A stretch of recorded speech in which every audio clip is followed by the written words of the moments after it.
Okay.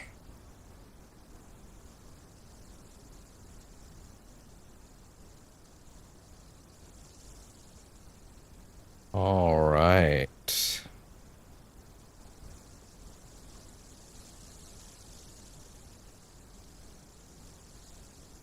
Okay. Well, thank you for that, Botrix. I appreciate it a lot.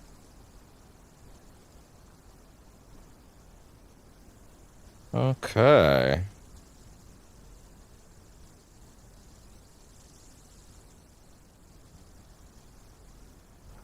Think we're set. There we go. Now I just need YouTube to pop over here real quick. There we go. Good. Do we have sound there? Refresh the Twitch, please.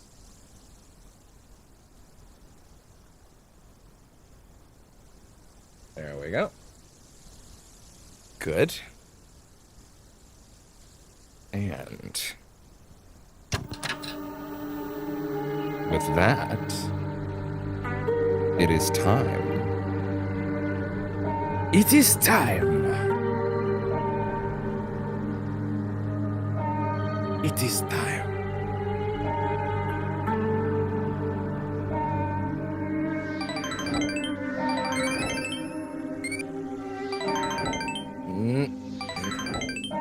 The chat. Oh, the vertical really wants to fight me again. Okay, there we go. I was supposed to do the file integrity check thing the last 2 days after both streams, and then I just didn't. But I'm afraid that like it's gonna find something that'll break something else. It's like, oh, great. Now I'll have to like fight it for hours to put everything back to normal. But I have to do it because it's bad right now. Like OBS is not happy about how certain files are set up. So yeah. Anyway. Hello and welcome to Percentage Chance. Finishing the thing that we have very low viewership on, understandably at this point. But a commitment is a commitment. And Jesus, man, I want to know how it ends. And this session's all killer, no filler going on here. If you skipped the last one by any means, go back, please watch the last, I want to say 45-ish minutes of the previous session. There was a scene with the mother we stopped on. That scene is very good, but I had some very specific feelings and opinions that I really wanted us to dive into. And dive into them we did. Had a lot of things to say about parenting and the concept of parenting and the feelings you need to go into with parenting and the responsibility that you actually need to have that I feel like many just don't, unfortunately. But regardless of that, why hey YouTube, why do you think there's no one on the vertical? Why is that? I'm gonna refresh this over here because I'm literally staring at it, so I don't know what your deal is. But yeah, I suspect that conversation will continue today, heavily, dramatically even. I suspect there will be a lot more of that. I suspect there will be a scene with the dad. Feels like it would be odd if you had a scene with just one of them, where she kind of tried to justify his actions. I feel like you got to talk to him too, you know. But hey, okay, hopefully that helps. But broadly speaking, yeah, I'm pretty interested to see where this goes. I would kind of be shocked based on how that scene with the mom went last night if there is still a boss fight with the two of them. That would be pretty off tone, in my opinion. That would feel very forced at this moment. Unless you had a whole new scene setting up the fight, I guess. You could just write your way into the fight a different way, but I feel like it would definitely make more sense to simply skip the fight entirely and just move straight into, you know, whatever it's gotta be kind of thing, you know? But yeah, I'm very excited because unlike the last session, which was almost entirely a couple new notes, and I'll be honest, it was I think I mistakenly saw the opening scene. I think it was what it was on the first playthrough, and I think it got me confused. I think I confused myself thanks to that, unfortunately. I think there wasn't a new scene to start it off, and that kind of tricked me into thinking there was going to be a whole other run, and probably would have been fine to do it off camera. Hey there, stream closed captioner. Let's actually go ahead and do that real quick. Continue with Twitch. Click to start captions. Done. There you go. Wonderful. Done. Just like that. Nice and fast. Yeah, I suspect there will be... Oh God, what was I saying? Right, the new scene, yeah, the new scene that sort of tricked me into thinking there might be something brand new to start it out, and that's not exactly how it went, unfortunately. Look into your camera and its sightline, please, for the love of God. I'm so used to like looking over here to look at myself, and I don't think it's bothered anybody. No one's ever said, "Why don't you look at the camera?" No one's ever said that. It's only me. But like, nevertheless, there is a more personal connection if I talk directly into your eyes. But also the camera's in a bit of a weird place because I needed to capture the entire scene so that I can have it like zoom out if necessary, right? Like if I ever want, covering up my drawers real quick as I do the full zoom. Like, I do want it to be able to look at the cat. I do want it to be able to look at a bunch of these things. Fuck. The pipe is actually in the frame. That means that the pipe, so when I say pipe, I mean the thing that the camera, the flex mount, basically. The Oh God Off flex mount that it stands on. I wish I could still do my, here I am looking for the camera. Oh, right, of course, on the vertical, sorry, you're just seeing, well, I guess you're seeing him right now, actually. You're not seeing nothing, but yeah. That means I do, in fact, have the camera in the wrong place, and I do need to fix it. But honestly, I've kind of known that for a bit, so hey, whatever, I'll have to do that. But yeah.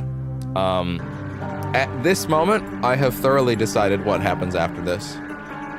We were going to do the Chronos second run after this either way, so it'll be after that. But the schedule's pretty clear after that, so I have made the decision of what we're doing next. I had said a few times that we'd be doing what the big project I'm working on is setting up. But at this point, the big project, even with me working on it tirelessly, and also getting distracted by ADD and having little ideas here and there, unfortunately, it is very much a, like, it's very much a case of I'm working on it, but I'm like maybe 40% done at this point. So that's just not gonna happen in time. And I refuse to restart that project. It is a restart, it's not a start. It's a restart. It's something people have been waiting for a long time. It's something that I want to keep working on. I don't want to start it without it. I want this to be a big splash when it comes to the channel. I really do. I want it to be a big splash. I want people to come to it, and I want them to get it, and I want them to see, oh, okay, we're doing that, and we're doing it for real. So I have, again, a 16-minute trailer. I have cut approximately 5 to 6 minutes of it, I think. Something like that. So I would rank that around 40%. I'm having trouble. I made the mistake of putting certain bits in early because I had those moments in my brain to begin with, which led to, okay, but how do I fill those out? How do I fill the gaps out now? And when you do it like that, I'm realizing, oh, now you have to try and fit something in here. You have to actually fit a thing in here. You should that's why you should do this thing in sequence, so that doesn't happen. But anyway, either way, I needed certain moments to hit early, so that's sort of how that's gone. But yeah, I refuse to start that project until the trailer is done. It's not like the Space Horror Trilogy trailer where that came together pretty fast because I ultimately knew I wanted to cut between the 3 games quickly. I wanted game 1 shot, game 2 shot, game 3 shot, game 1 shot, game 2 shot, game 3 shot, game 1 shot, game 2 shot, game 3 shot, that kind of thing. I knew I wanted that, and I succeeded at that pretty well, I think. But this is a much more complicated much more complicated project, and I have big ideas for how I want to do the edits, and I refuse to run this until we're done. So it's going to take a little longer. I'm thinking, in addition to actually doing other stuff, probably November. Considering I almost said maybe October, and then I went, oh fuck. Oh, that's now. Oh no.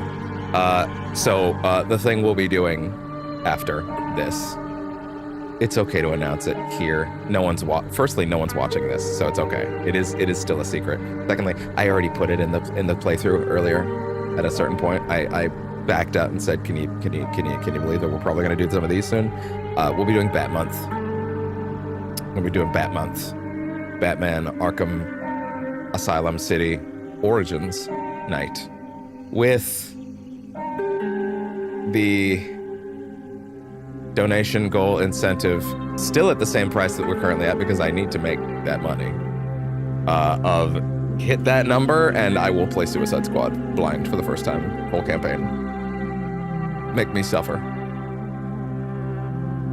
I don't normally do. I usually have a pretty hard fast rule about I'm not gonna play something on the channel I don't like. If I'm not feeling it, I'm not gonna force myself through it. But you know, sometimes people are masochists, and I don't mean me. I mean the people that, I guess it's not really masochism if you pay to watch me suffer. A little different, but hey, because I just feel like there's enough cynicism online in general, right? And I feel like there's enough let's play bad thing because bad thing bad and make fun of bad, right? Is like, there's so much of that. But I can't lie, it's also pretty fitting for this because I have never played it. I didn't want to. I thought actually at a certain point I actually thought I would with the guys. Like I thought with well, they're not really around anymore, but I thought I would play it with all of them at that point. Maybe even on camera, but just never really came together. That was when they gave it to us on Plus, I think in 24. No, didn't it come out in 2024? It must have been like early this year, maybe? I don't know. Oh well. It was one of the months of this year, I think. Either way, I have it on Plus. So the donation incentive isn't so I can buy it. The donation incentive is so that I can figure out those Yakuza ports that are vital to my upcoming channel strategy. So, yeah. We'll be doing Bat Month. I've already assembled some assets for it. Just a few. I might even be able to show one of them that is admittedly rough right now, as in it's not completely set correctly right now. Oh, in fact, it's not even on this. It's not even in this page. It's only in the main feed. Well, that's fine. Anyway, yeah, so are we doing Bat Month? So that's all 4 games. Yes, including Origins. I wouldn't skip Origins, honestly. To be brutally real, it's my favorite one. Over the years, I've had time to settle into that. I had the same feelings on it as everybody else did, I think, when it came out, and that didn't last. I think Origins fucking rules. I think it has the best storytelling, by far, of all 4 of them. The best script. I think it's really strong. I think people gave that game too much shit. For justifiable reason at the time. I think it's funny how Arkham Knight existing makes that game's like positive points shine so much brighter. Cause like I think the main at the time was we're doing the Joker again. And it was at first it was like, because they advertised it like, oh, we're gonna put the Joker in, but like, you know, he's not like the big thing, you know, like he's in it because he has to be in it, right? But like he's gonna be a bit of a smaller element, right? The main thing this time is, oh, it's Black Mask. Black Mask is the main villain this time. It's like, okay, that's cool. That's a fun tweak. Yeah, we don't need to do Joker right away the first time. For those that don't know, I won't give away the twist. You can't really play that game anymore on consoles other than I have a physical copy. I sold my original physical copy stupidly. I then, a few years back, went and got another physical copy on eBay. So I have a physical copy that works on the Xbox One, on the Xbox Series X. So there's that. I feel like I ran into like a pretty nasty like crashing bug on one of those on my previous run, but I think I figured out a way around it. I don't know how I did it. If it comes up again at the specific point it comes up, we will have to mitigate in real time. But I do remember finishing that run. So it's not like I couldn't finish it, but there was a point that looked a little scary based on the current build on the Series X. Also, these games are 1080p 30 FPS, so we'll probably not be running 4K. Probably just 1440p. honestly. The PC can crank that out easy.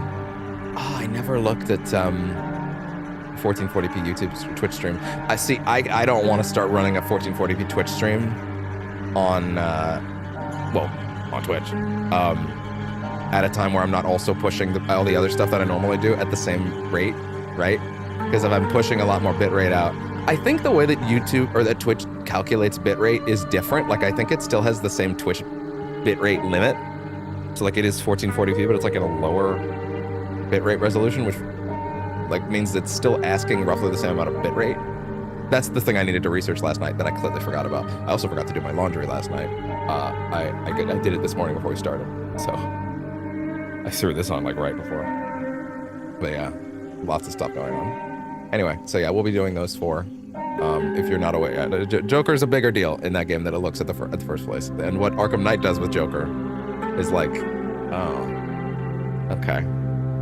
I've warmed up to it over the years, despite the fact that the main hook of it is very stupid. But I have also learned some coping strategies for that particular twist over the years as well. My previous feelings the last time I played these 4 games was that I was actually sad. I couldn't finish Arkham Knight last time. I actually gave it up. And I want to see, because I loved these games once upon a time, even Knight. But I want to genuinely, I want to appreciate these games again. I want to love these games again, because I kind of walked away from them going, oh man, Origins is the only good one. Right? Which is not an accepted take, to be real. I kind of think Asylum's fantastic, but I think it falls apart a little at like the 95% mark, but it's fine. Like broadly, it's fine, right? And then Arkham City kind of falls apart at the 70% mark, maybe like the 80% mark. And Knight has issues much earlier. Whereas I genuinely can't think of many narrative problems in Origins other than the thing they do with Joker. But after what Knight did with Joker, it's like, man, what Origins did with him is like way better by comparison. Like, it's actually totally, honestly, if you're gonna do a Batman origin thing for that universe, yeah, considering how like crucial Joker ends up being to the whole thing, yeah, it probably was the right choice to make him a centerpiece in the origin story as well, even if he's a little tiring, you know? Actually, he's very tiring. Joker is, in general, has become tiring. But hey, everything in Origins with that in mind is pretty damn great. Anyway, now we're just talking about Batman. And we'll have plenty of time to talk about those things during Bat Month. I'm gonna call it Bat Month. I do have an asset for it. So yeah, I'm gonna call it Bat Month. I have a couple logo things, treatments that I want to take. I have some time before we figure it out. I don't know if I also said this, when we're done this, and I assume we will finish this before like my regular stream stopping time, we will probably go play a little bit of Chronos. We'll probably go play some Chronos and give that a whirl and like get into like, oh yeah. Let Chronos have its time in the sun, you know? Because I feel like there will be some time for it after all this. But hey, it is in fact the final session of Silent Hill F. Oh, the F stands for yada yada, yeah. I part of me kind of hopes, I wonder if YouTube will suppress that word. Like, I'm that cynical now. Like, does YouTube suppress the word feminism? Do they do that? They suppress tons of quote unquote political phrases that aren't political all the time. They suppress trans content. So like, would they do that? Honestly, I'm not that concerned. To be real, the view counts on these have plummeted for fair reasons, right? You know, anybody that's watching at this point, either, well, there isn't anybody, but anybody that would be either already knows or has finished it and is probably like, I don't really know if I want to know your take, or they're just like, I'll go look at it when I've seen it, or I don't want to be spoiled or something like that, right? You know, so view counts are pretty damn low. I've gotten almost no clips. That one clip I did the other night about the vocabulary time, I didn't end up cutting that, just because I was kind of watching and it's like, I don't know if I got enough content in there I might give it another look just to see if I can pull something out of it. Admittedly, I have like 4 or 5 big clips to get into the track for later. But I also probably want to get some Batman ones up early. Like I probably want to try and grab some people towards Bat Month through the shorts as fast as I can. You know what I mean? Say, oh, and it will be the PS4 versions of Asylum and City, which means the visual changes, some of which are fine, some of which are great, most of which are not. Most of them are aesthetically different, but just actively wrong to the art style. Not even the art style, just like the artistic intent. Like things like the green moon is odd, but that wasn't a limitation. That was an intentional choice to make the moon green and ethereal and dreamlike. That was a choice. You don't accidentally make a moon green. So it's just like, oh, okay, why'd they do that? There are some things in it that are great, but then, yeah, it is what it is, unfortunately. And the reason is because even though I have physical copies of the original 2 versions of Asylum and City, and I would have liked to boot those versions because I could have shown you guys my old challenge map scores and that would have made me happy. Those, I didn't even know this when I started planning this. Arkham Asylum and City just straight up aren't backwards compatible on Xbox at all. At all. The original versions, not. It's you can play the Return to Arkham versions, but the old versions just aren't backwards compatible. That's crazy to me. Those are the original versions of classic games with a remaster that is largely seen as worse. To be fair, it's mostly the Asylum one.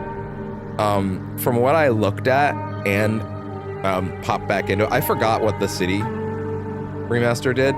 Generally, there are some things that are a downgrade, but by and large, the art is more maintained in City in a more dramatic way. Like City's art is much more consistent with the original version in that remaster than in comparison to the Asylum one. There are still tweaks and changes that I'm like, I don't know about that one actually, but broadly they are pretty consistent with how that is. Anyway, at this point, we've talked too long about things other than Silent Hill, so let's stop doing that.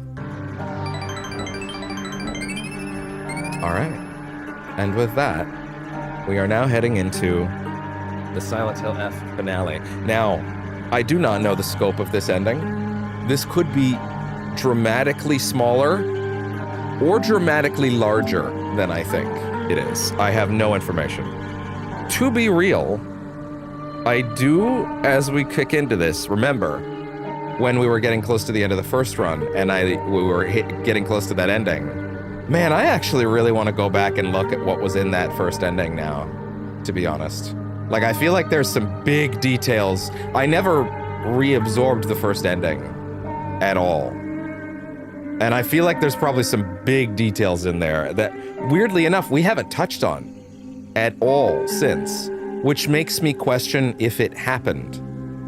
Did the wedding massacre occur? Is currently very unclear to me.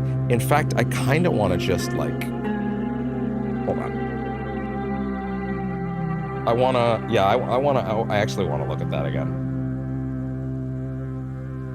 Let me see. Let's see. Silent Hill F. Coming Home to Roost. Yeah, I would like to see that. Oh yeah, also... Yeah, I also will have to look at a endings explained thingy as well, you know? Yeah. Oh, IGN does have well, IGN has a video. I don't mind watching their shit. That's not like a small creator. All endings explained. I can work with that. That would be okay. Yeah, you know what? I can do that. We can watch that after then. Okay, how about that? Yeah. That being said, yeah, let me quickly load this up. I'm gonna bring us back to the chatting menu, actually. Just because that way I can navigate certain menus easier. without you seeing certain things that I don't necessarily think YouTube or anybody wants me to show you. So amount of damage. And oh, shush. I think that was fucking... What did I was looking at Necros's Daredevil video explainer just because, like, I don't have, like, an affinity for Necros or anything. I literally just, like... grabbed the first video I saw. I know that guy's got some weird stuff to him, but also I don't, like...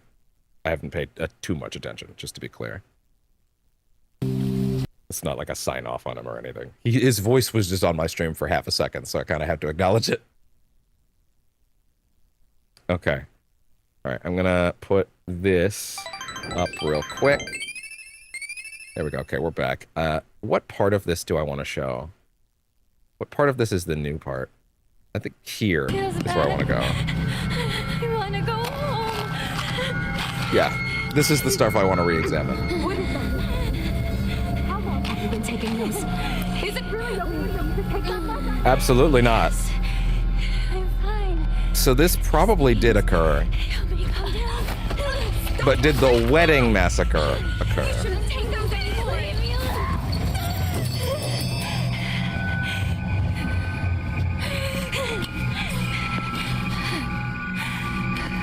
Hold on, actually, the window's really peaked ajar with what it's weighing on the TV's glare. Ah! Words are hard.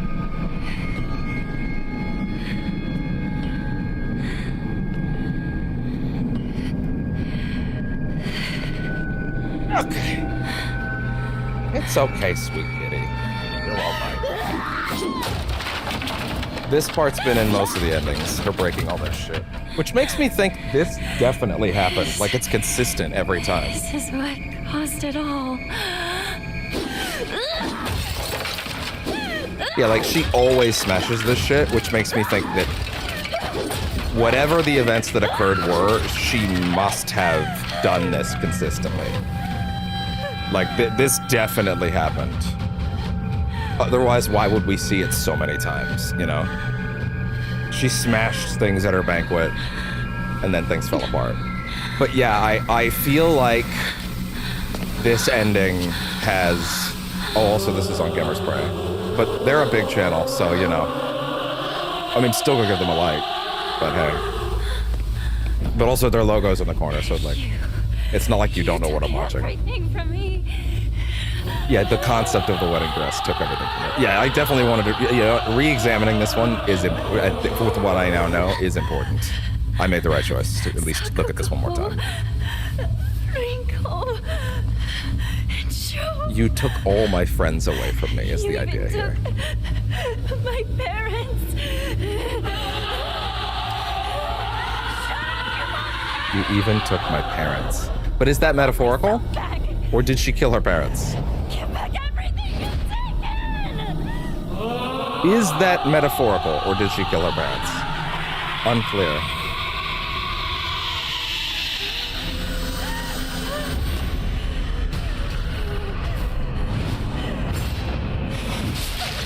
Oh, we can glide past this.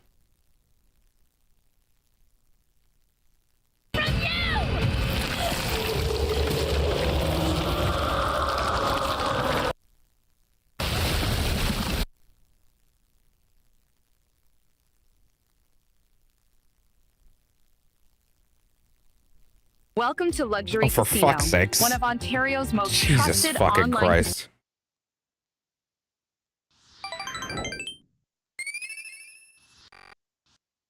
I love the modern internet. It's so good. Isn't it the best? It's still doing the ad. It's not even a, you can skip it in 5 seconds. It's actually a, no, go fuck yourself. It's still going. Okay, we're back. Christ. God forbid I'm trying to do something here, YouTube. Isn't there like an ad block when you have YouTube Red or something? It's not, no, it's not called YouTube Red anymore, is it? Didn't they get rid of the name YouTube Red? I haven't heard someone call it that in a long time, so maybe they got rid of that. To be fair, that was always a really dumb, bad, that was a really poorly thought out name. As there is another thing with tube and red on the internet that has a different connotation. Oh my god. Yeah, get to the point, please. Okay, there we go. Thank you. I mean, I should have known that, but still. I'm done with this place. I can't. Okay. I hate it all. Every part. I'll destroy it. We're gonna make sure to open that IGN or explain thing for later, just for the sake of being in my history. There. Okay. Okay, now it's in my history. Okay. Cool. Hey, yeah, right. The pills are just everywhere. I think it's funny they're actually bothering to pick them up.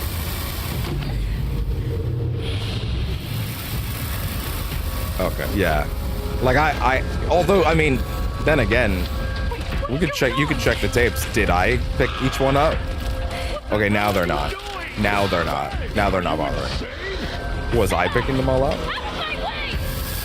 Are you insane?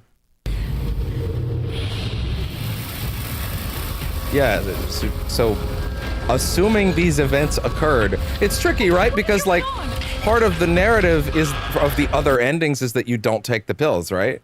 So like she definitely took, okay, listen, there's no way around it. She took the pills. She took the pills. We wouldn't be in this situation if Girly didn't take the pills at all. That's kind of the point. We literally just wouldn't be here if she didn't take the pills. So she definitely took the pills. Right? Oh, hey. Now that we're technically here, just gonna, because I can actually show it. No one's here, so it's okay. It's just a little surprise. Yeah, that's one little part of it. Anyway. Oh. I guess I could also just tease it slightly. Yeah. Anyway. Don't worry about it. Don't worry about it. Anyway. Work in progress. But that's the Batman font, by the way, from the Batman with Robert Pattinson's Batman, just to be clear. Anyway. But yeah. So she definitely took the pills. My question is purely, did the wedding massacre occur? Or was there a moment where... Presumably, here's the thing. My issue is that if the wedding massacre occurred, it would have had to be the end of the story, right? That had to be the end of the narrative. There's no way that anything else that we've seen, if that occurred, happens after it. No chance. What, she slaughtered like 20 fucking people? And she was allowed to go have, what, another wedding? Or like a reception? No. No. She was carted away and thrown in an asylum somewhere. Like, what are we talking about? Like, so it either didn't occur and it was more like a projection of her worst nightmares of what would happen if she kept taking the pills, or I don't know. When would it have taken place in the timeline? I don't know. What the hell are you doing? Hey, are you insane? Shut up! Out of my way!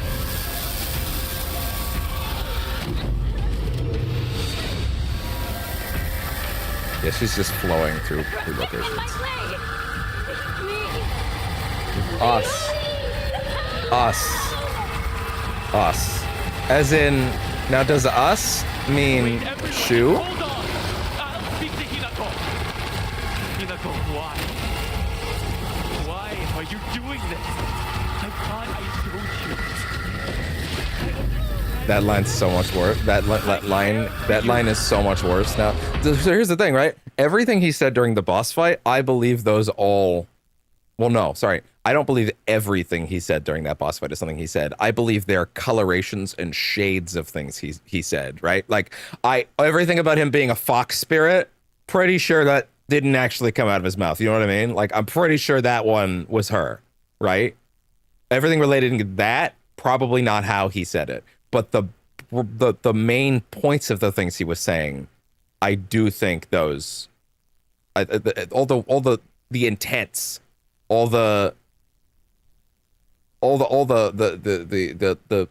Yeah, like the points he was making, like the things he was saying, the context, all that stuff I think he did say.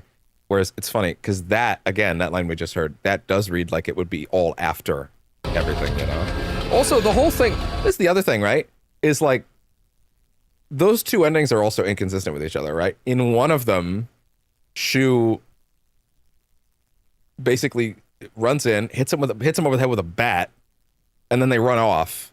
And then she's like, "Thank you for saving me," or like, "Yeah, like I'm glad that I'm out of there." And he's like, "I'm glad that you came to your senses." Essentially, there's a lot more to it in that ending, but we're trying to move through this quickly, right?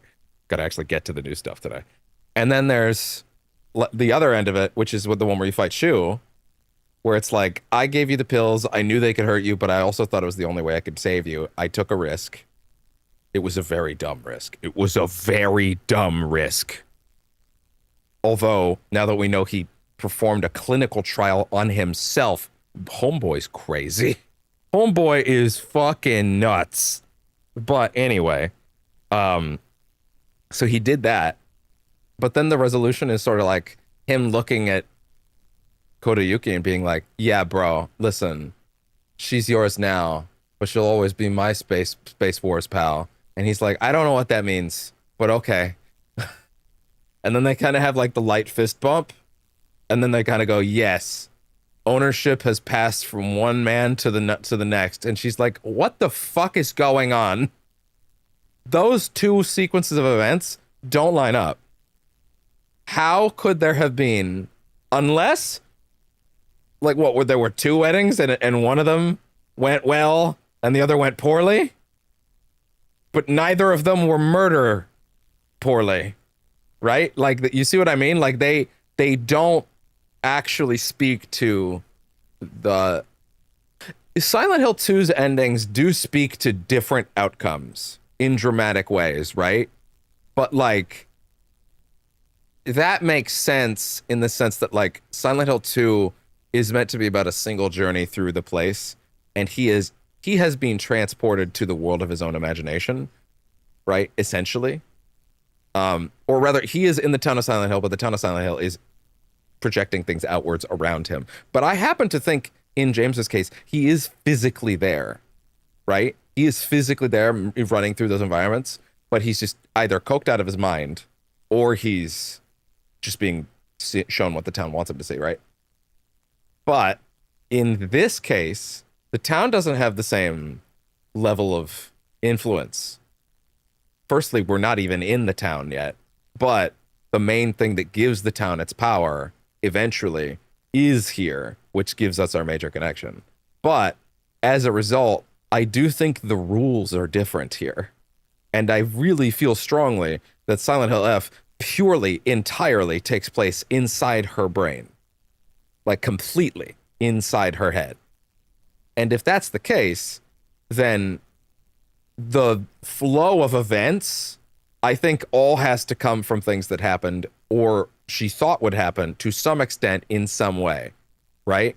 And putting together the pieces of what happened, in what order, what happened for real, what's a red herring, is likely, at the end of all this, going to be left intentionally vague. And that's okay. It can be. It should be. But also, you got to give us the pieces to chew on, right? And there's a lot of little things. Like, let me give you an example. The calendar in the house that you had to put on the wall every time. The fact that we had to do that 4 times in a row has made me very conscious that that calendar must have significance.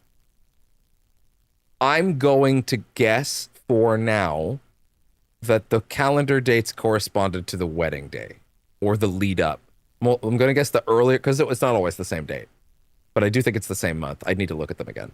But like, I'm pretty sure those dates are like major events leading up to the wedding and then the wedding. That's my guess. But like, I don't know that for a fact. You know what I mean? It could mean any number of things. It could mean any number of things. And as a result, I would like some clarity on that. You know what I mean? So yeah, that's sort of where I'm at right now. So like things like that, things like the calendar, I would love to get a specific note on that. But also that's a relatively minor thing. So if I don't, I'm not going to get upset, right? But like when I say there's a lot of details that I don't know how you could fill in with simple inference at this point, right? I don't know. But also, who knows how many notes I missed? right? Who knows how many notes I missed? Let's be honest. I probably missed a couple yesterday. I really do think I was checking every environment, but I was running through them. Let's not kid ourselves. I was running through them. I was. But I would like to say I was still checking them. But anyway. Point is, I'm very interested to see what kinds of things they will try to put in a clear timeline. Oh, you got. Who? Is that Sakaka? No, the Rinko. No, isn't you Trader? Isn't that Sakaka? Yeah, isn't it Sakaka that usually said that? Oh yeah, also notice that like she's constantly in the low health running state, but she has full health. I'm so sorry. Did I fight all of these? I feel like I might have fought all these. Say that again. I messed up. I didn't think. Yeah, that's Shu going, I messed up because he gave her the pills and then this happened. If it happened. But in order for her to have those things in her head, she would have had to have certain things admitted to her in order to create them as fears, right? If Shu never admitted what the pills did, this would never be a thing in her head, you know? The pills are physically large here, right? Yeah, they are not just plentiful, they are physically large.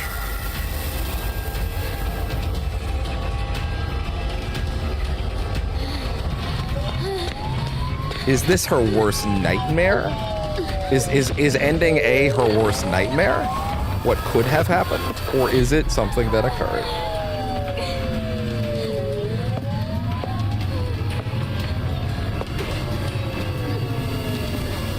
I really did need to look at this one again. I think this is a very crucial, vital thing for me to peek at again before we get to the end, the real end, just because, like, I feel like this is the one that I never re-examined any element of this, and I feel like this is a big thing to at least look at going forward. Especially the parts where the police scanner is actually going off. You can hear that stuff, right? Because I feel like there's big details. Get out of our way! Get out of our way! Our way. Who is she saying as our? Unless when her and Shu... Nikawa 2 to HQ. Do you think they're... Wait, you know what? Sorry, let's listen to this first. We've got 2 male victims here. The same female suspect as in the wedding massacre on Route 8. 2 male victims. Same... Wait, just 2? Did she kill just Kotayuki and Shu? Is that what happened? Did she just fucking go...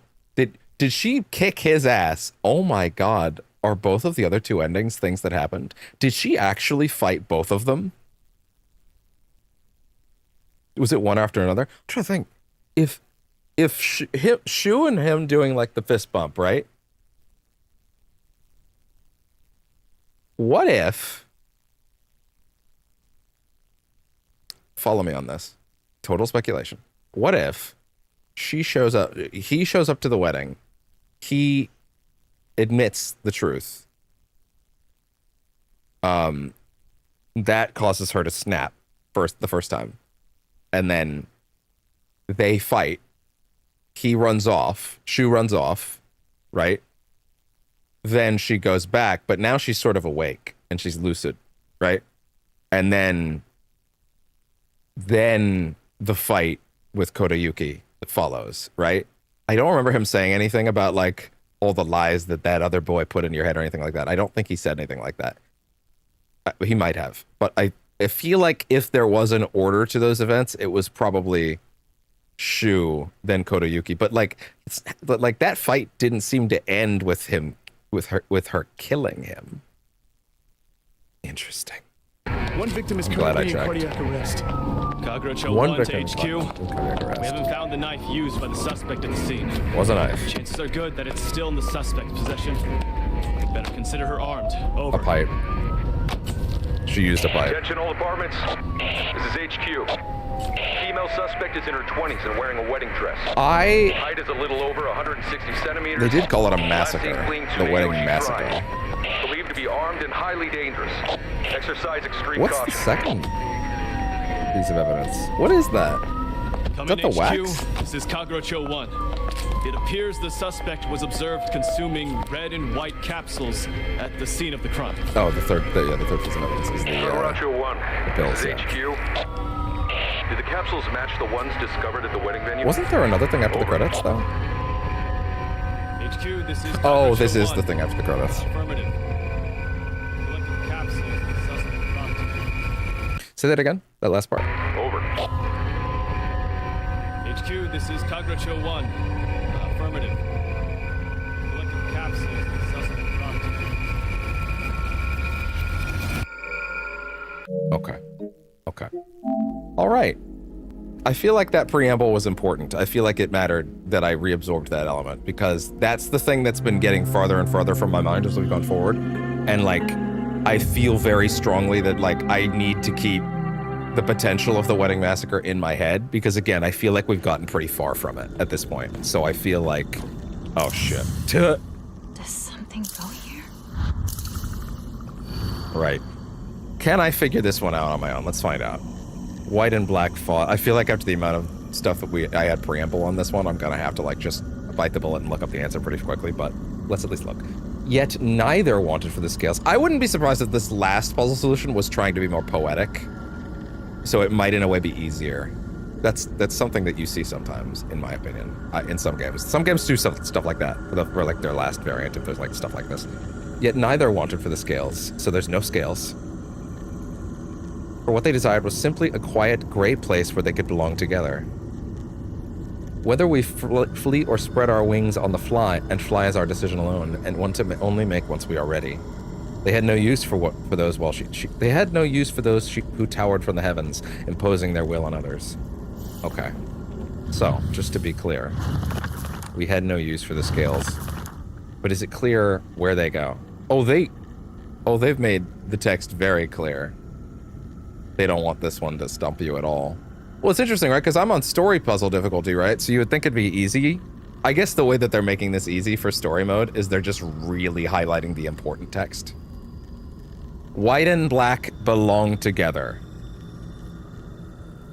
White and black belong together. They had no use for those who towered from the heavens. White and black belong together. AKA...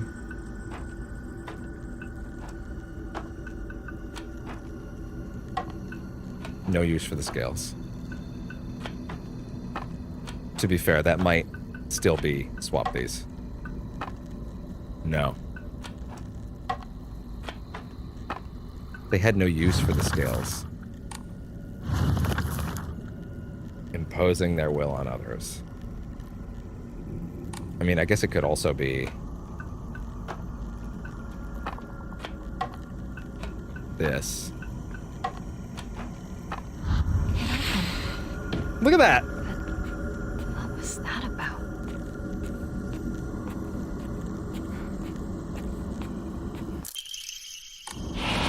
Okay.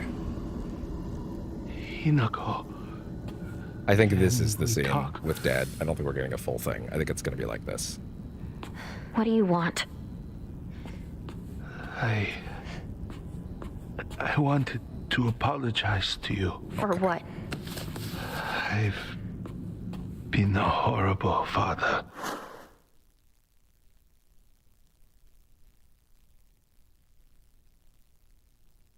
Being a parent is hard.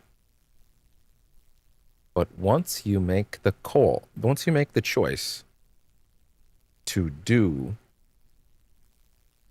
once you make the choice to be a parent, yesterday I said a lot about how, like, you need to be your best.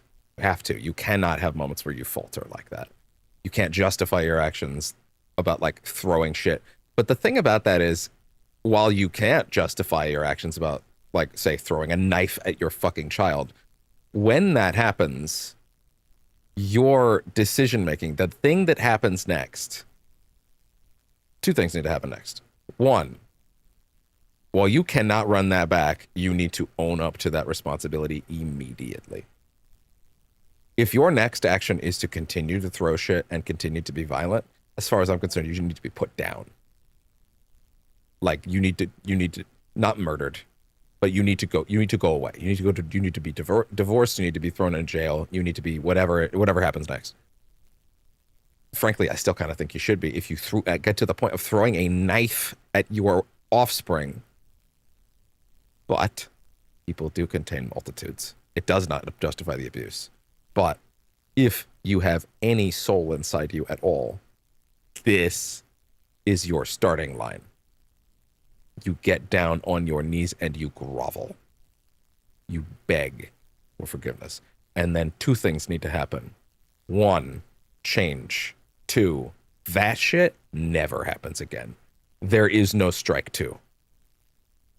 You really shouldn't even be strike one. But if you are at this point, there's definitely not a strike two.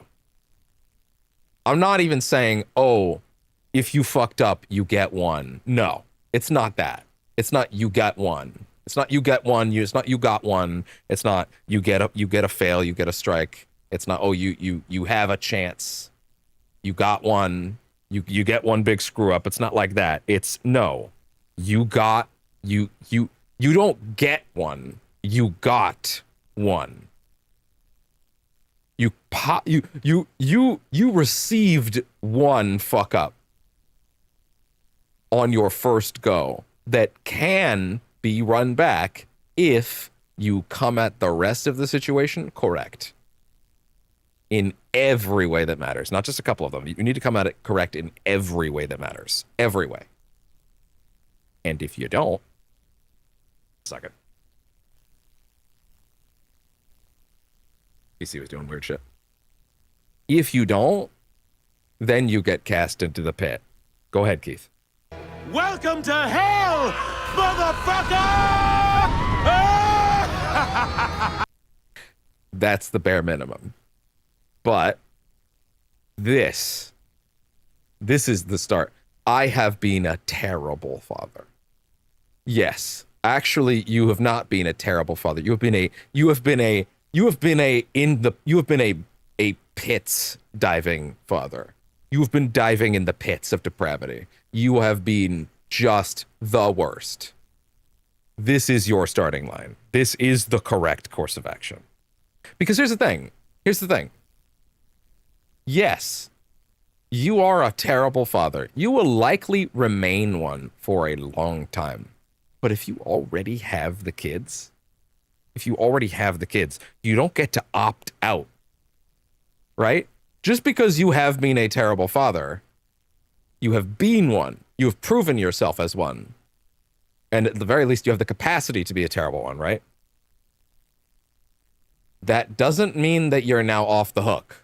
That doesn't mean, oh, now I'm a terrible father. I'm just going to go off and be a deadbeat and go and do my own thing and live my own life on my own terms because I'm a terrible father. So I'm better off not. If you can't take the route of like, you don't get to take the route of like, oh, well, they're better off without me. No, motherfucker, it doesn't matter.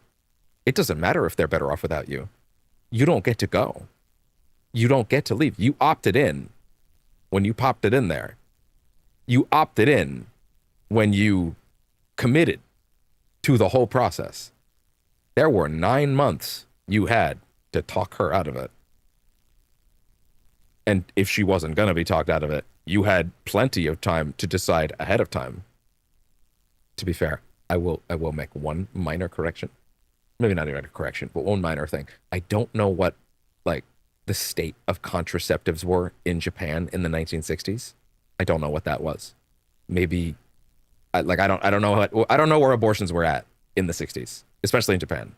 And I don't know what the state of contraceptives were. I don't know what state condoms were in at that time. I don't know what state like birth control pills were back then. I have no idea. So maybe that element of this might like shift some of those elements, right? Like if it's like dramatically harder to get an abortion back then, right? Like it probably is.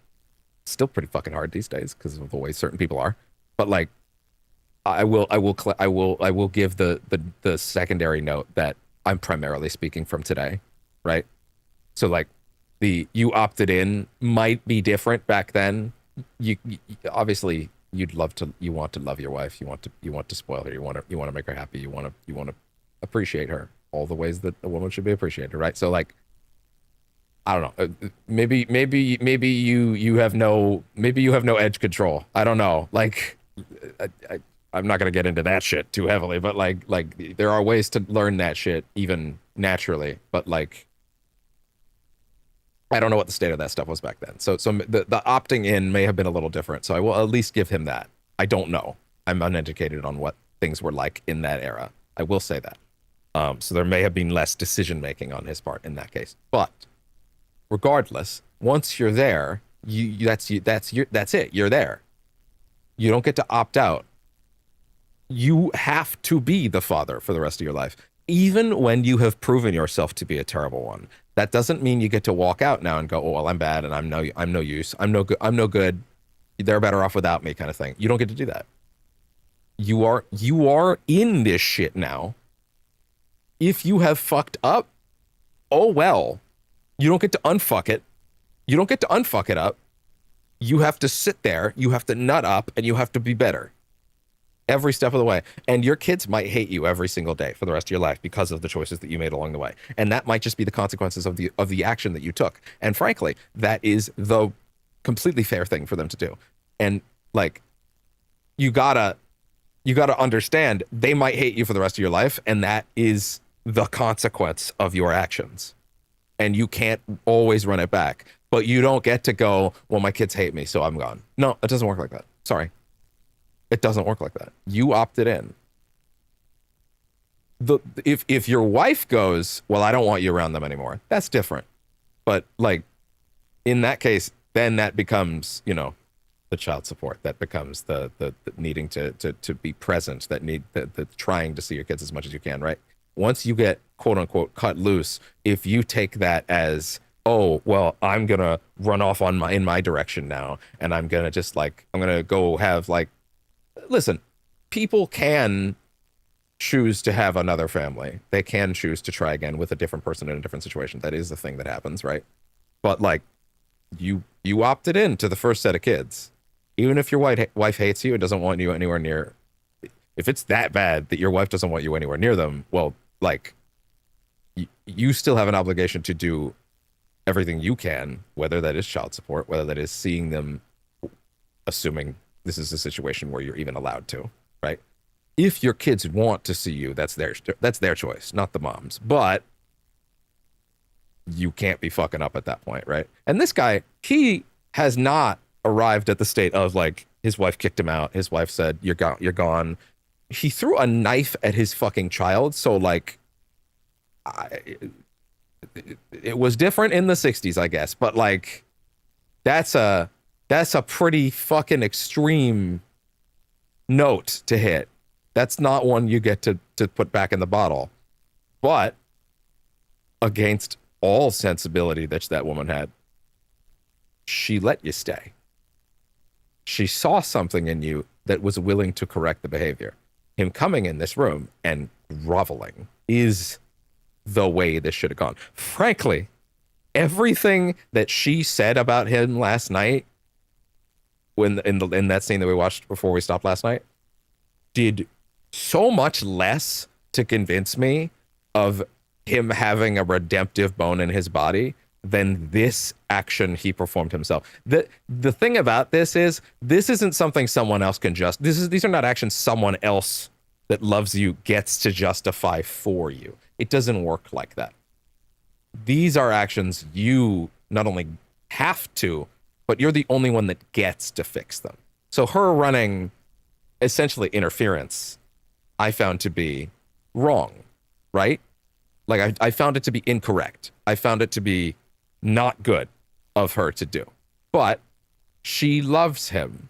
She does see something in him, and she believes he had the capacity to change. Frankly, what she should have said, in my opinion, was, your father does love you. I know it's very hard to tell. Give him time. He feels awful. He's working up the courage. I believe in him. I believe he will try everything to make it right. And then just at that point, you let him do his thing on his terms. The point where she was like, well, you know, he had something really bad happen to him. Someone screwed him over. And it's like, that doesn't give him the right to do what he did. And she screams that in the moment. And she does cop to that. She's like, you're right. It doesn't make it better. I'm just trying to help you understand that he's a bit broken right now. Right? And that's fine for her to say. That is understandable as the person that loves her or loves him. Right? She sees something there. She just wants her daughter to be able to see him as a person again, rather than just a monster, a wolf in sheep's clothing, right? But at the end of the day,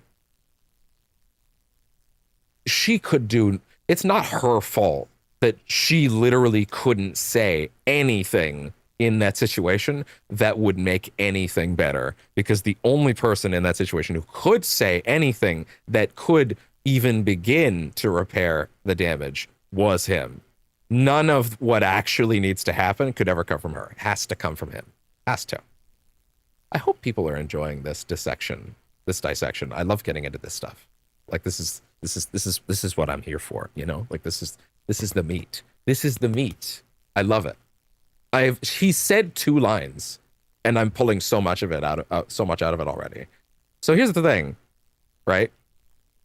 All he said so far is, I'm a terrible father. He got down on his knees. He said, I'm a terrible father, and he's groveling. That is a good start. But let's make something very clear, dear viewer. Okay? Let's make something very clear. There is room to fuck this up still. In fact, it is a fucking tightrope walk across the goddamn Niagara Falls in a barrel to actually nail this from here. I would almost argue the correct choice after getting on his knees and saying, I am a terrible father, I will do better, should be the next words out of his mouth. I would almost argue the next thing to do is to just walk out of the room. Like, just leave it right there. Don't even try to go any further than that, because you can only fuck it up. You should say, you have no right to walk out after that, to be clear. You have to say more. You have to be very clear about where you stand on it from there. But like it is such an impossible task to run this back that I would almost appreciate more. I would almost say it's smarter to hit those notes. I am a terrible father. I am so sorry. There is no forgiveness for what I have done. I have failed you. And just leave. Because what else can you add there that won't make it worse? You know what I mean? Or worse, she says something. Here's the thing. If she says something that fires you back up and you snap back, it's over. Your true colors are back on the table, you know? Like if she goes, but that doesn't justify anything. You threw a knife at me. And if you come back at that with anything along the lines of like, you don't understand, or don't talk back to me like that, young lady, it's over. It's over. You just completely failed your apology. Your apology is now hollow, and any part of you that was even vaguely redemptive has been shut into a box and thrown away forever. You cannot come back at anything she says. And I don't even mean this on a level of like, oh, you have to manipulate her to get her to trust you again or something like that. It's not even like that. It's not say whatever you need to placate her. It's not that. It's, you have to mean it.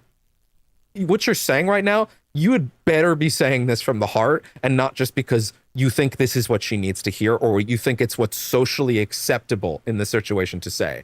Your apology has to be genuine. You have to mean these things. You can't be saying them because you want her to listen to you again, to see you as an authority figure. Oh, if any part of this is about seeing you as an authority figure, then you're just you're evil, right? Like it cannot come from that place. It cannot come from that place at all in any capacity.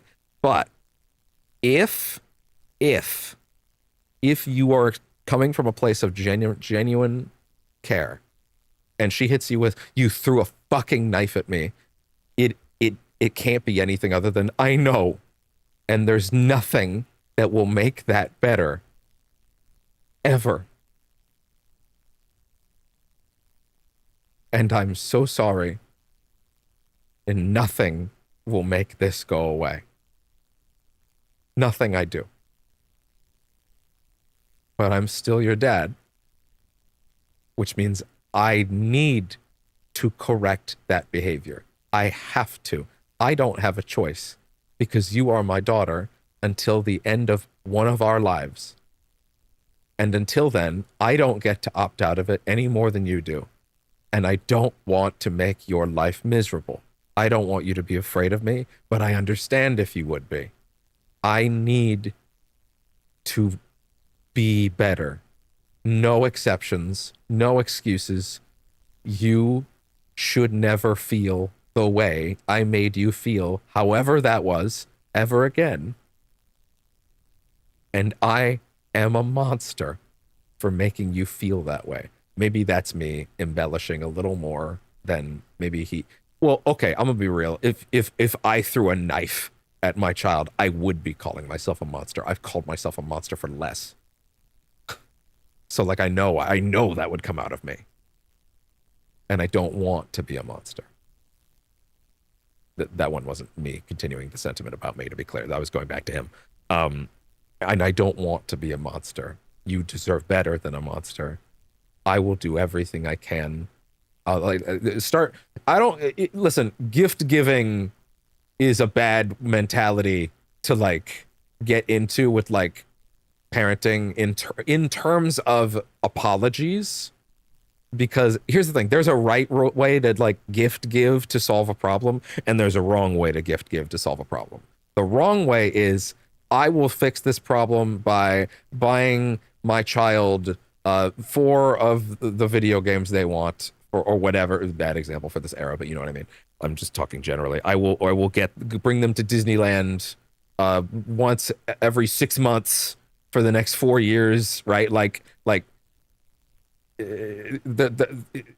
Those, by the way, the specific examples don't matter. The gift can be any size, any cadence, as long as it's something that you know means something to them. That's the point. It can be as small as a video game. It can be as big as Disneyland. You know what I mean? It's as long as you know it will make them extremely happy, right? That's the part that matters. The monetary value doesn't matter. As long as that's the part of it, it's like, oh, your father is gonna send you to Disney World every 6 months because he feels terrible, right? He's gonna do everything in his power to give you everything you want for a while. Hopefully not in a way that's spoiling, but like he needs to show you that, like, he cares, right? He's in the forgiveness phase. He needs to show you how much he cares, right? That's if you're gonna bring gift giving and apology gifts into the cadence. That is the way to do it.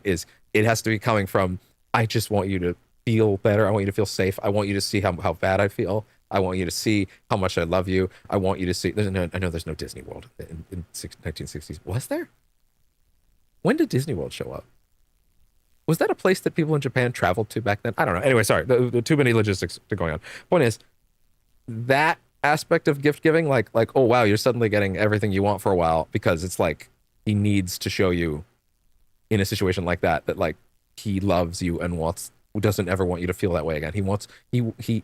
It can come off as desperate, but honestly, especially with a kid, desperation, you should be in this scenario, you should be desperate. You should be throwing everything at the wall, trying to make them love you again.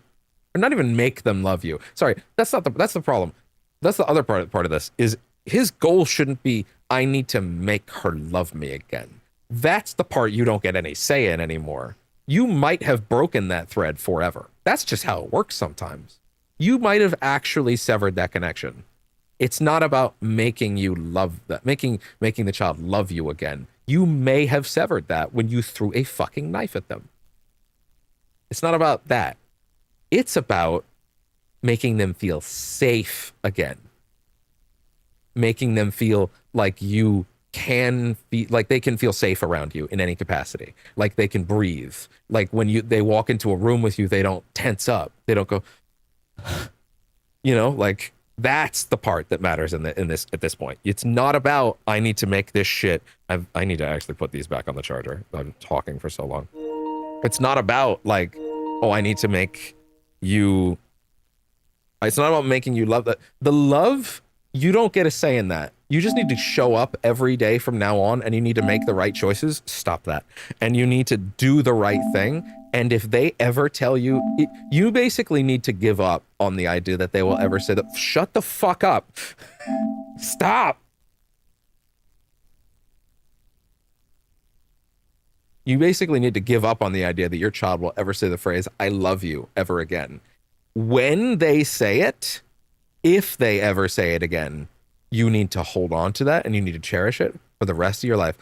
If your child, even if it takes 20 years, they say, I love you, even if it's on your deathbed, in a situation like this, that is the most you can ask for. If they get to a point where they say it again, then you hug them and you go, I'm so sorry, again, as you always were. Right? You have to. You need to. You have to. But love is a thing that they get to decide that you can have again. Love is a thing that, like, you get to, if it's the moment in their life when you hear them say, Dad was a real drag once upon a time, but he really cleaned up his act. He made mistakes, but man, he woke up after that happened. He turned it around. He did everything. He took me to Disneyland once every 6 months. He got me every video game I wanted. He brought me to the movies. That one's kind of general. That's not really. That's not. Yeah. That one's kind of basic actually. Not that going to the movies is like not worthwhile, but like that's a relatively normal thing people would do anyway. Like family members that are mad at each other still go to the movies together, right? Like that's kind of a different thing. It's a different level of social event, right? But like. You have to understand. I have now talked about this, by the way. How long have we been on this screen? We've been on this screen for 25 minutes. I love this actually. This is great. You could argue I'm farming this, or I'm mining this too hard. This is the content, man. This is the discussion. This is what we're here for. If you're sitting here like, man, shut the fuck up and get back to it already. No. You shut the fuck up. That's what we're here for, to talk about these things, to talk about the themes, to talk about the way that it's being written and how much it's saying, and to talk about the concept of parenthood, to talk about abuse, to talk about all these things, to talk about all these things that make people who they are and how wonderfully well written this story is. This discussion, this is it. You know, this is what we're here for. But yeah, like, really, it's funny how his next line could blow all of this up. His next line could like totally ruin everything I'm saying right now. But hey, it's funny how like I said all of that based off of like this scene being barely started. But hey, his previous line, as a reminder, was, I've been a terrible father. I'm so sorry. Actually, I don't know exactly what the one before that was, but I've been a terrible father. Horrible. For the longest time. I think the reason I established all that, don't worry, I'm not going to go into a whole thing again until we actually get to a real one. The reason I wanted to set all that up is because the next words he says are vital. And he can ruin this forever in this moment. Or he can have a chance to get it back. This is not a conversation that ends with a rift being healed or the problem being solved. This is a conversation that starts building a road back to safety, not even to love, to safety. And even the slightest fuck up in this moment will destroy that yellow brick road forever. You do not get a second chance at this conversation. You don't get to come back in later and be like, I think I fucked up my apology earlier. I'm really sorry. And she's like, I don't fucking care anymore. Like, and at that point, you've lost her forever. She's gone. You've lost your daughter forever, and it's your fault. You know what I mean? Like you come. The reason you wait to get to this moment where you come to them and grovel, the reason you don't do it right away, and actually, firmly, I do believe you don't do it right away. You do not go to them and grovel in the moment. You don't do that the same night. You don't do that at the same time. You need to take a beat. You need to stop. You need to let it flow through you. You need to think. You need to breathe. One of the worst mistakes I've ever made in my life, which we're not going to talk about the details of, I did not wait a beat before I talked and tried to go through what I felt. And you know what I did? I said a bunch of things that were wrong. They weren't lies. Well, they were lies, but I didn't know they were lies yet. Like, my brain was in panic mode. It was in flight mode. It was in complete disarray. I had no idea what was really going on up here. I was so fucking freaked out based on what had occurred. And what came out of me was a bunch of horseshit that I assumed must have been what it was. I assumed the thoughts in my head must have been real, because even though those thoughts were the most hateful at myself, angry, like disgusted, and like finger pointing shit imaginable, they were not honest thoughts. They were me attacking myself. I was in the worst place. I was not ready to have that conversation. I wasn't ready for it. I didn't know what to say yet. And when I finally got to a place where I was able to say those things, it was too late. That bridge was gone. That bridge will never come back. I made the wrong choice. And then in the aftermath, because I didn't give myself a beat to stop and talk and to myself genuinely, to breathe, to allow myself to go to a place where I could breathe and think and come back correct. Instead, I said the wrong things. I did this moment incorrectly. I did not come back genuinely. I came back with nothing but anger at myself. And I pointed the finger at the worst impulses that I think a person can have, assuming that they must have been what caused what happened, rather than being honest with myself and realizing that, as much as I hate to admit it, the truth was actually a little more benign and not quite as bad as what I had thought. Truth was, it was more of a misunderstanding than anything else. But I don't get to explain that one. I don't get to run that back. Because I did this moment wrong. I don't have kids. It's a different context, but like, you need to take a beat. You need to breathe before you have this moment. You need to express to the person in question that you wronged, hey, I know I did something wrong, but I do not want to have this conversation with you the wrong way until I know what is actually in my head, because I've made this mistake before where I talked too soon when I was still bitter and angry at myself, and I said all the wrong things because I said things that weren't actually what happened, and I got angry at myself, and then the things that came out of me were just spiteful at myself. They weren't truthful. They weren't honest. They were just rageful at me, all directed inward, which means they weren't honest. And because I did that, I lost a very important friend. And that sucks. But that's how I learned that you need to take a beat before you come back to this moment.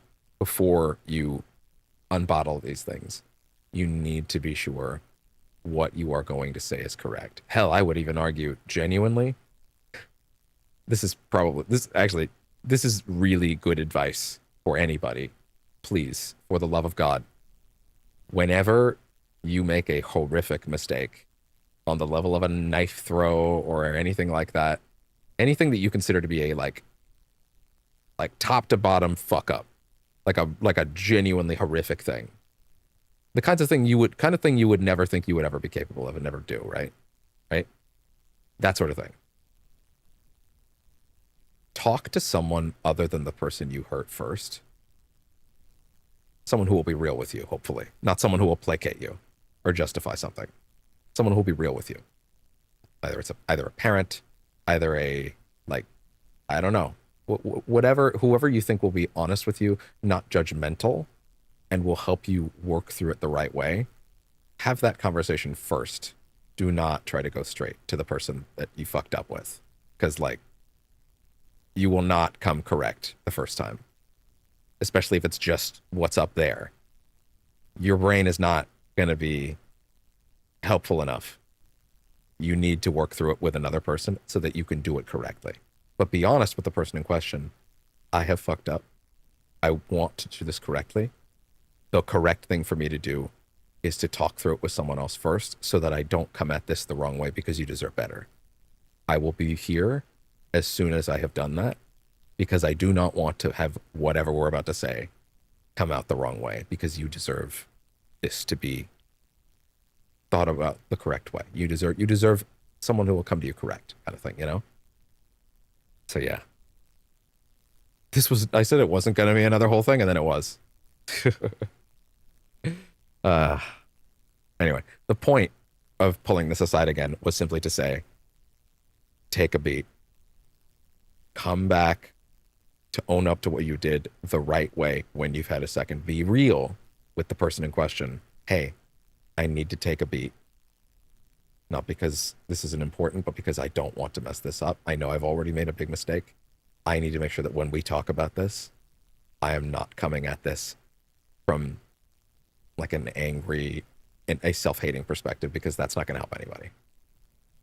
Be open, be honest, be real, be impactful, be the person that the people around you deserve, so that you can hopefully come at this in the way he's about to. I hope. Hopefully he doesn't fuck this up. But Keith, just be ready in the back in case I need you, okay? Welcome to No, not yet. No, it's okay for now. It's okay, Keith. Okay. Don't worry about it. It's okay. Just take a beat. Let's go. I yelled at you. Scared you. I'm sorry. You're Good. apologizing for that now? You think that's just gonna erase what you did? Okay. This is the moment. She snapped back in the very justified way, which, of course, you had better have been prepared for. You had better have been prepared for that. The worst thing you can do in these situations is come in with your apology and have nothing ready for what they are going to say. You're not ready for them to snap back. You're not ready for them to have the anger, the sadness, the upset that, of course, they are going to have. You need to be prepared to hear it. And you especially need to be prepared to not snap back or let some, here comes a little thing from last night we talked about, some prideful part of you snap back up and make you say the wrong thing. Fuck your pride. Your pride will always steer you wrong. You let your duty steer you. Let your pride exist for your actions after the fact. Your pride is for things you have done. Your duty is for things that you are going to do. Okay? So here we go. This is the moment of truth. You made us all suffer for so long! You seriously I did not expect the cutscene. think that gets you off the hook? No. I know it's not enough. I know. You can't forgive me. He said the right thing. He didn't snap back. But also, oh, we're getting into a bigger scene here than I I thought. understand. I truly do.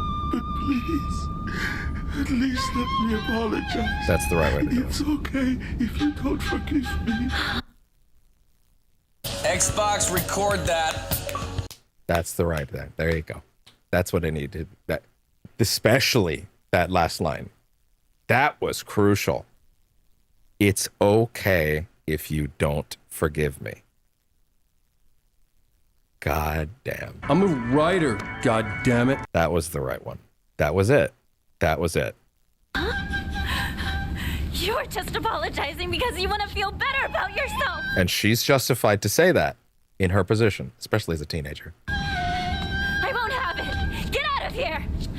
Even now, I'm terrified that you might blow up and throw a knife at me again. A very justified position for her to have. Very, very much so. Absolutely. This is the reaction you need to be prepared for her to have. You need to be prepared for her to have this.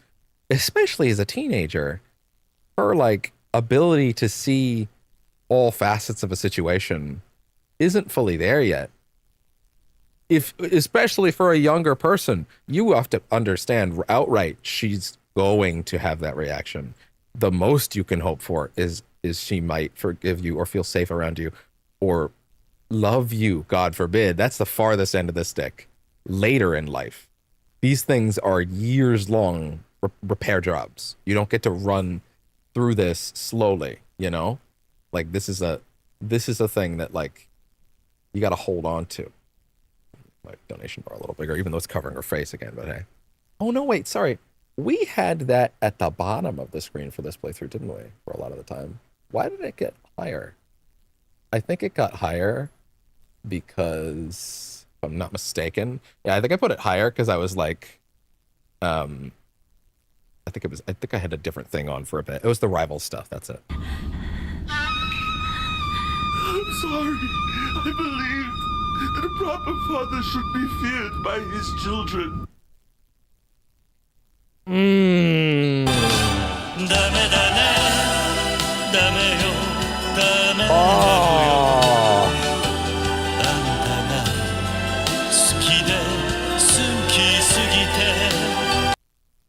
What on earth led you to that conclusion?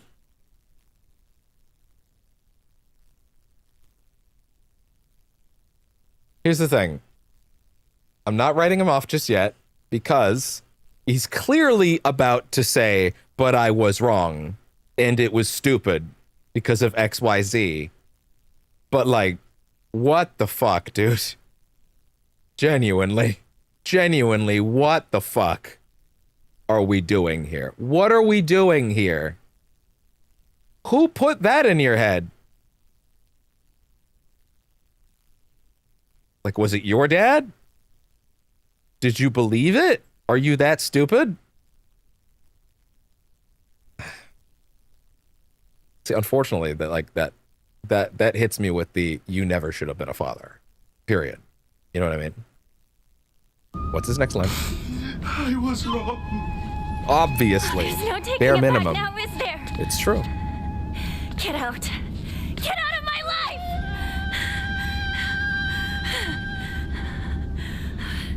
Listen to him. He's actually apologizing.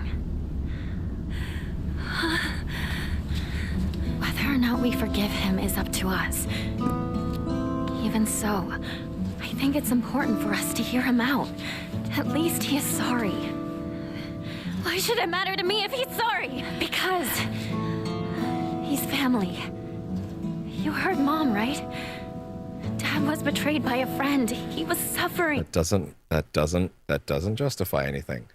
But it takes an enormous amount of pathos and forward thinking and maturity for a teenager to hear these things and understand them. That being said, then again, we have kind of established at this point that Hinako is not actually a teenager when she's being projected back into her own mind as her teenage self, because that's part of what her formative experience was stuck in and lost in, was the aspect of her being stuck in the past where she was.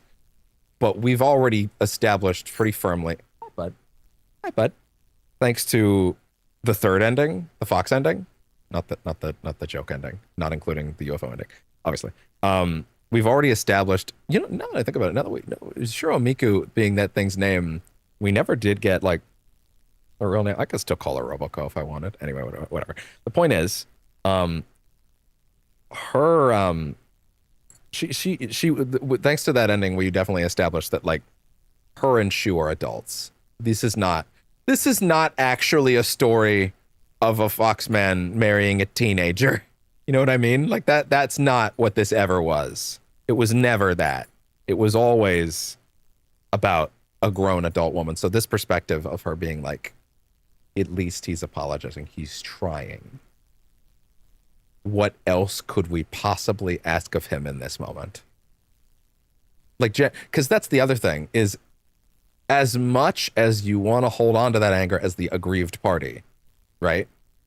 As much as you are justified for being upset and fearful and scared and hurt, you also have to ask yourself, what, assuming this is not repeated behavior and this is not someone that has shown they have no interest in changing or growing or attempting to be better in any capacity, right? Assuming those things have not happened, because if those things happen, you can write them the fuck off. It doesn't matter. At that point, it doesn't matter. But when it comes to someone that has made a mistake, you need to ask yourself, what does this person, what do I actually want this person? What would it take for this person genuinely to show me that they are sorry and they will try to be better, and it hurt them too, and they are hurting and they want to be better? If the answer in your head is nothing will justify it, you might want to, again, that's usually reserved for its repeated behavior. If it's repeated behavior, then you know what? Yeah, maybe nothing will justify it because it's just going to keep happening, right? Nothing will change. But if it's the first time and this is not repeated behavior, then you need to ask yourself, what does this person actually need to say to me as the aggrieved party to make things better? If your answer is nothing can fix this. They're a monster. They're awful. I hate them forever. It's usually a teenaged way of thinking. But like, you got to ask yourself, what could they do? What would I actually want from them in order to feel better? And again, the answer might be, here you go, bud. He wants his blanket. He wants his blanket. The answer, you have to actually ask yourself, what would it take for you to forgive them? And you have to have a real answer if you want to be a fair and decent person, right? Even for a horrible thing, right? Right? You got to ask yourself, what is the correct point of action? What is the thing that will show me that they are mortified by this behavior and they don't ever want this to happen again? What is the level of apology? You got to have a level of an unacceptable apology in your head that makes sense. You have to have warning signs in your head. If he says X, Y, or Z, if they say X, Y, or Z, oh, then okay, that's not a real apology. That kind of stuff. Like red flags, right? You need to be able to look for those. But you also kind of got to have a list of like, what matters most to you to hear? What are the beats that you need to hear? And if they hit those and you're still mad, then you got to ask yourself, do I just want to be mad, or do I want to believe in a person that wants to believe in better and doesn't want this to happen again? If you believe in if you genuinely believe in the sincerity of the apology by the end, then you need to ask yourself, why? Why do I believe it? Do I believe in this? If I believe in the sincerity of it, then why am I still mad? You're allowed to still be mad. You are. But if you can ask yourself if what they did wrong, what they could have done better, and if the answer is nothing, if the answer is I don't know what they could have done better, that's probably a good sign that they deserve at least a chance to try to prove better, you know? Anyway. Oh, he was suffering, so I'm just supposed to forgive him? I won't. I refuse. Yeah, you're absolutely right. You don't have to forgive him. It's true. And you don't have to listen to any of his excuses or apologies either. But still, like it or not, he's family. He doesn't get to opt out any more than you do. Even if you can't let it go, just let him speak. He's still our father, and we're still his daughter. Neither of us get to opt out of this. Maybe Mom could forgive him for what he's done, but I can't. I won't.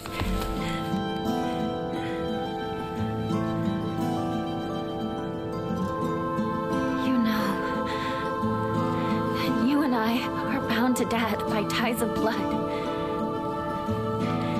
Mom and Dad don't share that bond. Mom's only bound by marriage, yet she still listened to him. She even had the courage to forgive him. I'm not sure courage is the one you want to go with. He should listen to him. His own flesh and blood should be willing to hear him out.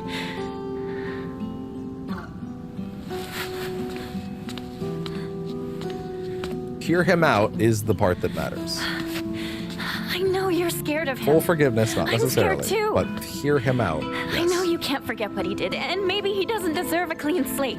But please, I'm begging you to listen to him. Not just for his sake. But for yours. But for your sake too. Please, just listen. Lest you hold on to hatred that will hurt you as well. If what I did taught you to fear men, to never trust them, then I was a poor teacher.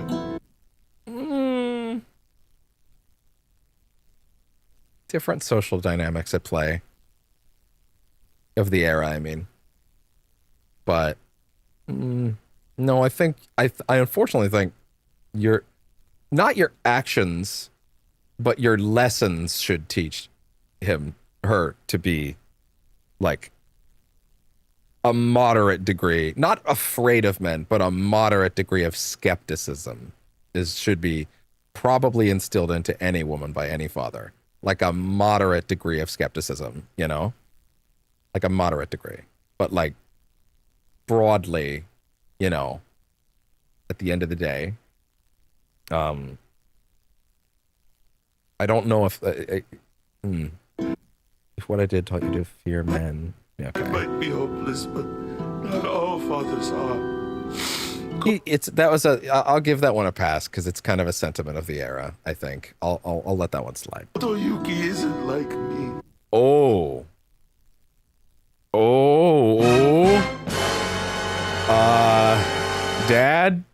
Dad, you better fucking be careful where you're about to go. This might be the moment. This might be the moment. No, Keith. No, wait. No, not yet. Not yet, Keith. Holding my hand back like fucking Chris Pratt at the Velociraptors. Not yet. But hold on. But this might be it. We're standing at the precipice right now, and he might be about to drive that truck right into the ravine. Right into the Grand Canyon. He is an upstanding young man. He's not. He can give you a good life. A happy life. I'm sure of it. That doesn't matter.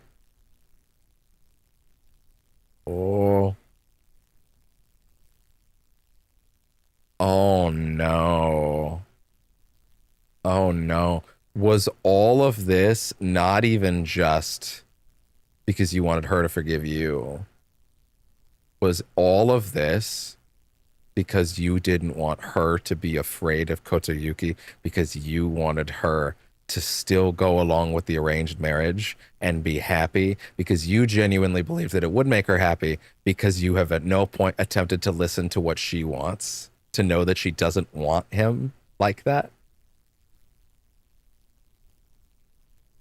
Was this less about you and how your relationship with her will fare afterwards? And was it more about how she is about to go off and marry a guy you arranged for her? And instead of, you know, like being something where, you know,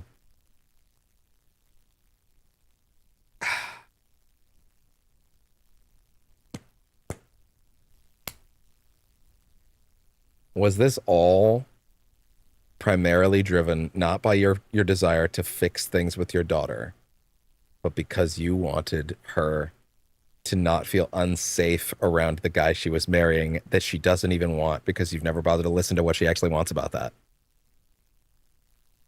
Because that flips this entire script from heartfelt, doing the best he can, what else could you truly ask of him, to, oh, you had an ulterior motive. A motive driven on some level at a bare minimum, driven. Even if it's just in the back of your head, that's too much.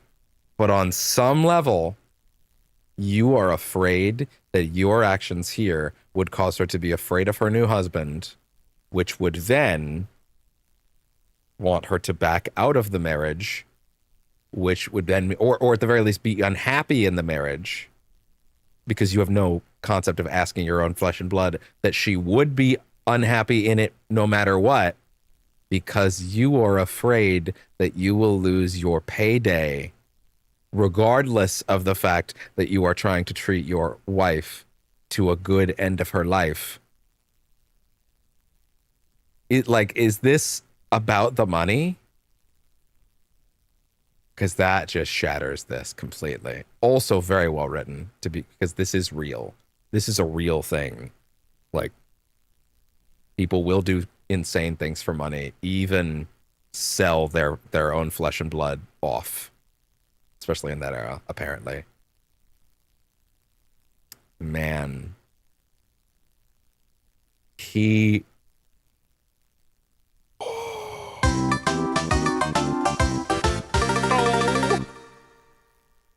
bringing this in here at all, even if it was in your head, is low-key disgusting.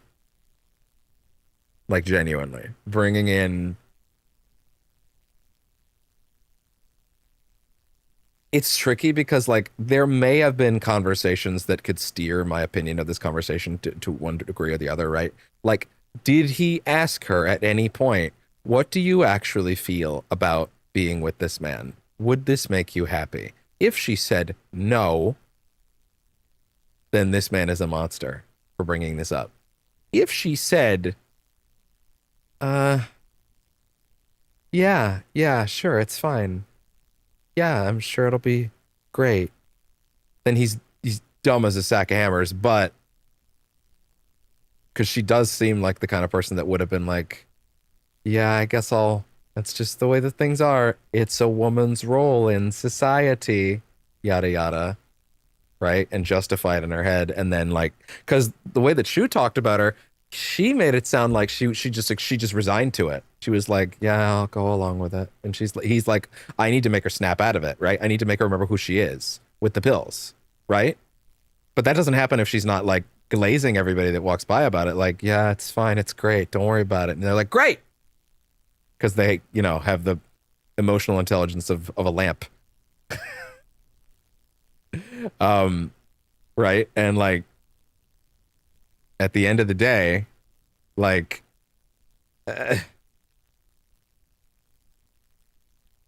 it probably was that, based on how she behaved around Shu.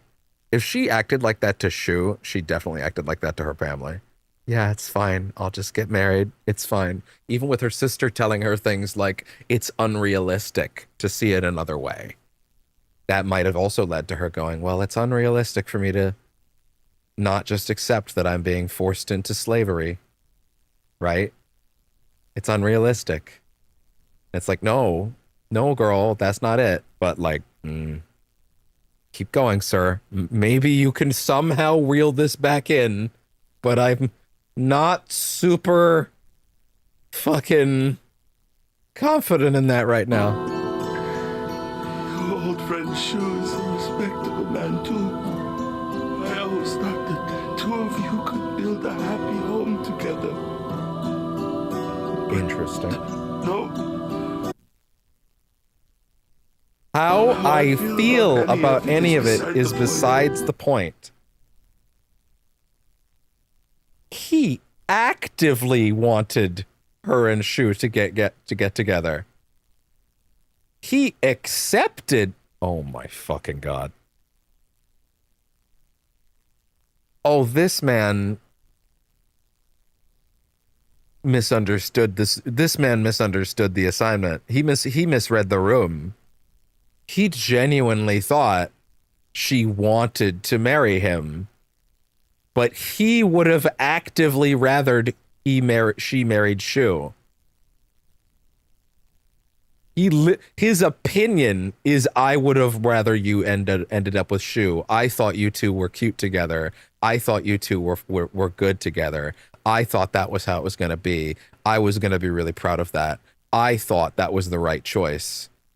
But I suppose this being richer, being with someone that will have more means to love you better would be better. But he does actively think she'd be better with Shu. That's fucking crazy. That redefines the dynamic insanely hard. He's just a moron now. Now it's gone from like pathetic asshole moron, like no, sorry. It's gone from pathetic asshole, waste of skin, human garbage to high temper, tries to make it better, tries to fix things, genuinely tries to fix things. Although it does seem like his behavior was a repeated thing, but whatever. Or not, but whatever. That makes it sound like it's not a big deal. But like broadly, his behavior, he wanted to correct it in this moment. Whether or not it happened, listen, there are a lot of stories in the world, in media, that like they have a big moment and you as the audience are just meant to accept that they never had a fight again, right? Like Beauty and the Beast lived happily ever after the credits rolled. There was surely never an argument ever again. There was never a moment where she looked at him and went,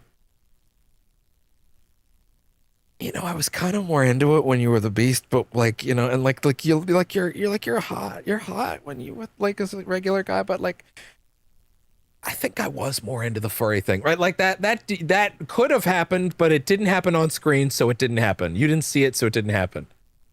I believe it happened though. But like broadly speaking, he genuinely thought they would be better. So he is now kind of transformed in my brain from vindictive, horrible, evil man to deeply misguided, deeply misread the room, was not willing to look at his daughter when she said phrases like, it's kind of tricky because we've gotten so few scenes of her and her dad actually speaking outside of this one, that it's not clear what she genuinely felt. Or no, it's very clear what she genuinely felt. It's not clear what she actually said to her dad and her mom about the marriage. I think, if anything, it's become really clear she was never honest about her feelings, unfortunately. That's the hard part. I think what's become very clear is she was actively dishonest about how she actually felt about it. It really reads, if he genuinely thought, I would have rather you and Shu gotten together, I think you two are cuter, I think you two are a better couple. Like, oh man. That's crazy, dude. He genuinely... So he's not a horrible, vindictive asshole. He's an asshole that's also an idiot. He's a moron that can't read the room and isn't willing to listen. Either isn't willing to read context clues, or maybe she's really good at covering it up, to be fair. She might be really good at covering up her true emotions. You know? She might have... Every time someone asked her, what do you want? She might have said, to marry the rich man and make my family happy and rich. And they're like, sounds good to me. Nothing wrong with that. I like that. I like that outcome, says the dad. That sounds great. I won't think about this emotionally, intelligently, in any context, any more than this whatsoever, because that would impact my ability to be happy. But that line, I must leave my feelings out of it, that sounds... There's literally no reason to say that unless he actively thought she wanted this. You know what I mean? If his opinion was, I would rather you be with Shu, and she said that, then he would go, like, based on that line, he would probably go, wait, really? You actually would rather be with him? Oh. Well, shit. Like, genuinely, the way that he read that line is read, I believe he would run into the dining room and he would rip the marriage contract right up right there. I genuinely think that. After the way he said that. And that's because of how well acted the line is, by the way. Like it's very clearly, it's a stutter. It's a stutter. It's a moment of weakness where he almost admits he would rather them be together. But he doesn't, because he thinks that that would upset her, or he thinks that she doesn't want that. When in reality, what she doesn't want is she doesn't want either of them that way. But if she turned around and said, I would rather be with Shu, he actually probably would go, oh, really? Well, shit. Oh, okay. Well, then you can be, especially in a moment where he's groveling like this. Like if that came out now, absolutely, I think you would do that. Gosh, yeah, no, like, oh yeah, okay. You know what? Even the line about like, I don't want you to fear men, that makes a little more sense. He genuinely thinks that this is what she wants. That's the only way that this makes sense. That's the only way that his lines work right now. He genuinely thinks this is what she wants. She does like Kodayuki, is what he thinks. Bare minimum. Likely because every time he asked, she was dishonest. Right? Like the placating, the yeah, it's fine. Yeah, no, it's great. Yeah, no, I absolutely want him. Right? Like, let's be honest, she was probably better at covering it up than that. Because he seems to genuinely not have any idea. And I have a hard time believing that the mom and the dad maybe, he's kind of stupid from the looks of things. The mom, I think she has the emotional intelligence for sure to be able to tell if her daughter does not want to marry someone, which leads me to think the only way that makes sense is if the mother also thinks that, because she is not being honest with them. She thinks she has to because it's responsible, because it's a woman's role in society, and because looking at it any other way, thanks to what her sister said, is unrealistic. She's absolutely burying her feelings to try and make them happy. She's pushing it all down, even though she doesn't want it. But she has actively been dishonest with her family. She has actively told probably everyone but the sister. It seemed like there was a real conversation with the sister about how she doesn't want that. But I don't know if that got back to the parents, right? I don't know. Maybe the sister even assumed the parents knew. I don't think it's crazy to think if your sister expresses a feeling like that to you, that she's probably expressed it to the parents as well. You know what I mean? Like, I don't know. It's your choice to get married or not. Oh my God. That just sealed it. It's your choice to get married or not. That means he absolutely thinks that's what she wants. Because if it wasn't, if he genuinely knew that she didn't want to, on even a vague level, he would never say that. Especially not he wouldn't say that in conjunction with the line ahead of it. You gotta remember, I'm pausing between this. There's a bit of space there, but like the line before it was, I must leave my feelings out of it, even though he's clearly about to say, I feel like you and Shu would be better together. And then immediately his next line is, it's up to you whether you get married or not. As in, I don't get to decide whether you get married. You do. Which implies he genuinely thinks that she wants to. Oh my God.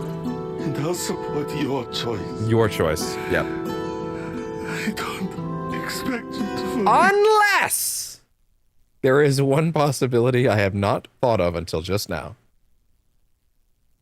Which is that, once again, I mentioned way earlier in the playthrough, we don't know if all of these routes happen. Like, we don't know if the events of the Roost wedding, the Roost ending, the fighting Shu ending, the fighting Kodayuki ending, and this ending all exist on the same timeline, or if they are different endings in the sense that they are literally different ways that the events played out, representing different conclusions, or if this is all her brain mishmashing different things and fears from different points in time that all occurred at different points in time, but ultimately were all like things that all happened, right? mashing around in her brain like a hot pot. Or if all 4 of these routes represent completely different conclusions of different timelines entirely.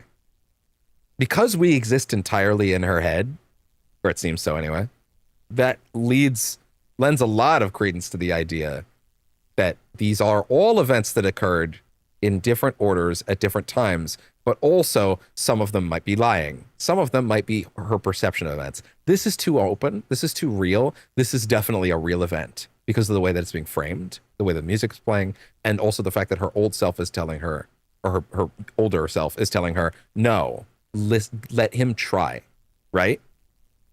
So therefore, I can extrapolate from that most likely this is real. This has to be real. But the broad point I was trying to make by pausing it here is to ask, this might be a route where she doesn't get married at all. Do you get what I mean? This might be a moment where she talks to her parents and admits it, and then the marriage just doesn't happen, like at all. You know what I mean? Which would mean the other 3 are wrong. To be fair, people have said this is the true ending, this is the canonical ending, which means it might actively unwrite the other ones. I want you to be free of this curse of mine. I just want you to be happy. I'm so... Yeah, like if this scene is actually leading to her going, yeah, no, I don't want to marry him. He's like, what? Wait, what? Then I guess that means the other routes are their own thing. Like they are different timelines. I'm still scared. And I still don't forgive you. We have just erased the other one, by the way. She just stepped out of the scene. But at least I finally understand you. At least I finally understand you. And that is all you can hope for as you grow older.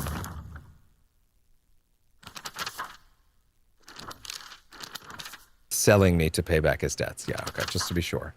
Wait. Okay. After Dad saved up enough money from fishing, he decided to start up a restaurant with his longtime friend, someone who was like a little brother to him. That friend, however, stabbed him in the back and ran off with all his money, leaving him with nothing but debt. Apparently, that's when things really started heading south for my dad. I mean, I do sympathize with him, but his past is his problem. Stop that. Stop that. But his past is his problem, not mine. And it definitely doesn't excuse him for making every day a living hell for me. When it's just him and my mom, he apologizes for the life of poverty he's forced us into his debts. When it's just him and my mom, he apologizes for the life of poverty he's forced us into due to his debts. According to Mom, there is nothing more shameful in this world than a father than letting his daughter see his weak side. That's not true. I mean, in that era, maybe, but that's...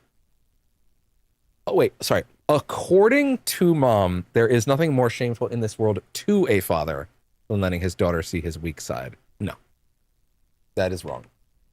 Your weak side is your sensitive side. Your quote-unquote, too many people, like, conflate your weak side with your open side, your emotional side, your vulnerable side, your ability to let people in. That is the part that keeps you strong. Your strength is not showcased by being a stone-faced tough guy. That is the language and the mentality of a child. Very similar to the current United States administration. A bunch of 12-year-olds kicking around buckets and pretending that they're tough guys. The Andrew Tate philosophy. I only matter as long as I am strong at all times. Here's the reality of the situation. Here's the truth of things. People like that, like the Tates of the world, they're fucking pussies. They're fucking pussies, and they don't know anything about what it means to either A, make a woman happy, or B, be a real man. Being a real man isn't about being tough. It's not about being strong. Those things matter, but not, yes, you should be able to protect the people around you. But if you can't be a fucking human being with them outside of the moments of Papa Bear protection, you should be able to be Papa Bear at times. You should literally be able to look at your family and know that they're safe behind you, and you should be able to stand in front of your family in a moment of panic or terror and show them they're safe behind you. You should be able to do that. But if that's all you are, you're not being a father. You're being a tough guy. You're being a child pretending at being a father. You're being someone that at the end of the day only has the capability to make the people around them feel safe, but never respected. You want the people in your life to feel respected, to feel loved, to feel cared for. This other PC is pissing me off. Oh my God.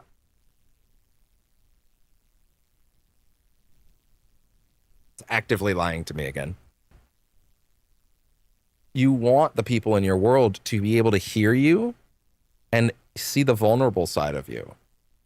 Here's a crazy factoid for you guys. Women like it when you are a vulnerable person, when you act like a real human being with thoughts and emotions and don't hide them up and cover them up. Well, I guess I shouldn't say all women. Most women. There's plenty that don't. Those are the ones you don't really need to bother with, to be honest. The ones that just want the big tough guy, they don't want a worldly person. They don't want someone that actually cares about and respects them, right? Like all that alpha beta nonsense. I think I used the phrase beta a few times in this playthrough. I hate that phrase. It's the language of the oppressors. It's the language of someone that is frankly a fucking huge bitch, to be honest. Like a huge bitch, huge baby bitch. But like, that's the thing. You need to be able to be vulnerable with the people around you. There is nothing more shameful in this world than a father letting his daughter see his weak side. No, your weak side is not your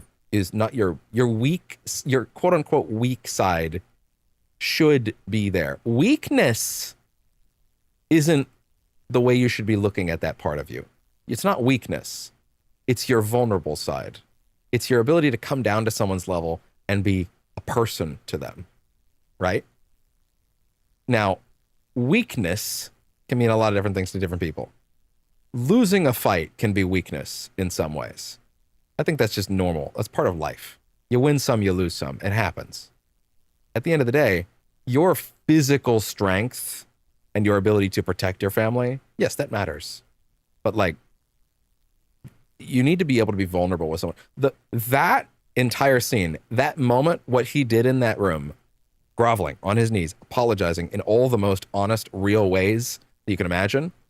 Much as I hate to say it about a guy who's like categorically kind of a disaster and an asshole, that was the manliest thing a dude can do, is to own up to their shit correctly. That took more strength and bravery than most men could muster in their entire fucking lives, especially if they have ever listened to a word of some asshole moron who would never understand how to make someone happy in their life, like an Andrew Tate. That you could never get like a fucking manosphere asshole like that moron to do what that man did in that scene, to get on his knees and apologize for a horrible thing that he did. That's because some men conflate weakness with ownership. They conflate weakness they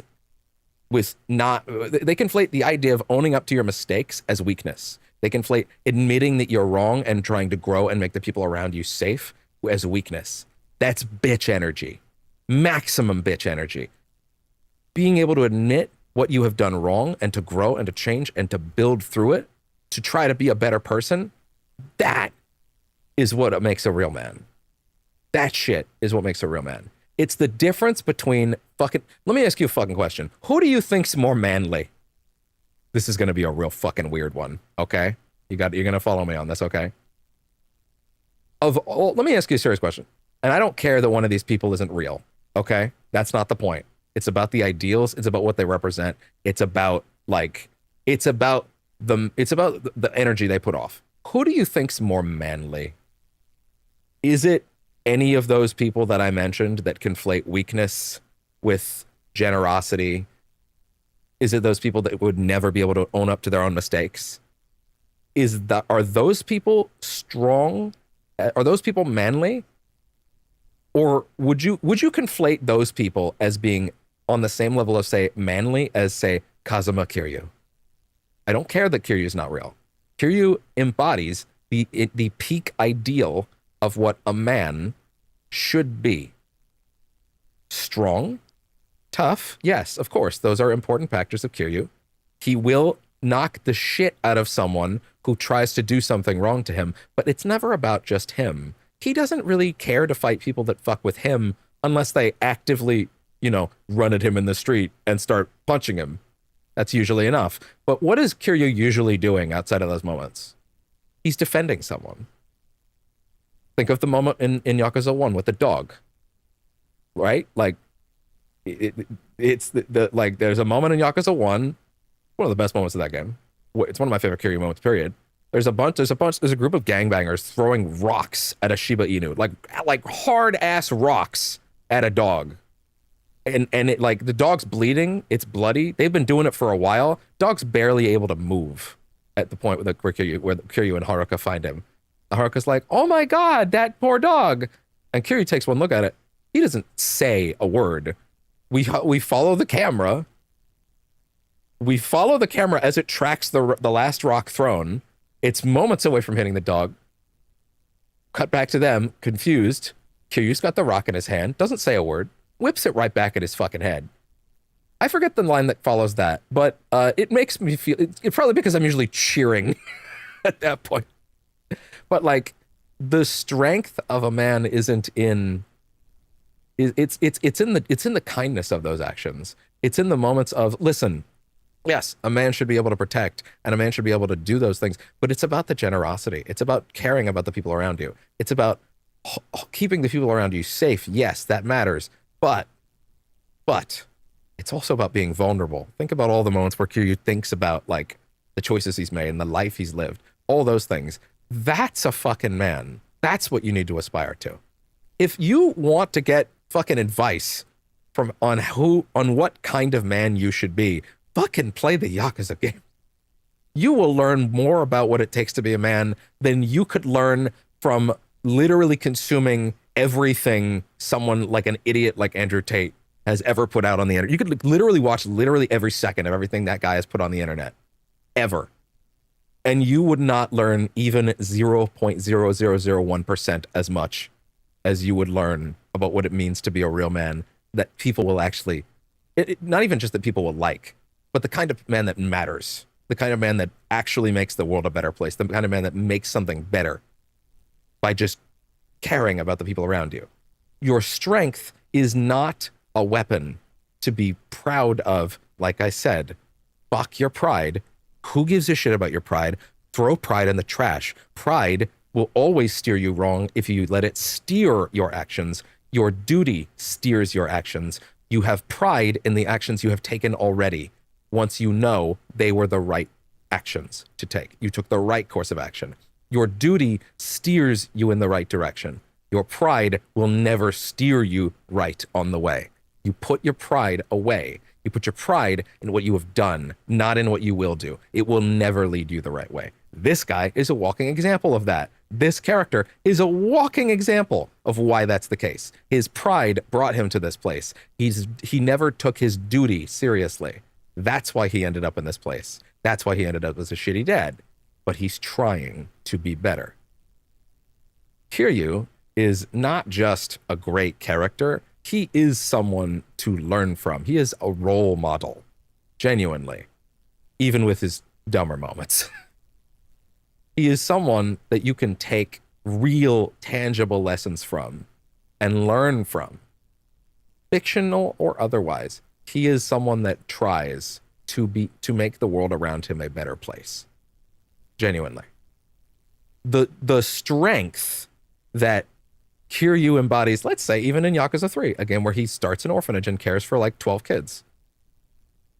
That's a level of strength and manliness that you could not fucking possibly ask of a lot of guys out there these days. Genuinely. It's unmatched.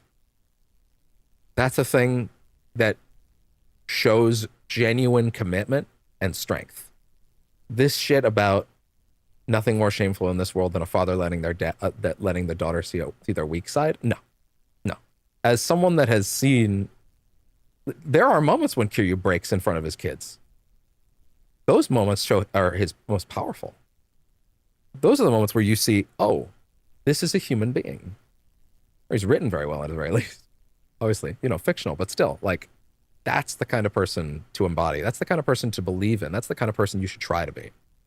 The moment you conflate weakness with vulnerability, you conflate weakness with trying to be you conflate your weakness with trying to come down to people's levels. You conflate weakness with, like, crying. That's bitch shit. You crying doesn't make you weak. It makes you human. And if you let people in on that, it doesn't make you worse. It makes you stronger for not caring how people see you, for letting people see more shades of you. You are more. You can be more than just a big guy who can beat people up in a situation where you have to. Your goal should never be to beat anybody up unless they fuck with your family or you, or the word ruffians comes up in the Yakuza font on screen because they rolled up on you, and then you got to do a couple heat moves. But outside of that, you should never strive to get into a fight. Unless you're a 14-year-old high school girl and you have a pipe and there's a big weird thing in front of you that's trying to lick your face or pull up your skirt, and then you got to pull out your ancient evil sword. Have we gotten a little off the mark on this one? Maybe. Anyway. If he acts the way he does to me just to hide something as dumb as that, then I think I might go if he acts the way he does to me to hide something as dumb as that, then I think I might just go crazy right now. This house is theirs. It has nothing to do with me. I was just born here. I may be Hinako, the little bird, but I have wings of my own. And if he doesn't care about how I want to live my life, then I'll just spread my wings and fly away. Wherever I choose to go will be entirely up to me. Spittin'. Perfectly balanced, as all things should be. Honestly, I love how much we've gotten to just talk during these segments. I love that we've literally walked through one room, solved one puzzle, and watched one cutscene. And that's been like an hour and a half of just dissection of themes and character, and I love that. I love that. And if you're like, God damn it, just play the game. No! We're here to talk about the themes. We're here to learn something. We're here to grow as people. We're here to walk away with a feeling inside us. That's really funny that it read that as 7 minutes because it only counts the time you're actually moving. Yeah, it's to the door. Now, my question, I did not have the controller prompt on the right. I did not have the controller settings on the right buttons, which meant my dodge button wasn't there. You know what? Go ahead and hit me. It's fine. No, seriously, I just saved. Go ahead. I don't want to come into that listen, I don't know. I feel like we're not going to end up in the Ornstein and Smoke fight this time. I feel like we just had the absolution of the parents. It would be pretty fucking weird if we just... Okay. It would be pretty fucking weird if we had the boss fight with the parents again right now, after that, you know what I mean? So I feel decently confident that this is going to be something else now. Oh, for fuck's sakes. You son of a bitch. You little shit. You son of a...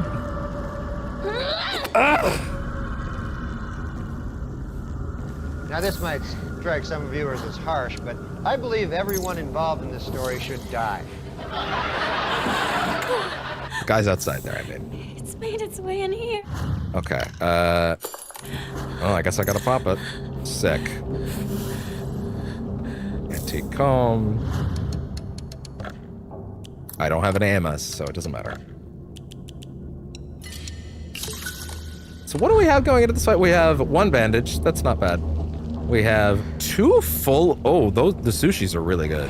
That being said, the problem is this fight does a lot of damage, so it's kind of a rough health item to have because, like... Assuming we're doing the fight still. It would be kind of weird if we did, to be honest. I would honestly consider that to be kind of off-tone if we did the fight again. But whatever. It is what it is, I guess. Like after that, with both of the parents, I feel like it would be kind of bizarre to do the fight with the parents again. But like, I don't know, we'll see. Regardless, yeah, I think I lost my train of thought. I was like, it's fine, just go. New cutscenes. It says new. It's still the same so far, but it says new. I mean, bare minimum, you need to justify how the fight still happens in terms of their dialogue if you're gonna make me do the fight again, you know? So the cutscene would need to be different at the very least, but I still think it would be kind of weird and off-tone to do the fight with the parents again on this route after that. Like it just feels weird. Feels like we should be skipping it. To be fair, if we're not, then I'm gonna feel really weird about talking that long, because woof. Because doing this again without the sword, oh boy, not jazzed about that.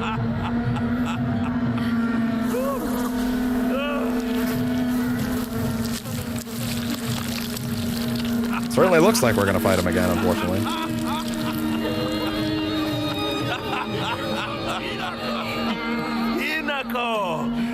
You are late. And yet it still says it's a new scene. We're about to get started here. What did you say?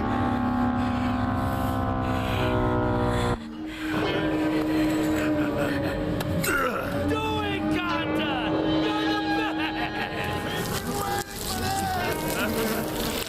I have seen no evidence that this scene's new so far at all. It's been completely the same so far, but the game's being very clear this is a new scene. Ladies and gentlemen. Unless he's gonna stop at a certain point. A master with a blade. And then he just starts making sushi this time.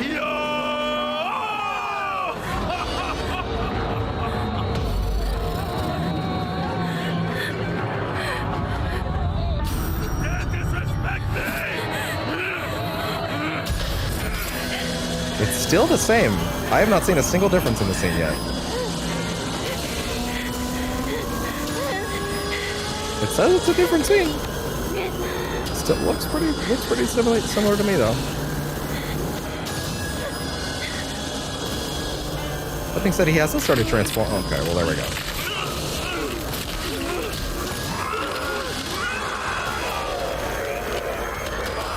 Maybe the wife will be like, "Hold on, honey, calm down, rein it in, have a Snickers.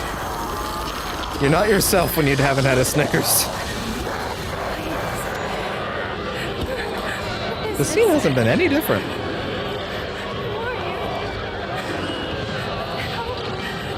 This seems a little different, but only slightly. Don't touch them? Wait. No. That... Okay. The last part of that was a little different. Yeah. Leave my parents alone. Don't touch them. That is different. That's the only part that was different, though. Defeat your parents. Okay. But we're fighting the corruption. Oh, boy. He's coming. There we go. Stop making me fight them. As in, she has done this before. This has all been sequential. That confirms that the other endings happen in a string. She is going through this. She herself is going through all of this over and over. It's not just us. it is actually looping for her. That is huge. That implies that all of the events matter. That's not at all a small detail. That implies all the events in every route have mattered.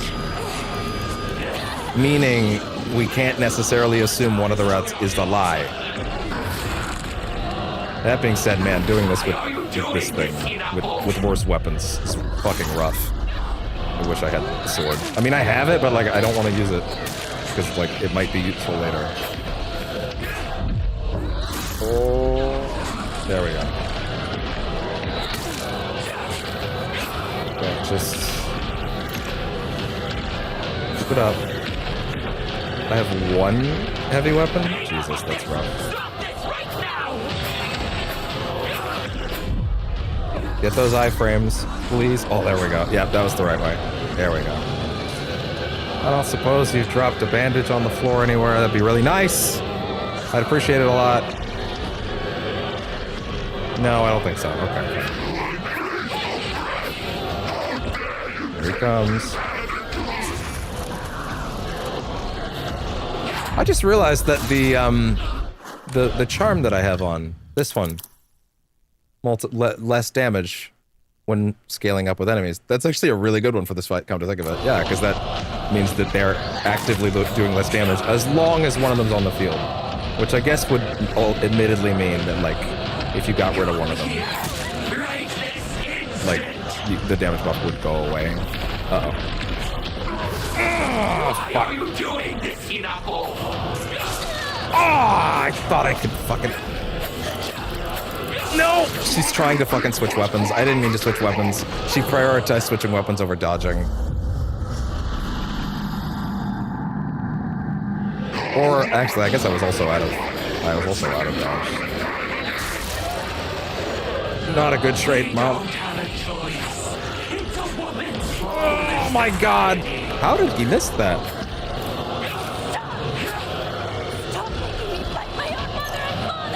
Yeah. She's done this as many times as we have. All of this mattered. Why are you doing this? There were no routes that were just like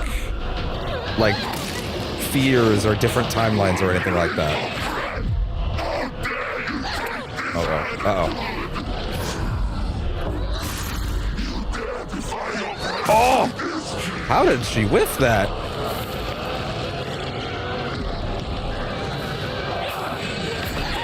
Oh my god. Everybody failed there. Ah!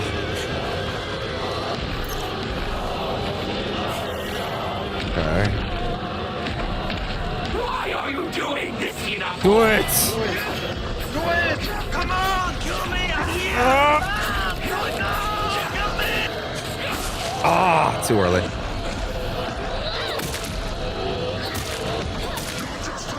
Oh, get rid of it! No. Too late. Take it. Ah!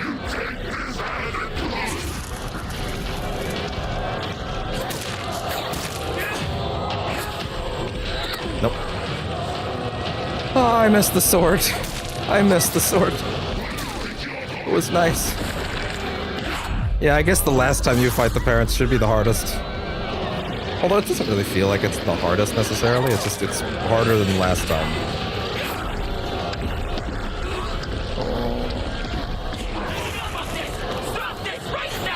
Oh boy, out of dodge. Out of stamina.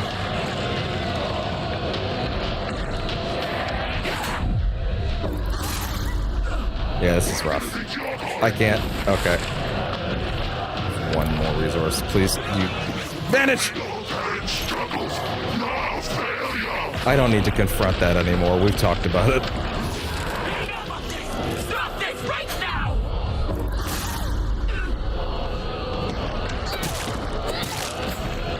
Oh, it didn't have any damage. Or stamina. There we go. Bring it back. Yeah. Right there. Give me the iframes. That's the shit.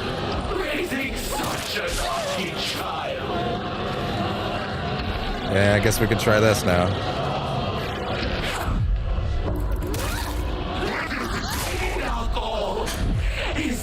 Oh, that's good. I do. I defy a lot. Oh, God. Oh, she's out. I feel like that was way too early, but I'll take it. Oh, God. Yeah! You're not her parents.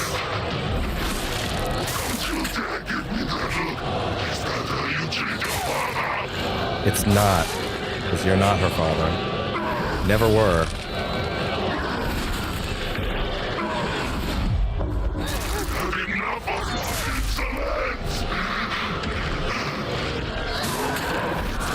That's fine. Oh! Eat it!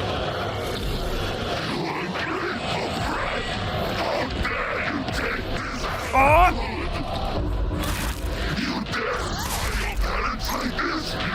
Give me that damage buff.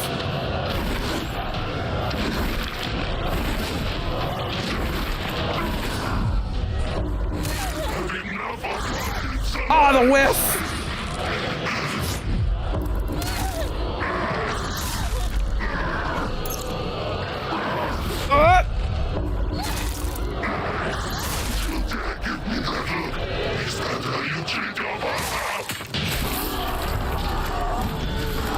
Welcome to hell, motherfucker!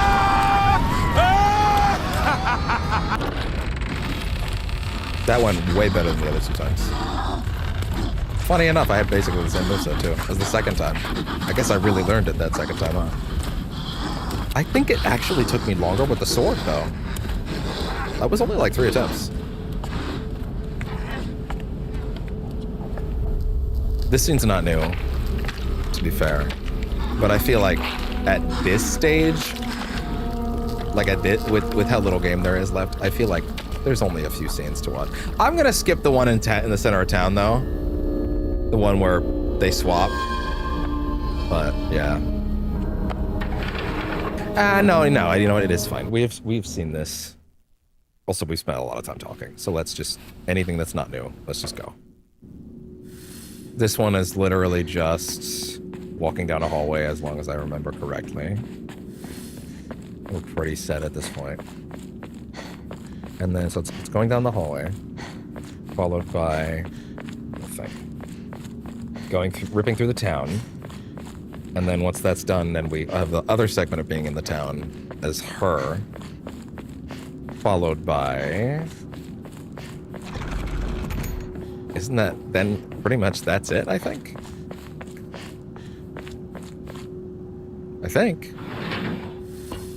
I fucking forgot we had to do this still, actually. Shit. Oh. Man, I really forgot about this. Well, I did. It's puzzles difficulty story this time, so this should be the easiest it's ever been. Incredible. All of them. All of them. What is she talking about? These lines were always very revealing about the nature of whichever route we're on, but this one I'm not sure.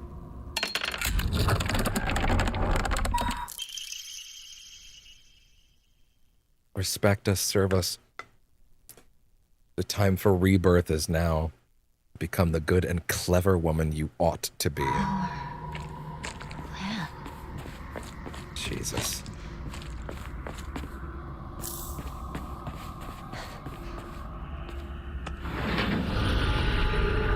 Okay. I reserve the right to play Sin Devil Trigger for the final boss if I want to. Absolutely reserve the right to play Sin Devil Trigger. Assuming it goes on long enough and we kind of get the point.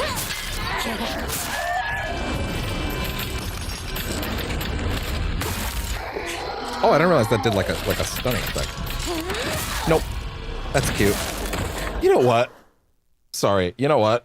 This exact segment, there will be nothing new here. There will be no new detail here. I'm putting Sin Devil Trigger on now because this is basically a combat gauntlet. I don't care. I'm doing it. You can't stop me. Fuck it. I don't care. There's nothing new in this sequence. It's just a little combat gauntlet. Fuck it. Why not? Let's spice it up a little bit. We understand. We get it by now.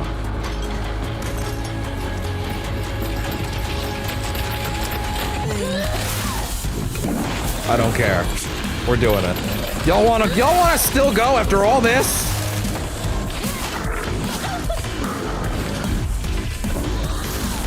Fine. Let's go. The strongest Silent Hill protagonist.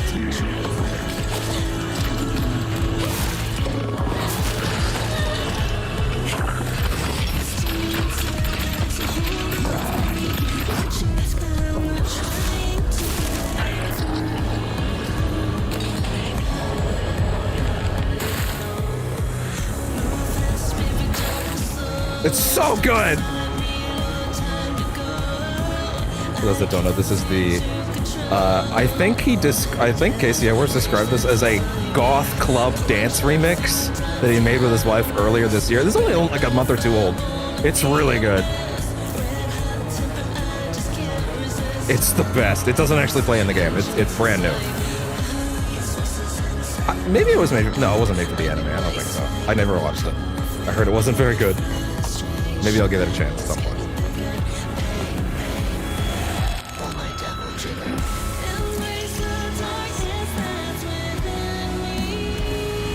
She might have a couple new lines between rooms, so I'll probably pause it then.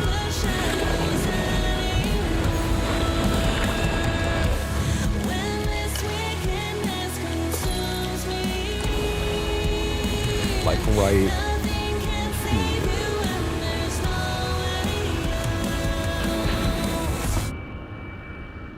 She might have a couple lines here.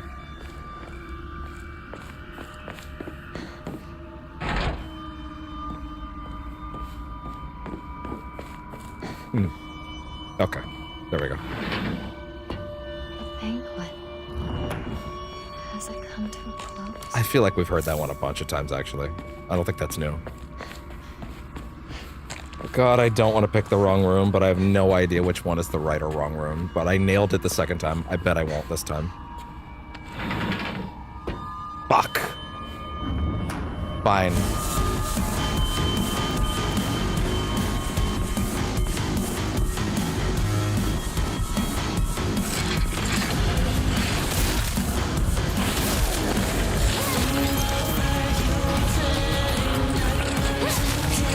What?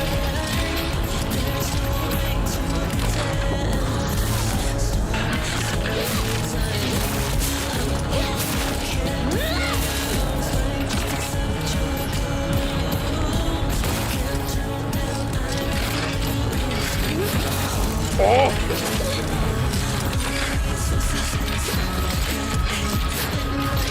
You know what?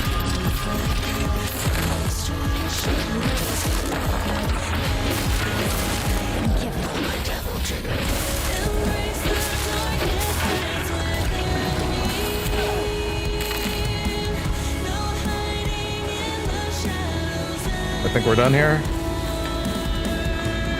There's significance of this sequence. Like we learned last time that like one of the enemies is like dressed up. I guess now that I think about it, we do see that enemy a little later too. So I guess it's not specific to this sequence, but it's the first time I remember seeing it. The big guy that's dressed like that one tail. No, it wasn't the right way, girl. Because the second one doesn't want you to go the right way the first time, I guess.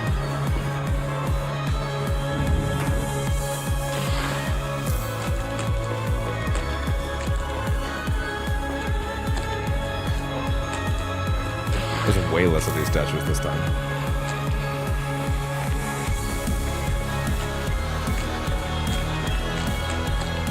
I'm just gonna play the song again when it's over, by the way. I'm not gonna roll through a playlist. It's just good. It's 6 minutes. It's great. Fuck! Damn it!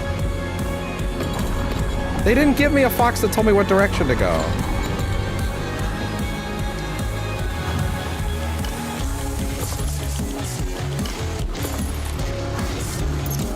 No, not that one.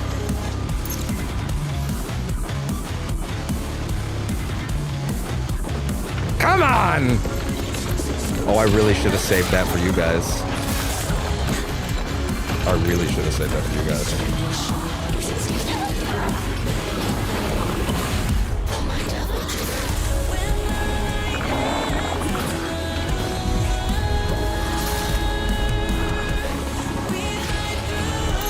Give me another. Ah!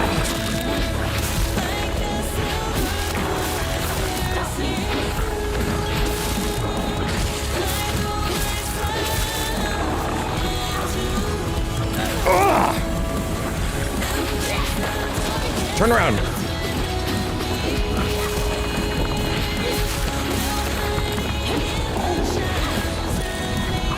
Oh! No. No.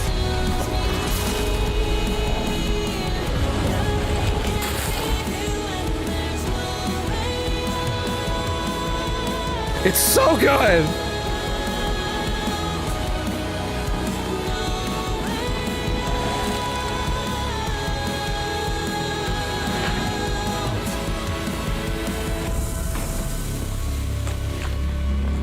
Oh my god, they're really not gonna give me a fox that points me in the right direction, do they? No, wait, didn't I still pull one out? Are you saying it's this door? Fuck!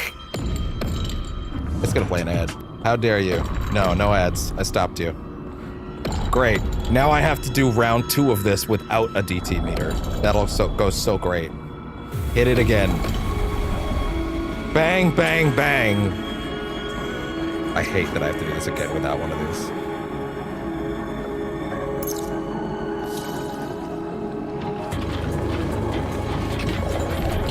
This puzzle's so bad.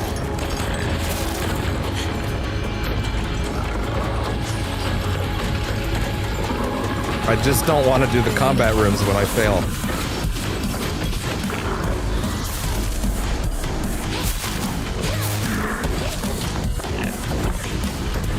Ugh.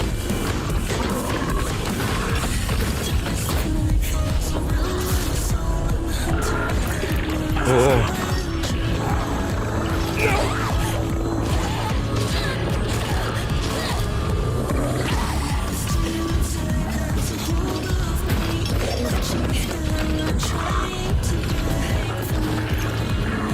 Oh god. Wait. Wait, I think I have it. I think I have it. Go! Oh, no! Ah! Die!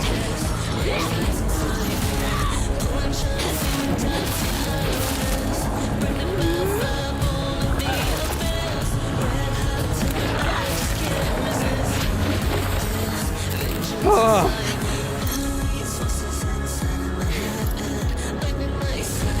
It's really fitting, okay?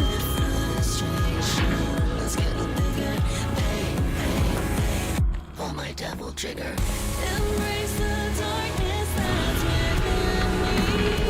Okay, we're good.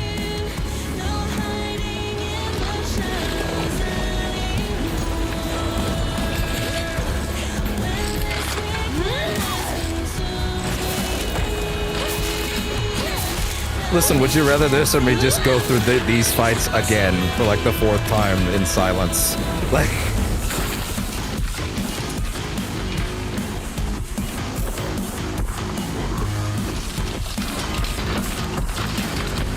Wait. Ah!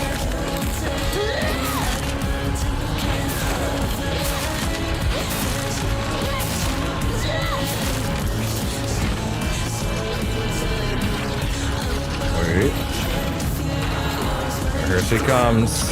She's gonna do it. She's gonna do her flash time shit. Oh! God damn it!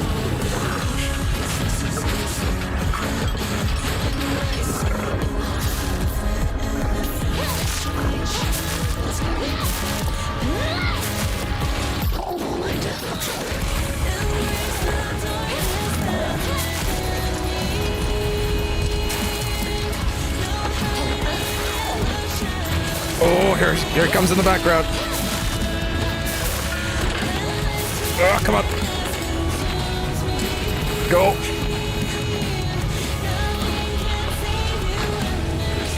think there's one back here. Yep. Just want to get you off the board.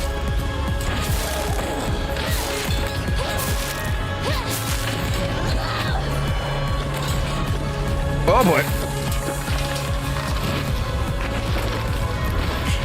Oh boy.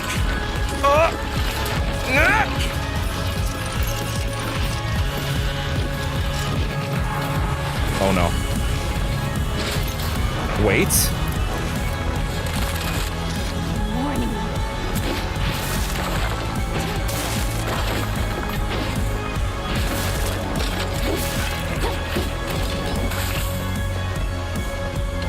Oh, I can't do the fox vision when I'm in this. Okay.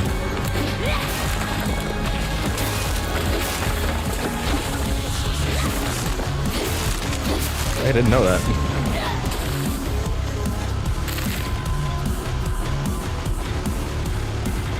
If you told me I'd be able to play Sin Devil Trigger over Silent Hill F, and it wouldn't feel hilariously off tone, I would have laughed, and then I would have said, "Sick."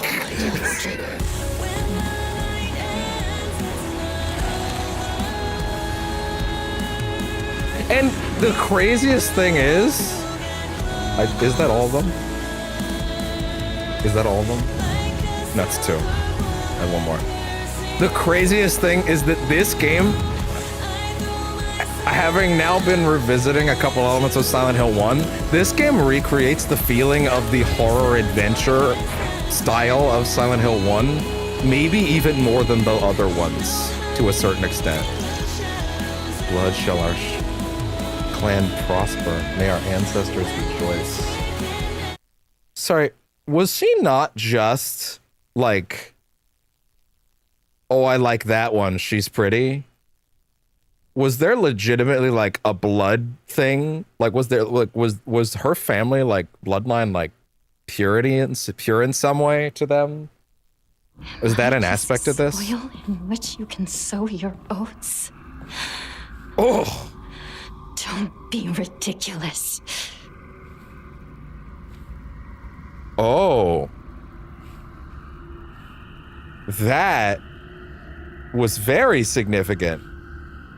Because every other time we've done this sequence, Fox Hinako has always represented the version of her that resigns, that gives up, that willingly accepts the wedding because she's the one that thinks, well, she's the one that listens to her sister's ideas of like, it's unrealistic to think you can be anything else. It's a woman's role in society. She's the subservient one. The other Hinako is her more true to herself persona. The Fox one was always her in her servile, subservient form. And all the dialogue throughout these sequences has usually been her very like slowly getting more droney and like, yes, it's a woman's role in society. And this time, just then, after we had the talk with the dad about how the marriage can be your choice if you want it to be, that line just then, that was the first time in this form, in the Fox form, she gave a very dismissive, how fucking dare you think you can use me, as nothing more than a breeding ground to sow your oats, as she put it. God, that's horrific. That's the first time this version of her has snapped out of it and read a line in a go fuck yourself. I am not what that is. The two parts of her are starting to come together. They're starting to become more allied, which kind of makes me wonder if the scene in the center of town will be different now. Anyway, I think we do have to do one more set of combat rooms. That's very interesting. That's the first time this version of her has stood up for herself and started acting like the other one. Oh, are they gonna fuse? Are they gonna do a fusion dance? Okay, where is it? I mean, I already, based on where you're looking, I already know where I should be looking. Unless they move. No, they do actually move. Oh, so you can't, yeah, no, you can't just assume. Come close. Women must submit to men. Kodayuki is still but a fledgling. Come and we shall treat you as we see fit. Look into my eyes. Wait a fucking minute. So this isn't being written by Kodayuki? What is this, his father? Oh. This whole time I was thinking that Kodayuki... No, wait, no. No, the father's not in the picture. We read that in the earlier notes. Stop.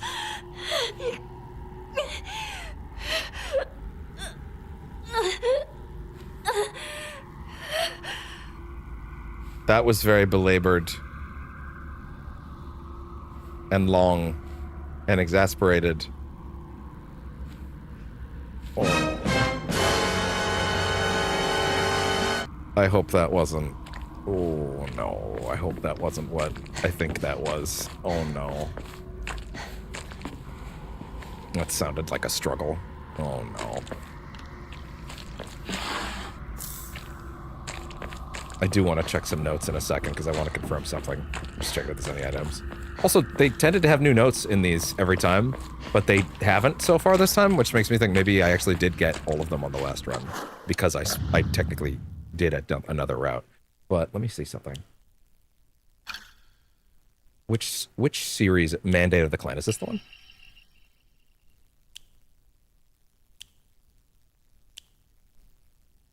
Maybe. I don't remember this one, but I feel like I should read it anyway. Mandate of the Clan. A living sacrifice shall be offered every 8 years, for nothing else can quell the wrath of that dwells within the waters deep. She shall be a maiden, fair and pure of heart. By vicious thirst. Sacrifice her blood. Distilled 8 times over. No, this is actually something else. But where is it? Where would it be? Clinical trial. Local doctor's note. Where is it? Family physician's log. Which one am I looking for?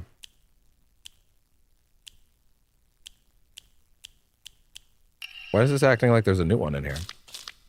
Oh, apparently I never read this one? What? Closer to the store, our classmates would peel off one layer by layer, one by one as they turned to go home. It was never just me and Shu on our own, but I didn't care. Dirty little cockroach. All walking home together. I feel like I did read this one. Where is it? Sakako's mother. Sakako's diary. Observation log. No. No, this isn't the one. Where's the one from the mother? That's the series of notes I want to read. Santa. On call. Housemates note?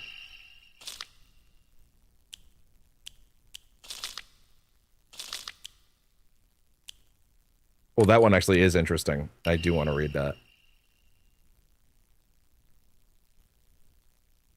I don't remember this one either. Strict Mother's Letter. These are the ones I wanted. Okay, but let me read the housemate's note first, because I think this also pertains to this. The Tsunekis are the most notable family in this area and are known for their wealth. Because I read these all out of sequence and at various different times, so I want to get all the details straight. The Tsunekis are the most notable family in this area and are known for their wealth. For generations, each head of the family has possessed a talent for business, an acumen they have utilized during times of both social unrest to amass a large fortune. However, they were given that a great many suffered while they grew rich, their actions have often drawn envious eyes. When I first entered into the service of the Tsunekis, my grandmother shared some of the many rumors that swirl around the family. Each time the world falls to pieces, the Tsunekis' treasury only grows larger. The Tsunekis are happily waiting for misfortune to strike so they can line their pockets. Shortly after I became their maid, there was talk of an arranged marriage for the young heir to a noblewoman. Noblewoman. This led to the heir unceremoniously ending all his scandalous relationships with women, including one with a young housemaid named Sachi. We heard that name in other places before. Sachi came from a family of poor farmers, but her beauty shone brighter than the sun, something that had caught the young heir's eye. By the time this marriage was being arranged, she already had a life growing inside her, and the two made vows to run away and start a new life together. And yet, so it's unclear if this is Kodayuki or if this is like his father or his grandfather. Or at least unclear to me. Maybe they actually were clear about that. Shortly after I became maid. Okay, yeah, so this is current. Okay. But this doesn't necessarily have to be written recently. And yet the young heir cruelly and wantonly cast her aside. Simply, he did not want his prospective marriage to be ruined. So the Senekis kicked Sachi out and drove her to some far-off place that they could forget her existence, despite the piece of the family she carried with her. People say that she was fighting back tears so hard that blood began to trickle from her eyes. We've read that name in other places, so I think Sachi is actually someone from the town in another area. So I think this is modern. So actually, it probably is about Kodayuki then. However, the child she carried was unmistakably a descendant of the Senekis, and their blood lies in wait for tragedy to strike. It is only a matter of time before that child exacts their revenge. I believe that the next time there is turmoil within the Seneki family, that child will make their move. February 15th. If only I knew when this game takes place. The calendar. I'm not 100%. Well, I guess it doesn't matter because it's all in our head. There can be no two ways about it. The family is indeed cursed, and I am the only one who knows the full story. I must tell the master all I know, for if I do not, may the gods have mercy on me. Okay, so that's the whole note. Okay, this is the one I actually wanted to double check on. Good morning, my handsome boy. It looks like we missed a few. So, that sucks, but oh well. Maybe it'll come up. Maybe we'll find it. Good morning, my handsome boy. You are different from those delinquents who run around town. You have noble blood running through your veins. Of course, every child must play in order to grow, but I simply ask that you simply choose who you play with. You must think me as awfully overbearing. But please respect my wishes while you are still young, for when you are grown up, you will feel free to do as you please. You will be free. Good evening, Good morning, my handsome boy. These are not very long. Even if you find yourself poor of pocket, you must never let yourself become poor of heart. You mustn't forget that you have inherited your father's noble blood. Okay, yes, the father is out of the picture. Or maybe. It certainly reads like that. You wouldn't say inherited your father. Like it's true, but like, I don't know. It doesn't read like he's still around. You must study hard and learn to be a gentleman. Do not think yourself as a little boy, for you are simply a tiny adult waiting to grow. There will come a day when your father shall require your help, mark my words. Okay, no, never mind. The father's around somewhere. Good morning, my handsome boy. Your real last name is Tsuneki. It is told that those of the Tsuneki lineage are destined to bring good fortune when the world is in disorder. In fact, that is how your father earned succession to the Tsuneki lineage. And you, who have inherited your father's noble blood, are sure to be next in line. To make your name, I took one character from your father's name and one character from mine. That way, when anyone from the Tsuneki family hears your name, they will immediately know you are our child. What was the father's name? Did they mention? Kodayuki.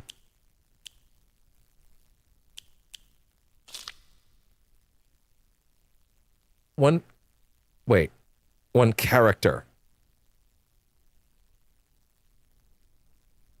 So maybe her name was Yuki? And maybe his name was Koto something? Maybe? It just feels like you're supposed to have an aha moment on reading that one. You know what I mean? It feels like that piece of information is meant to make you go, oh!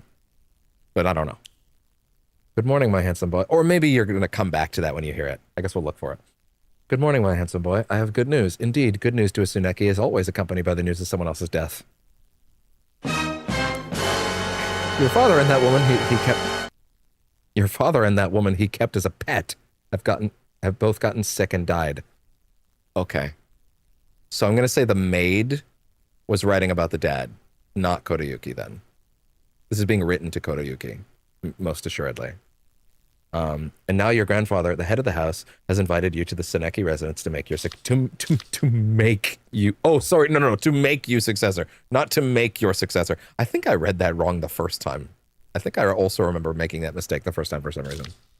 It is a pity that I couldn't reacquaint you with your father, but at least I was able to make you successor of the Tsuneki lineage. So no, the dad wasn't in the picture. He seemingly died off camera during a period of time where he wasn't supposed to be around them. Yeah, there's definitely one we've missed. But that doesn't mean we can't find it. Good morning, my handsome boy. I know it's a little sudden, but we shall be moving tomorrow. I've notified your teacher, so just make sure to say goodbye to all your friends. I shall tell you everything at home. Yeah, okay, interesting. Yeah, we've missed one. Or we're going to find it very soon. Maybe. That's also a possibility. Okay. I just wanted to check on that. So then that The reason I wanted to read that, to be clear, was because the thing that we just read, which, am I even able to check that? No, I'm actually not. Okay, well then let me do one of these. Give me one of these. Let's find it.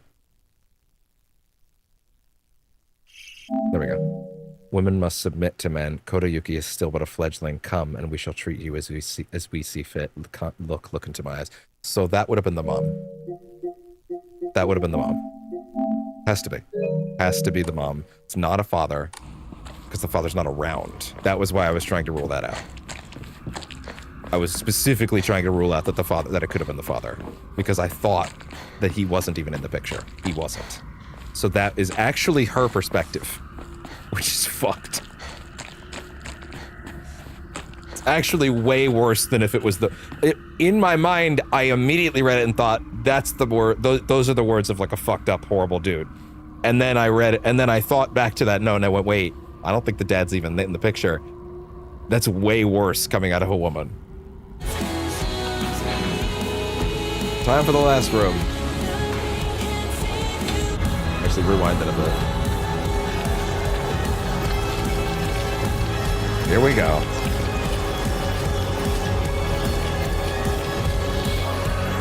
Hi.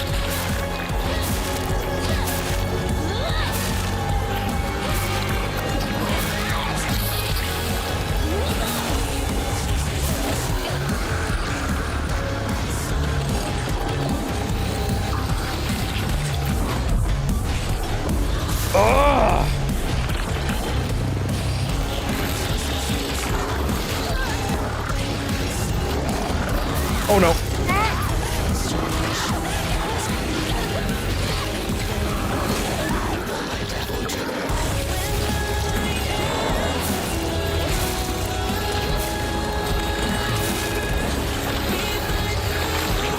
Oh boy.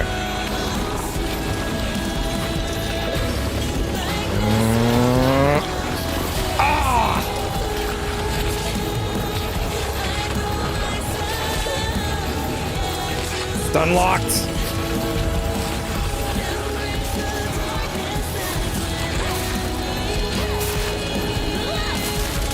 Oh!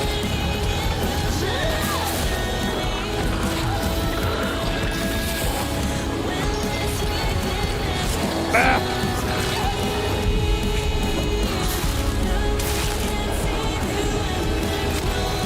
Ah!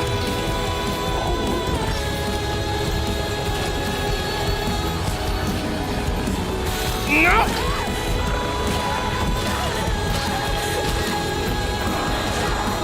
Yo, the damage reduction! Oh, I really thought that was enough to use it. Now!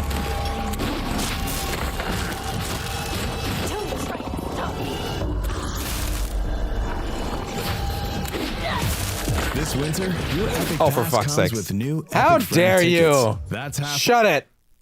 Stupid fucking... Got too into it. I got too into it. Come on. Give it back. Give me back my Sin Devil trigger. Come on. Come on. Put it like... Yeah, fuck it. Yeah, put it somewhere in the middle. That'll do.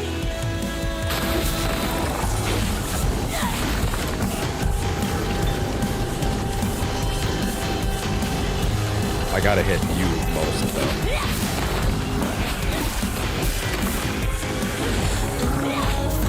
Oh, God.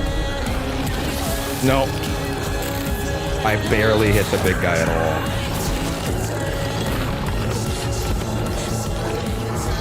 all. Okay. That's fine. That's fine. None of my camera glare for some reason. You know what? No. Start it over. Do it. This is a big one. Also, although I think there are items that I might have missed.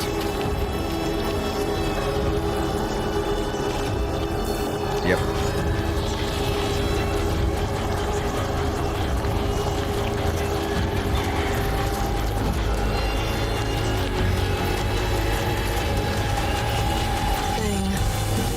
Yeah, that'll do it. Okay, I can make that work.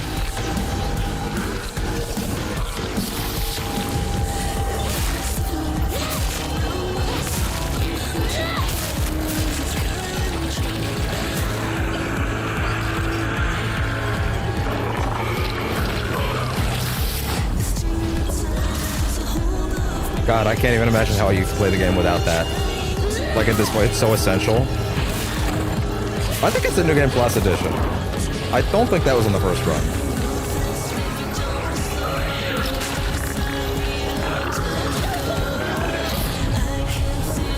Double dodge.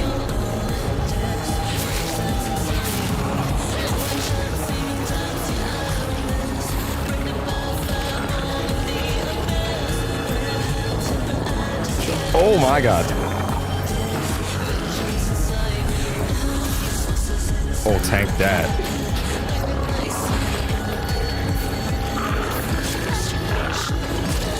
I dodged that, but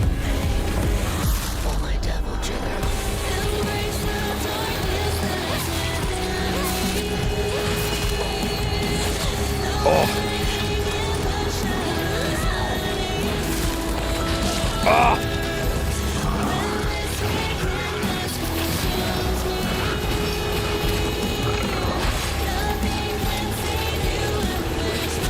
Oh god.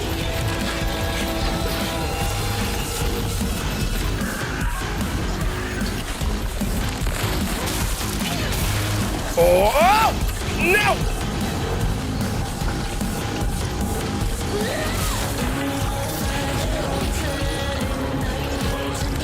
I got a drainer though.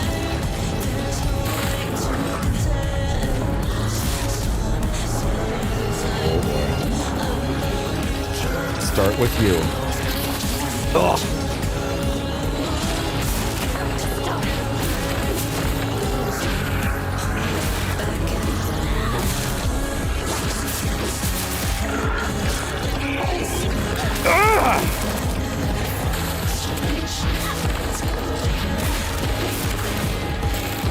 Oh god.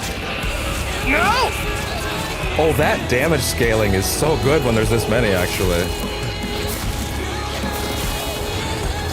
It's actually really helpful. Like, they're doing so little.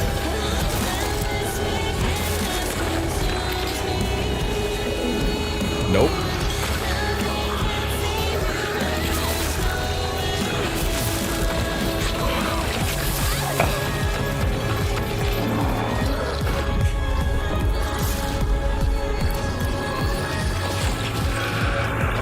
Oh boy.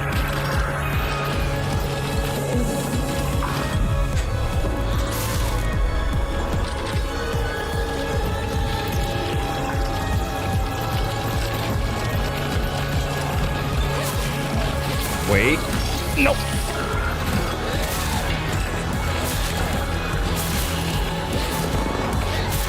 That's fine. Nope. She's gonna get back up. Gotta do it.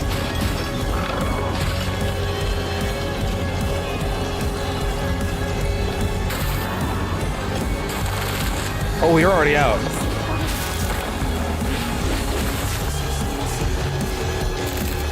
Kind of a waste. Oh well.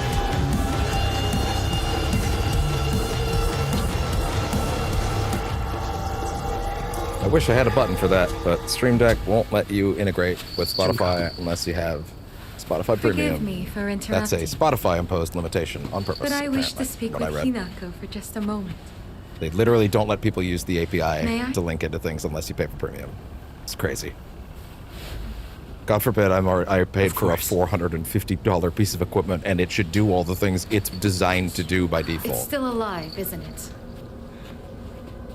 Yes. This one's not different. Finish it. I'm still a little unclear, to be the whole aspect of there being a baby to be abandoned, like, it's not factoring into most of the things that my head is processing still. I will not stand Like, it's a whole other aspect. It's clearly a big factor here, but like the aspect of there being a kid Give you two a bit more time? That needed to be aborted. Like that. It's so unclear where that loops into everything else. Other than the obvious You've part of that, given us you know, plenty. going the way that she wants it to, and then Thank you, truly. snaps like a twig. Anyway, we've seen this. This one's not new. Just wasting time. This must be your insignia. Does their family actually have the fox as their insignia? That's probably it. It's not just completely up in her head that there's like the foxsmith stuff, is it? It is actually an element where they actually had that as their symbol, huh? All right, is the story one of these easy? Two chicks confide in one another in their shells. A fox watches over them in the light of his lantern. That's very overt. There you go. Nobody knows when or even if the eggs will hatch, not even the chicks themselves. Well, that last part's pretty vague. Watches over them in the lantern. But which one? Which one goes where?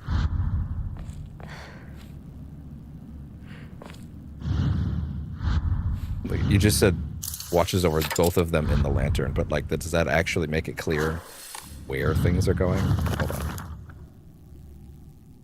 Two chicks confide in one another in their shells. Fox watches over them in the light. Nobody knows when or even if the eggs will hatch, not even the chicks themselves. A fox watches over them in the light of his lantern. Okay, wait. No, wait, hold on. I read that completely wrong. Take that out. So, could it be as literal as you up here needing to be the fox? No, stop that. Stop that! Stop that! Okay. But then I don't know. But then that so it's implying that the white and the black go close together. That was a complete guess. Could I have interchangeably swapped the black and white birds? Because it made it sound like it didn't matter as long as they were both there. Maybe that's what makes that one story difficulty. Because like, you can actually have multiple solutions, maybe. I'm gonna let this scene play this time, actually.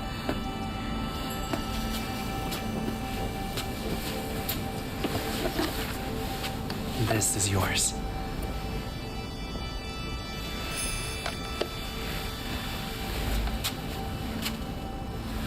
Is this the brooch?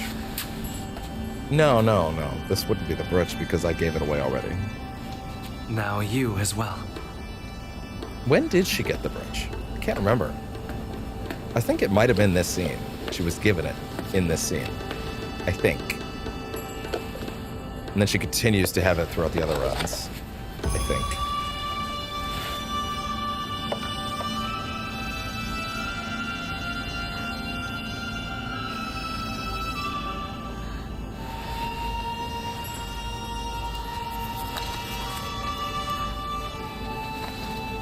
Oh, it's the ring.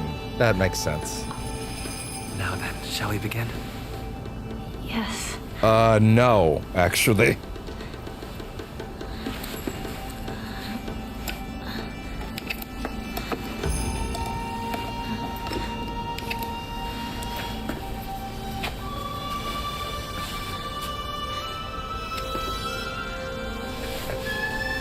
Ironically, in his mind, the wedding ring is... Your soul is mine.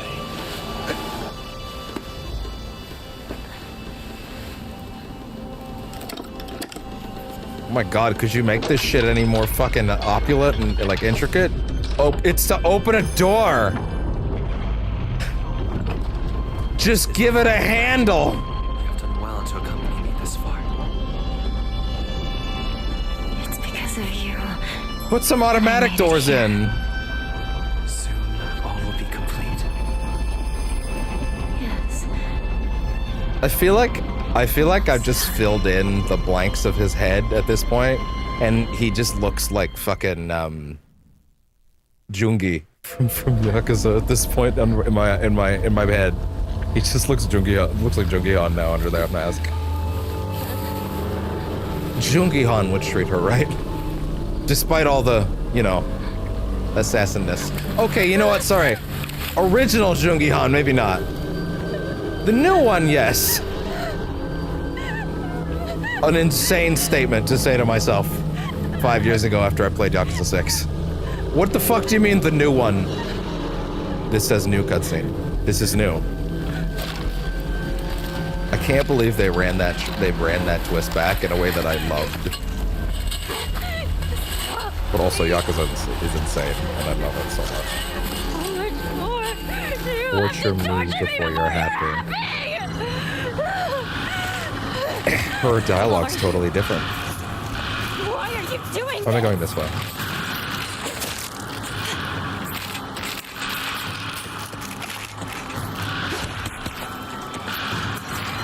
What are my, Oh, I didn't change them. I didn't change them. I didn't change my charms.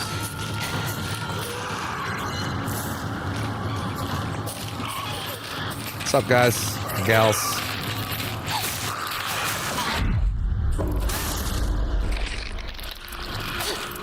That'll do it. So strong.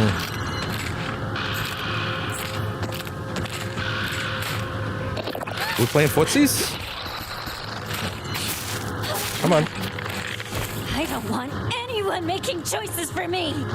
Yep. All the dialogue's different now. I dodged. Oh my fucking god.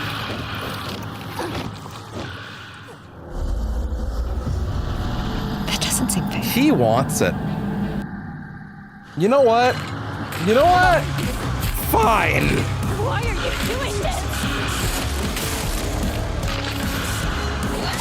I want you all gone. I just need to be careful going into every fight. Because she has a lot to do dialogue. Wait, her dialogue's different now too! Those are new lines!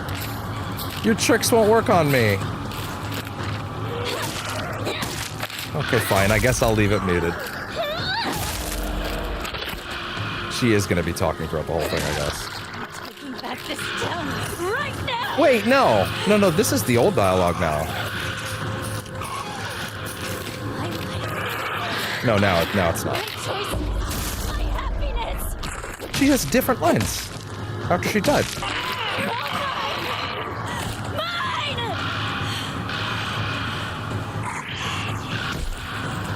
What's up?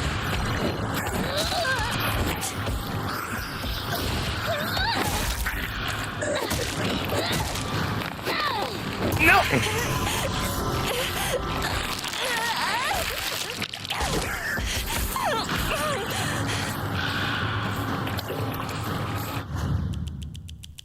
Shit.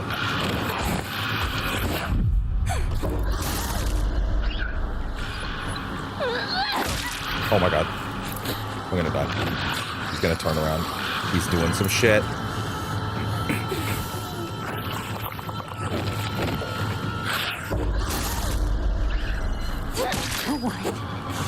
I don't want anyone making choices for me. It's different lines after different kills.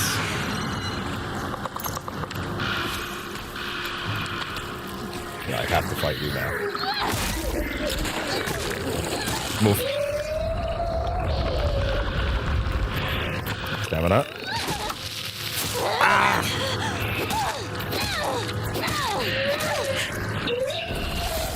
Ooh. It's getting a little rough out here. Anything? Nothing? Nothing, huh? Oh, nope. Hey, I'll take that. I'll take that. Okay, that's good. Take a look at that.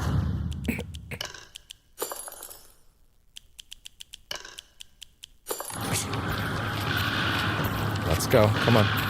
Come on. Come on. Come on. Come on.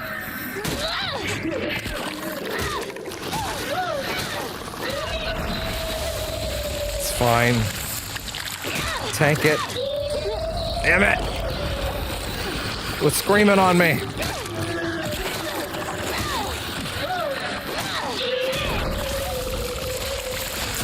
Ugh.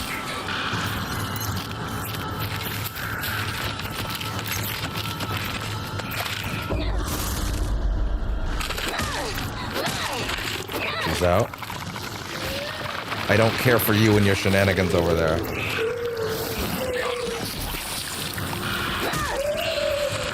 Down the mountain. It went down the Won't mountain. dance for the likes of you anymore. What does that mean? It went down the mountain. It's my choice. It? What's the it in question? I don't want to lose my only heavy weapon. Ah!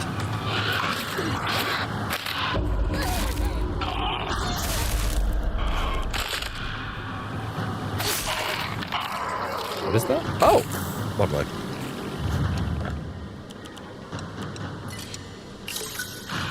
I would love another Ama, but I don't think I'm gonna get it. Thank God I maxed the stamina and the health before the sanity. Like, honestly. That was clearly the right choice. I didn't know I was actually gonna run out. Nope. I dodged! I was ready! Then die. What do we do, argue with you? I'm not on the debate team. This isn't mock trial. Bitch.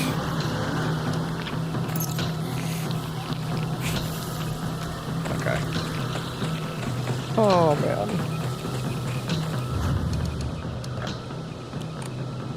At this rate, I wonder if we will have time for the first session of Chronos New Game Plus tonight. I don't know. We'll see. I'm really itching to get back to it. But I might be better off making some thumbnails, considering I need to make 4 of them. In the near future. Get some of those assets ready.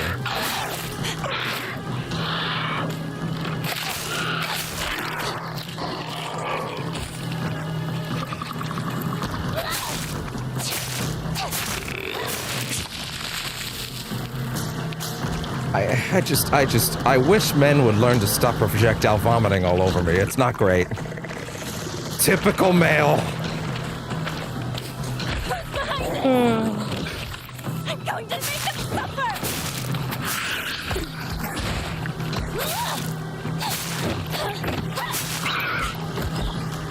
Yeah, good.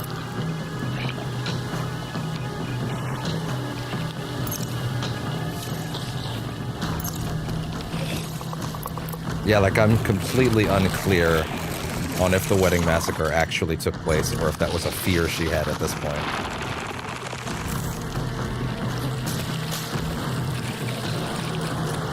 That being said, I would still 100% blame Shu for that. Like, 1,000%. Like, without question. I would put all of that blame on Shu. Every single moment of it. Like, he gave her the pills. He gave her the pills. I would put if it did actually happen, and I'm not completely convinced it did yet, I would 1,000% put the full blame on the wedding massacre on Shu, without question. No, not even a little bit of hesitation on that. Absolutely his fault. Oh, fucking nope.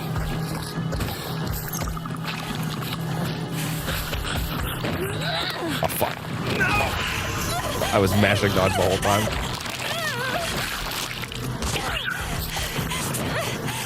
You know what? Sit there and power up, you idiot. Slobbering moron. Typical male!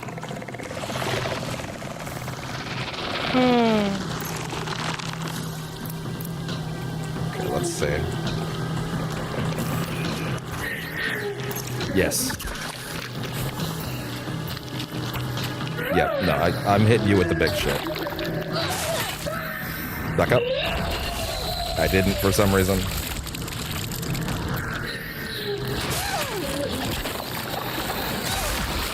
Oh god, okay, that's not good. I really don't have the time to stamina manage right now.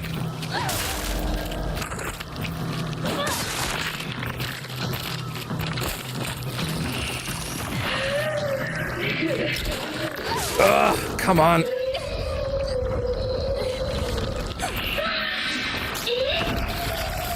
Yeah, do your weird shitted and farting all over the place nonsense. Come on. Back up. Are they toenails? Or are they the other obvious thing? Although actually there's two obvious things they could be, which I guess makes it not very obvious. Oh, I'm not in the mood for you. Oh, you fucker. Yikes. Yikes. I might book it. I have to hurry. Thank you.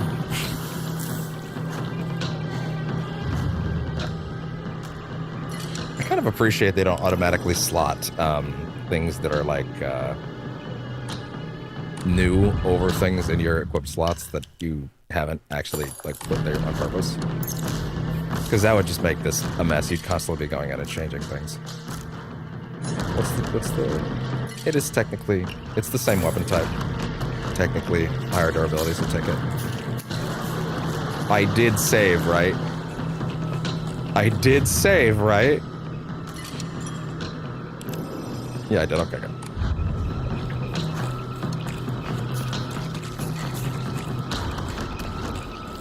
Coming through. I'll take that. Fuck. I will not take that. I'll take that. The missing poster has so much more, like, relevance now, even though...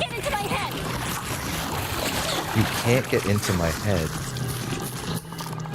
Does that imply the missing posters were something that was planted in her head as an idea, but they aren't real? Is that what that's saying?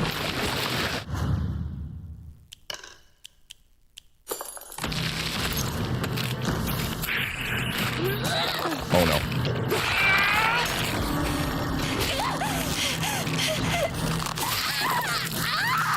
Call an ambulance! Call an ambulance!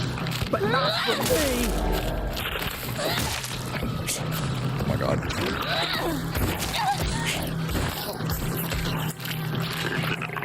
There's something else behind me. Oh shit. Oh no. Oh no. Oh no.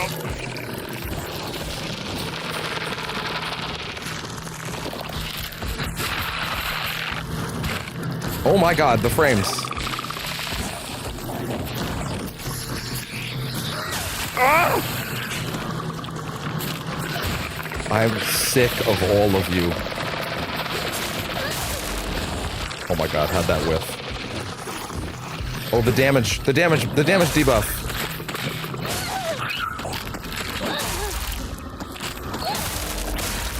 That's the good shit.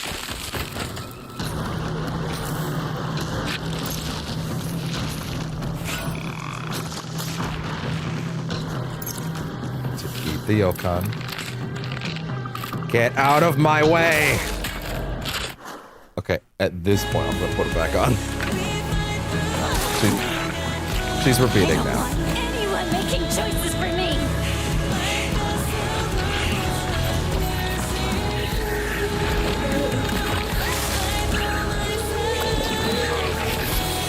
Oh, I tanked that somehow.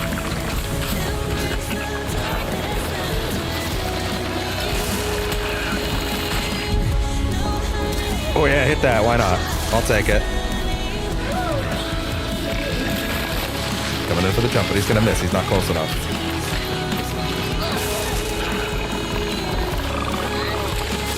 Ah!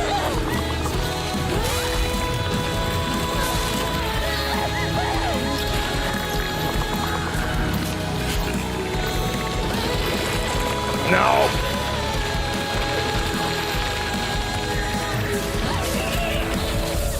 That's fine.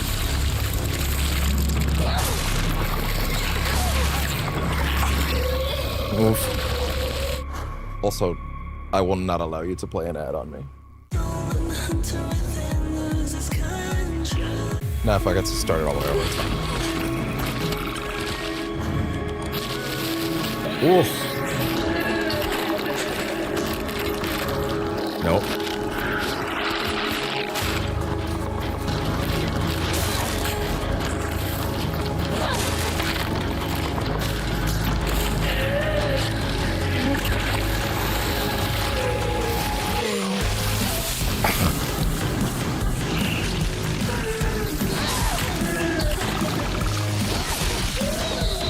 fine. Back it up. It's just sanity damage. Kind of crazy that I say that now.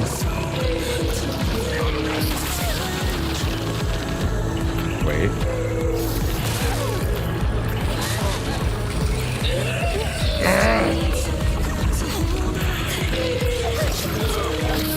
Ah!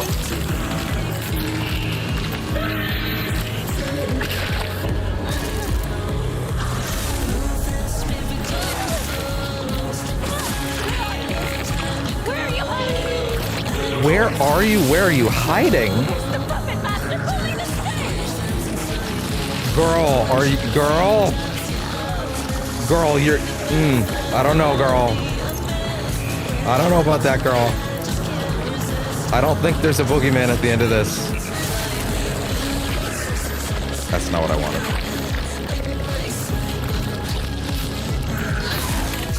Die! Okay.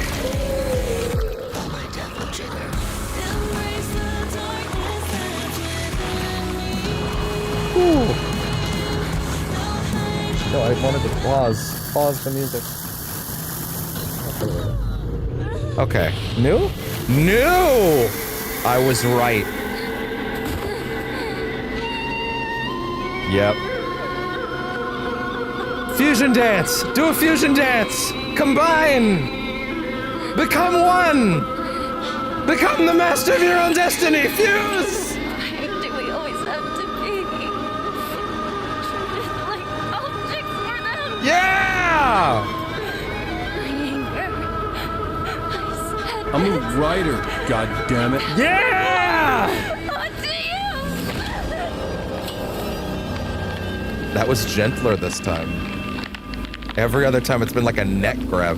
We're still using the same shot, but you get what I'm saying. Is this how you want to live your life? I know that when you look at me, all you see is some dumb little girl. But I'm not just a pet to cuddle and keep happy. I would rather suffer than find my own way. That's happiness.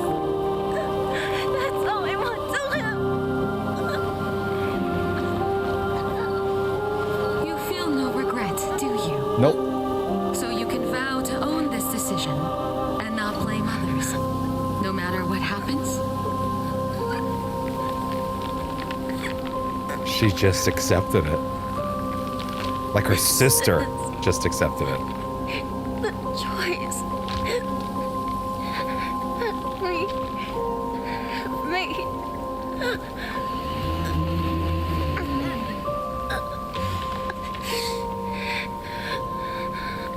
But we will shape our own destiny. We have agonized over it enough and have made our choice. We will not be anybody's little puppet any longer. Regrow the face. Regrow your face. Regrow your face. Regrow your face.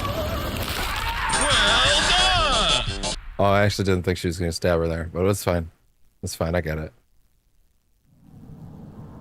But this scene's going to be the same now? Okay, I guess. Sure.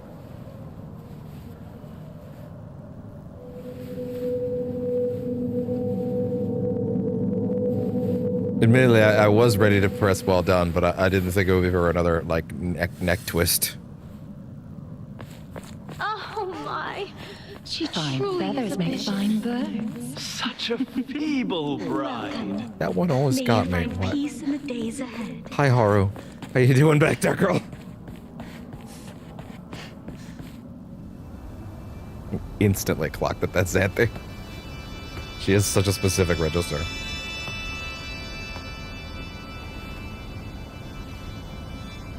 We'll have to do that on the channel one day. That's another thing I have to make a trailer for one day. Because that one's got to be special.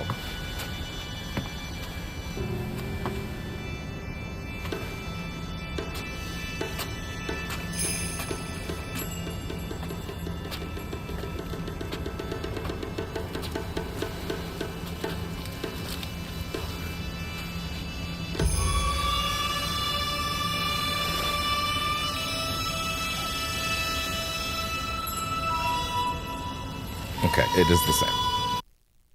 We get it. Also the same, weirdly enough. I feel like this one shouldn't be the same. Now say your farewells. Gonna grab Sin Devil Trigger again, gonna need it in a minute. I sincerely hope you find happiness. Truly.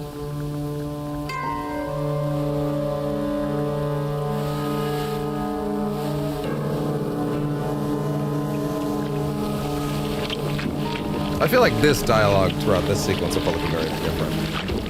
So I also need to be careful not to play anything over that. But at a certain point, she'll stop talking.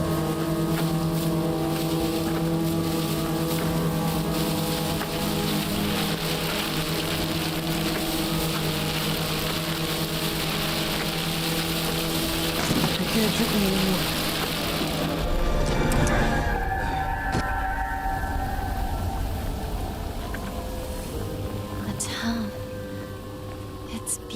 She's talking the same way. Like it was, she was snapping out of it before, but now, when we're at the very end. Is there any items back here? I never bothered to check. I guess that makes sense. One bit of chocolate at the candy store. You didn't eat the chocolate at the candy store, so you don't get the true ending. What? Oh, the guy that said that. Yeah, I feel like the only dialogue that's going to be different is probably just these lines. Play with me forever. What does the doll represent? Is still kind of unclear. I would assume just her childhood innocence, but at the same time, it's been at odds with that at different points.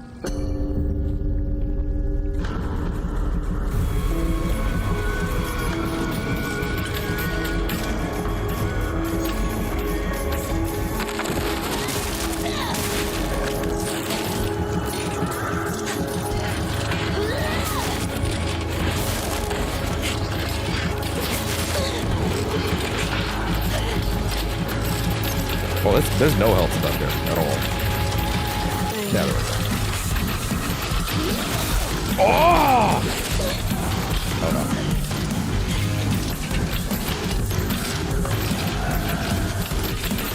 Wait.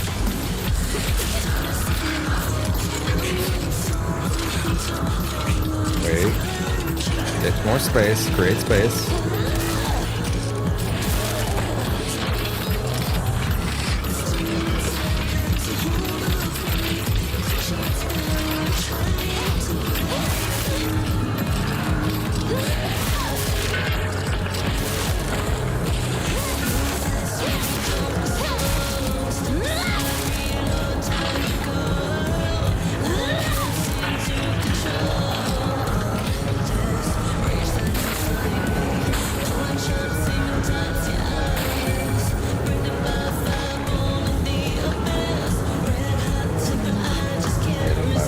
Same lines.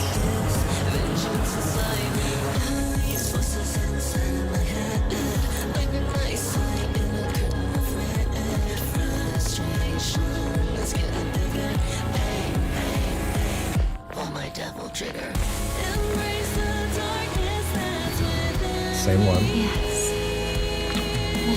This is my decision. My decision. Sorry, hold on. 1 second.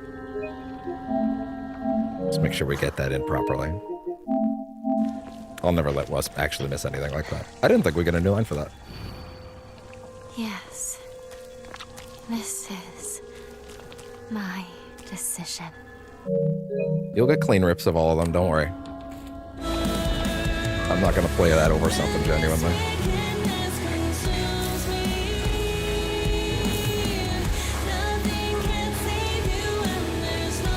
But I gotta ride this out the right way at this point. Gotta feel it. It's fitting for the fox.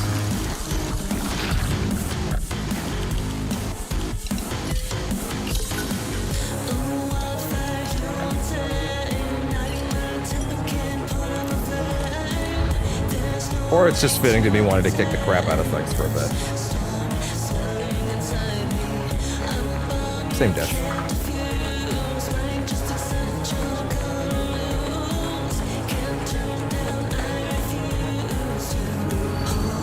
I am the only one who truly cares about Shimizu Hinako's happiness. Who is that?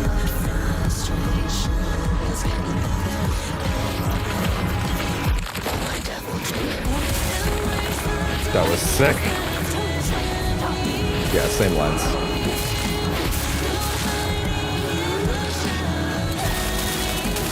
Oh!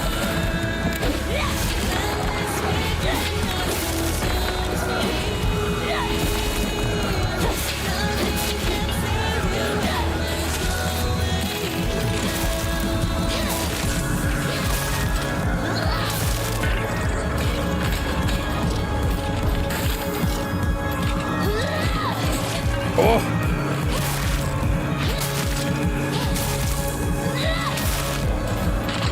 This is so cathartic. Weird, because I've been doing it for so long, but I feel catharsis now. Like it's looped back around from being monotonous to being satisfying again. Time to go home. Same lines.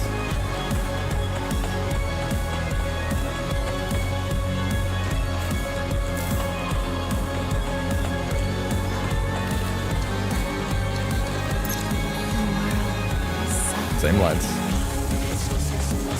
I should go see my parents. We've heard that one a lot.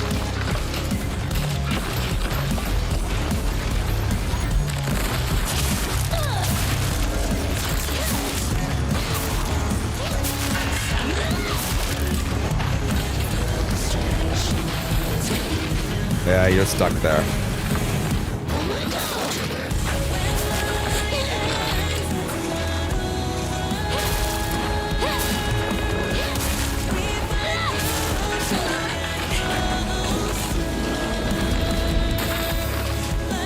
It's so good. I hate that. No!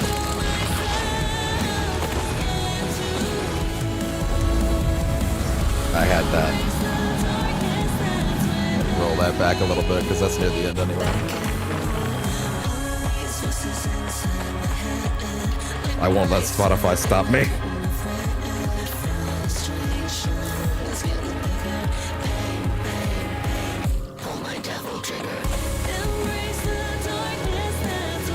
I thought for sure there was something back there.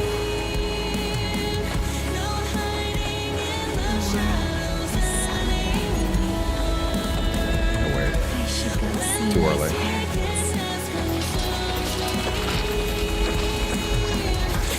Oh.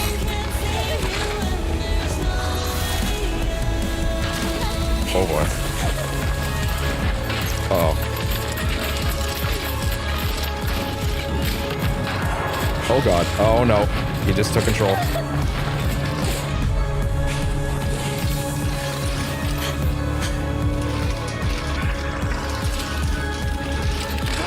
Such an interesting move. Like him getting to puppet master some of them. Just because like it's not clear. I don't find it very clear that it's happening until you notice the strings. And they're kind of hard to notice. Well, maybe not once you know to look for them, but like if you're not looking, it's easy to miss them entirely. Okay. Flash time bullshit. Stop it!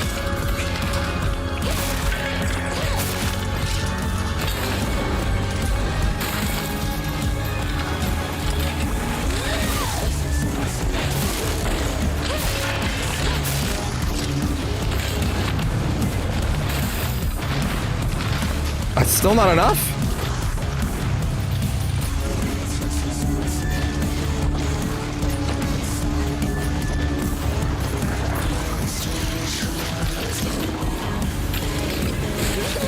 Yeah.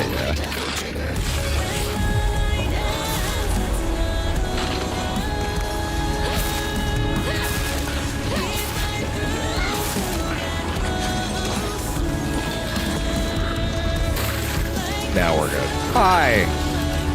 I don't care about you.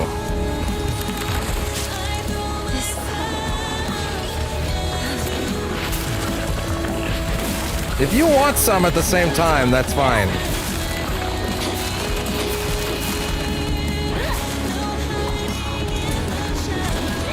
Oh, well, wrong way. Nope. Oh boy.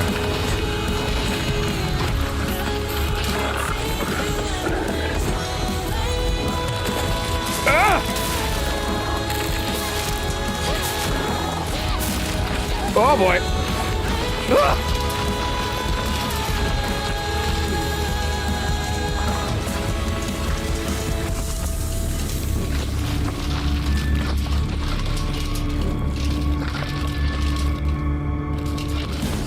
Bring it back.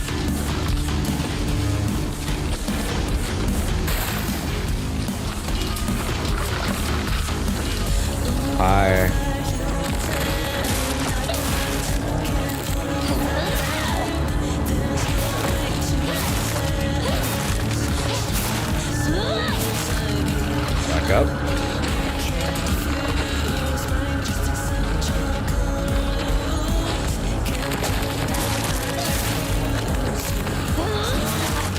Die! I'm in sync. We're in sync. Me and her are totally in sync. This is great. This is how, across 40-ish hours, you take your player and your protagonist into perfect synchronicity.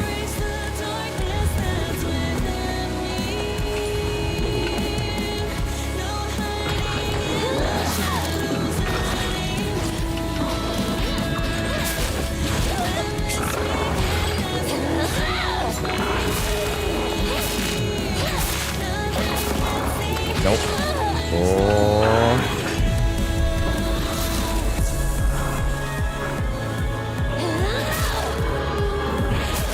We're done.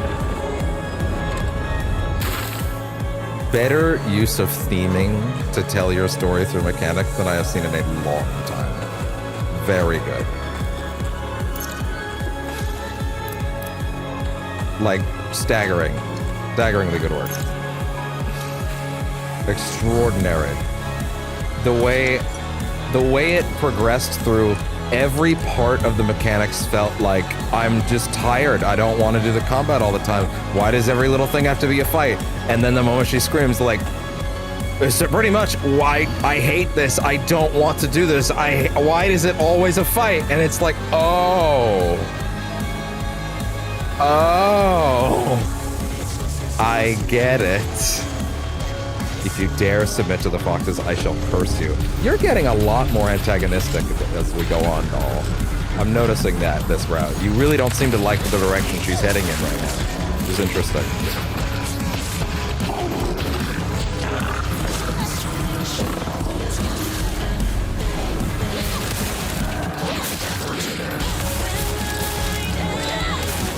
Oh! How can you not be jazzed about that?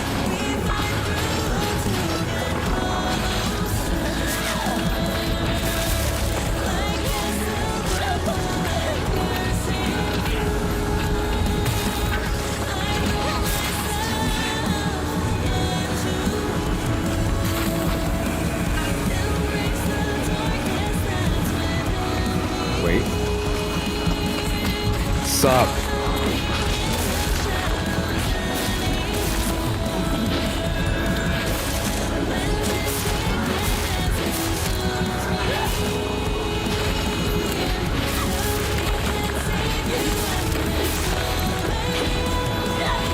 I hope no one's getting sick of this song. I love it. I'll never get tired of it.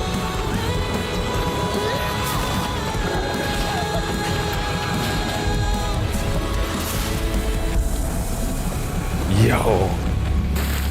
I wouldn't dream of changing it to something else. It's too perfect.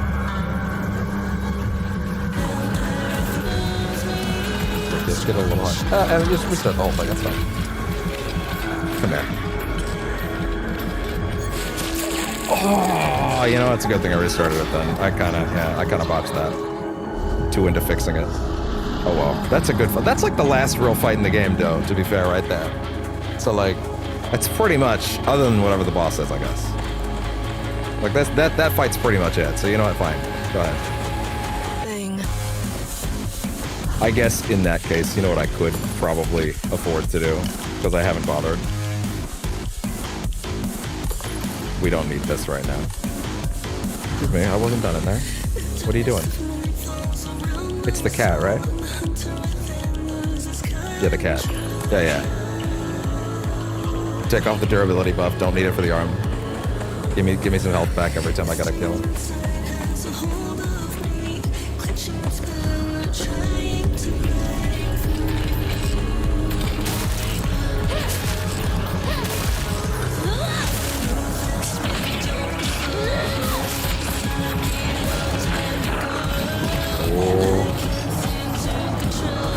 Nope.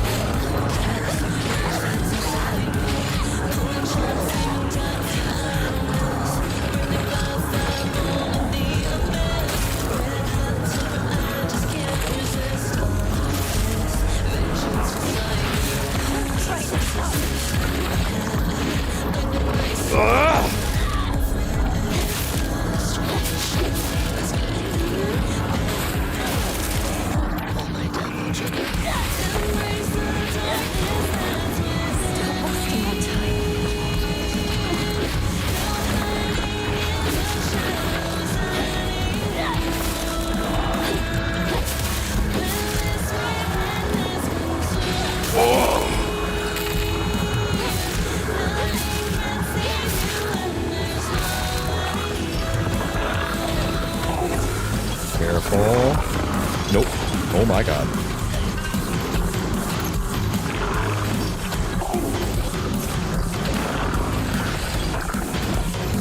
Careful. Careful.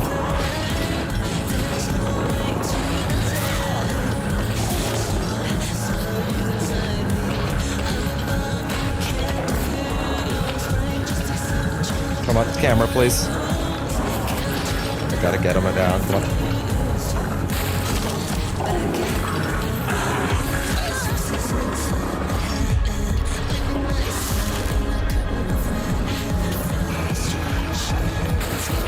Come on. Come on!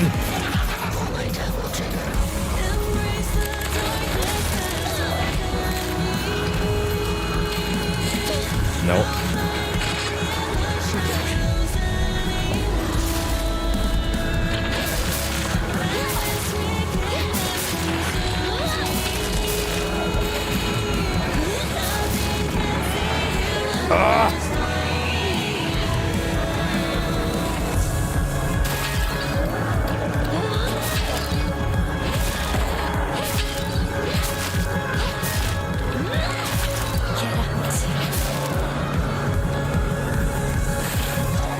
I thought I put on the one that gave me that with the health back. Wait, what? I didn't get any health on that.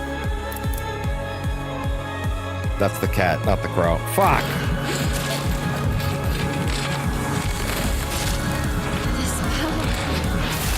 Great, I didn't actually put on the one I wanted to. That kind of explains a lot. I didn't mean to cancel it. Son of a bitch. I just canceled it.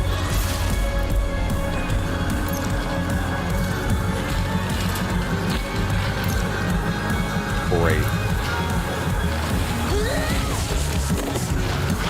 I actually put the wrong charm on. That explains a lot. Fine. That sucks, dude. I can't believe I made that mistake. Yeah, how did I fuck that up? It's the fucking crow.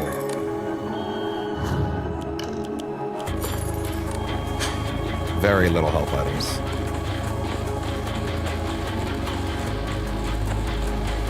Yeah, start the truck over. Why not? That's fine. Do it.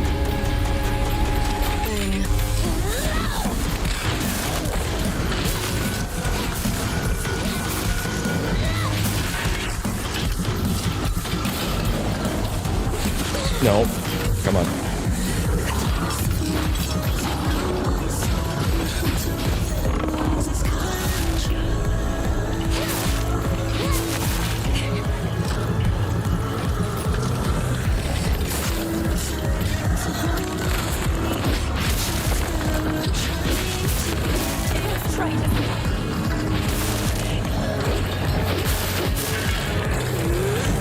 Come on. I don't need that. I need health.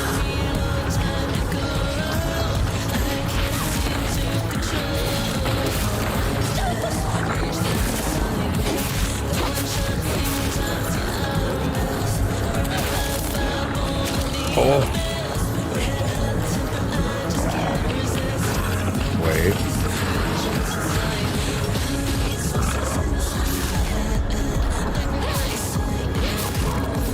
I mean, would you rather the fight basically be silent? Oh my god! That was garbage! I was hammering it! Come on! I was hammering the dodge! Come on! Stop wasting my time.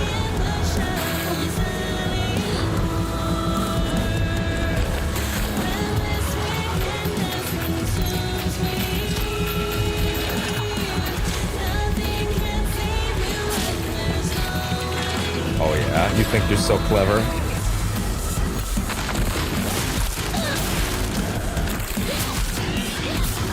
Yeah, yeah.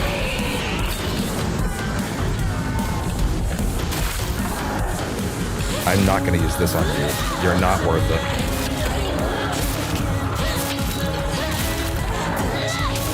Come on.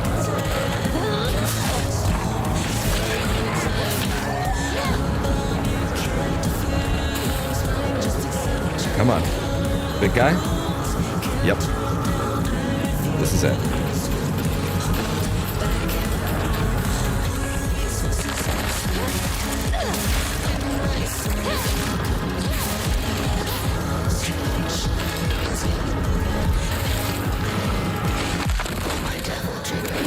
Come here!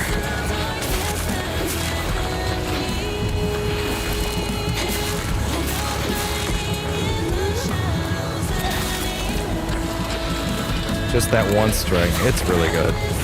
I can't believe I spent most of the game not using the heavy combo. I didn't even realize she had it. I don't know how I missed that. He can't do anything about this, huh? He's completely stun-locked by it. That's hilarious. Almost there. Almost. I would be shocked if we had reason to play that again. That being said, we are nearly at 4 hours, and we have not even gotten to the final boss. Unless this game's gonna be crazy and not give us one, and like, you got 3 Dark Souls bosses already, what do you want from us? What do you want from us? What, you want another? Go fuck yourself. Go home. Go outside, touch some grass. Go do something with your life. We're good. We've given you enough. Not new. Okay, well, so she's still gonna turn into the dress. She's still gonna kill them. Nothing new. She's still gonna wake up here on the other side.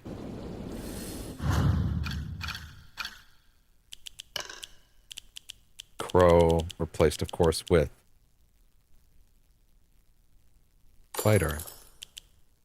Oh. Oh, okay, I see. Oh. Hi. Hello. Yes? Come here. Come here. Come here. Oh! Yeah? Oh, thank you. You just have a big sleep? You have a big sleep? You have a big sleep? Oh my goodness. Oh my goodness. Oh my goodness. Oh my goodness. Thank you. Yeah? Oh, thank you so much. Thank you so much. Thank you so much. All right. At least I remembered right away this time. Surely I'm not... Okay, now, it would be really cool if there was a fusion dance moment before a final boss that gave me a new moveset. Where I had the arm and somehow something else. Maybe they'll So here's the thing, none of the ending requirement, all the ending requirements said purify the sword, which means the sword doesn't... Twisted. Just like me, I need to keep moving. I can't stop now. Are they twisted? In what way are they twisted? Like, because of all the notes on them? Their angle looks relatively fine. Oh, I guess they're not quite aligned correctly, huh? I guess that's fair. I guess you never really see those things outside of like a very specific alignment. Or just aligned with each other. Like they're always pretty symmetrical. I guess that's fair. Okay, that's interesting. Yeah, give me a new moveset. Who are you? Why are you trying to control me? Is she talking to the doll? She is talking to the doll. It's a great question. Who are you? Give me, yeah, okay, none of the guides, all the guides said purify the sword for this ending, which means you lose all of its power. But they never said I had to hold on to it. They never said keep it. In fact, they said, like when I did that, the game just said, hey, you have the sword, but like it can break. You have to keep it repaired. Unless it can run out, but it can't break. But I don't want to risk that, you know?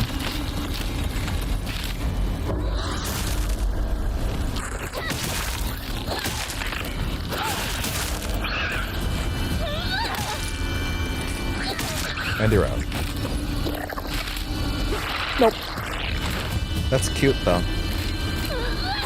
Just lick that right out of my ear. You've actually never done that before. Actually, kind of shocked that's never happened before.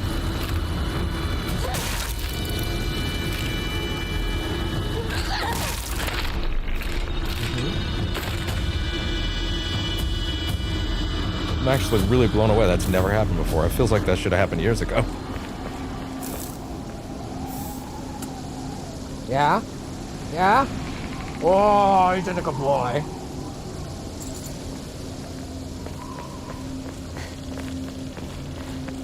Yeah? That's crazy. I cannot believe that's never happened. Okay. Oh, you just gotta make up your mind, pal. Okay, off he goes. It's okay. Oh, wait. Now I gotta plug this in, which means I gotta unplug this. Because this is half charged now. There we go. Okay, excellent. There we go.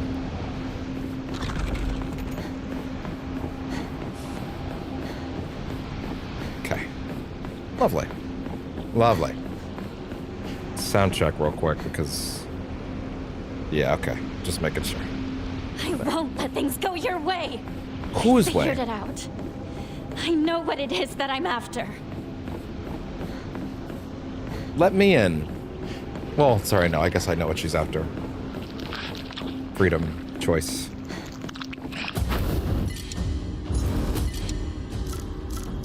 Sure, actually. Yeah, I would very much like that. Stay out of my way.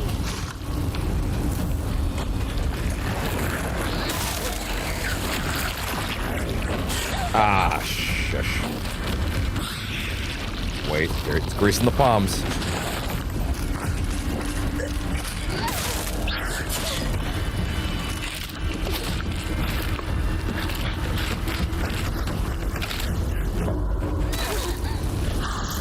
Oh, there we go. Good trade, but also oof. You're out. Ah, nope. Come closer. Damn, that was a single strike. One punch! It's not really a punch, but still.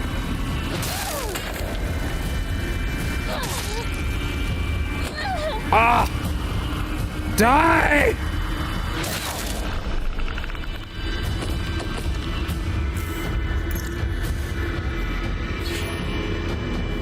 I'll probably use the sword in the last fight, to be honest. I just don't really know how exactly that's gonna go down. Toolkits, thank you.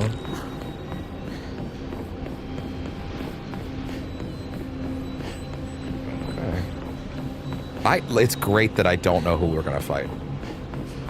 Who or what. It's great that we did the fox already, so like I actually have no idea where we could be going with this.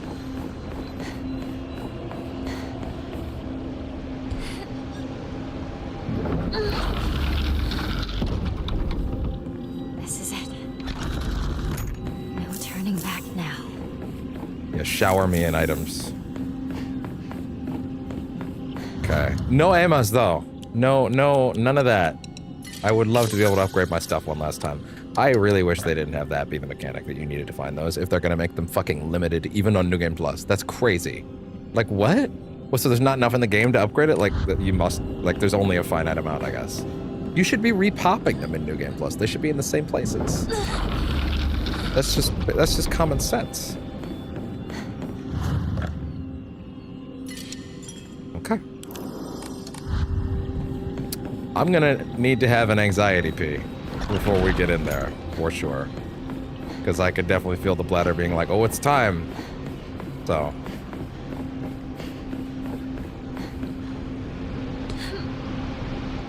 But don't get too comfy because I gotta get up in a sec. Again, why another save?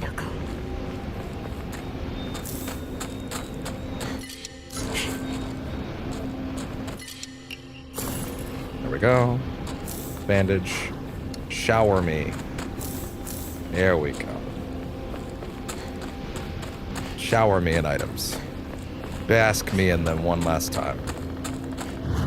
Okay. Well, naturally that means it's time.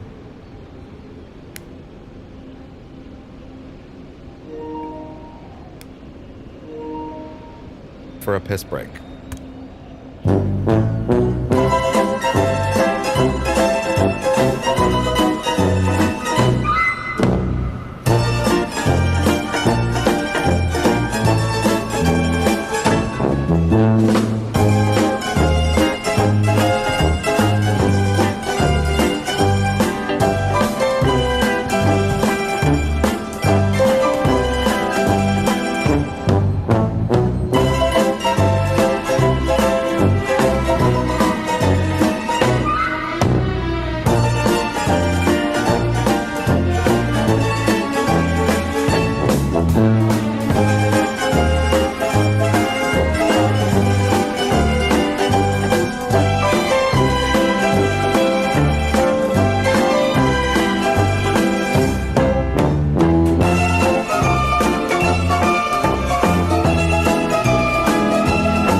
Just a little longer than I think it's gonna be.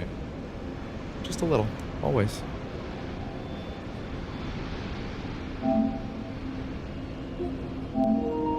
All right.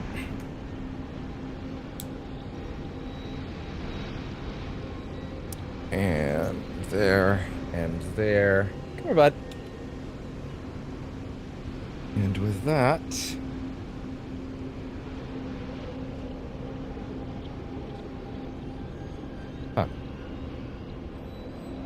But come here, come here, come here, sweet kitty, come here. Sweet boy, come here. The cutscene designates itself as not new. Oh, this is the shoe scene. Okay, now we can skip that. Although now that I think about it, now I kind of wish I had left that because I think I was forgetting that the shoe. That Shu has his moment where he kind of dies there. You know what I mean? So like, the significance of him running in after that was kind of lost on me for a bit. Are you Hinako? So I just want to check the charge. Junko. You and me. Everyone. Girl, I don't know who's who anymore. Toying with all of us. What do you mean? One of them wants to marry me off. The other one wants to stop the wedding. This is an interesting this whole time, level of self-awareness. They've been pitting me against myself. The pills. That's... It's been an awful, agonizing ordeal. You think there's a malevolent force in I get it now. I think you're just having your break moment. Is always pressuring us. Rushing us. Forcing us. But these are battles that we both have to fight.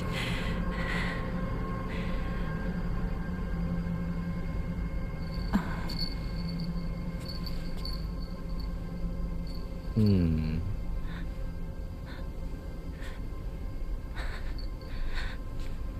sorry, Junko. I'm sorry. Mom and Dad,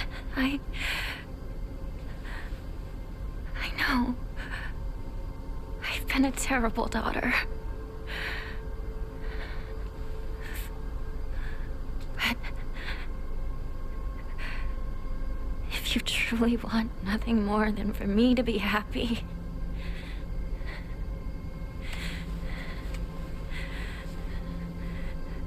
then please, let me do this. Wait. Sorry. Give me some of that again. Like the last 30 seconds or so. I've been a... I know I've been a terrible daughter. I'm sorry, Mom and Dad. No, go back further, actually. I'm sorry, Junko. Like everyone. I'm sorry, Mom and Dad. I don't think... I can see why you'd think that. I've been a terrible daughter. That's obviously not it. But if you truly want nothing more than for me to be happy.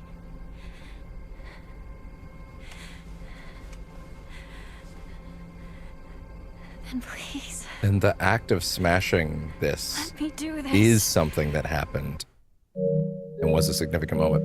But the context was her smashing it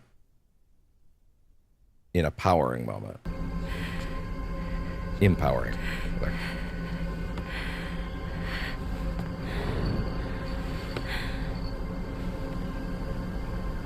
Man, see, this is the problem. Is I feel like we're actually gonna get an idea of what the deal with the doll is now. But like, the doll. Now I'm gonna wish that I unfortunately I don't think I'm gonna play this game over again. Like, certainly not all through 3 runs, 3 to 4, whatever this was kind of thing again. This is probably a oneer due to the nature of it. But like, seeing a lot of this stuff again and getting with a full understanding of what the doll was, which we might be about to get, would actually be an interesting experience. But I'm not doing this again.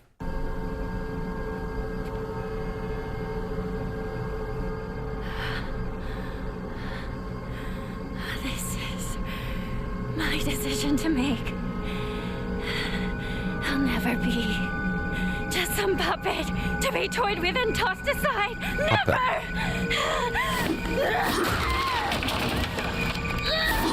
She has been using that word puppet for a bit.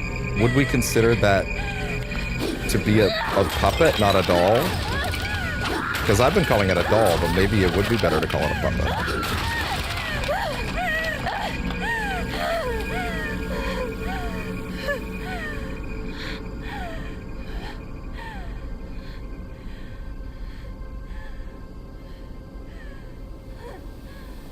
Seeping out of her yet again.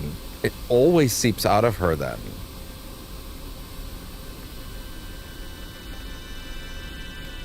Why must we fight to the death just for one of us to survive this nightmare? I agree. Why do we have to bleed just to begin seeing eye to eye?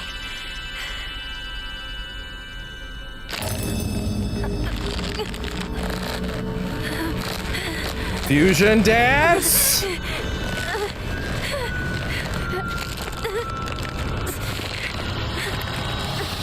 Yeah!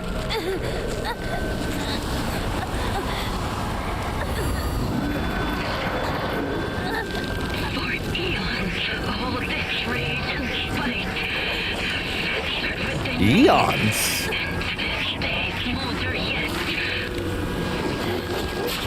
Insignificant wretch. Means nothing to me. Hinako, what is this? Good fucking question. Was it the fox? Yeah, it's the fox and shoe up above.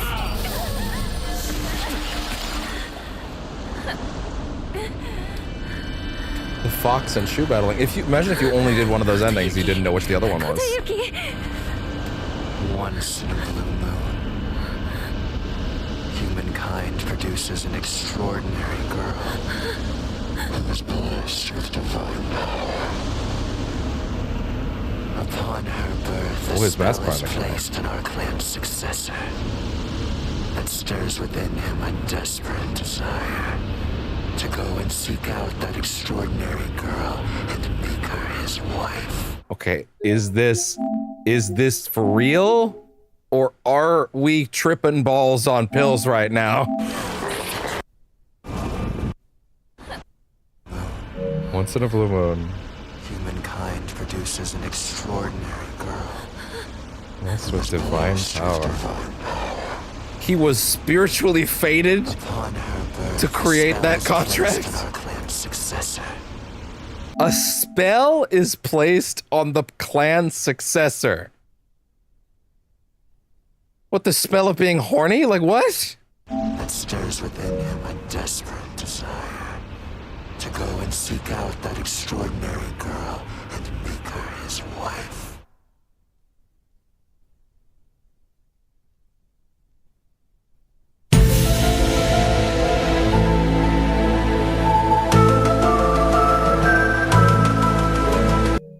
Okay. What are you? Why? We relied on our cunning, seducing our... Mask. Fox Mask. Subtitle. This Fox Mask. Implying the mask itself is sentient and no longer a part of Kodayuki? Rides with clever deceits, but this generation's heir. Oh, okay. Failing to charm his bride-to-be. Wait. Him being a stupid bitch that has no game is actually part of the plot?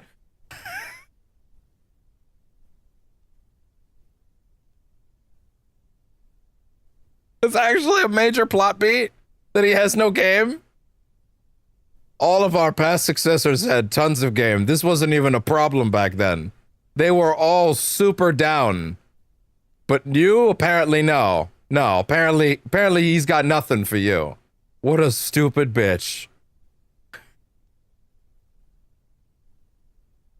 This has literally never come up before. Never has a clan successor had so little game as this bitch.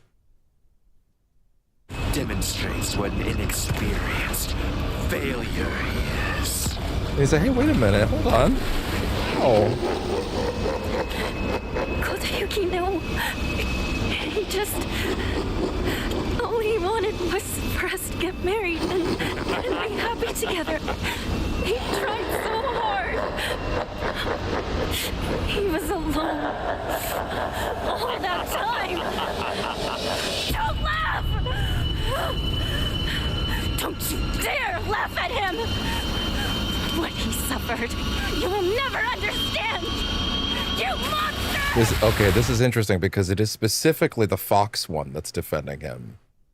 Which is, again, interesting because that's definitely more of something that one would say as opposed to something the other one would say, you know?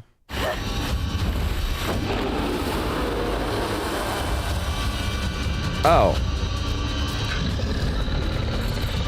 It's the same boss again. Oh. That's a little... Oh. Oh. It's the same boss again. That's kind of lame. Maybe it's different. At first, I wasn't interested at all. But as I got to know him better, I realized I had to think just as long and hard as he did. Meaning what? What does that mean? You got no moves. Okay, you got no moves. You got no moves. Okay, he's a little beefier this time. He's a little beefier. Okay, gotcha.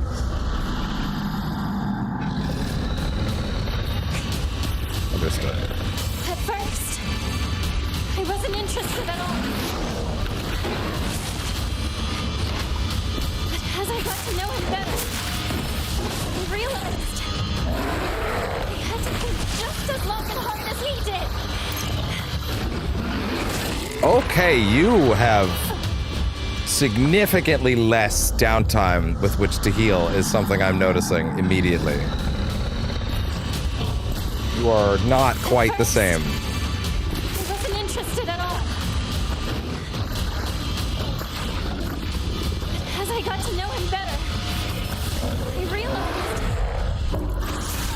I had to think just as long and hard as he did.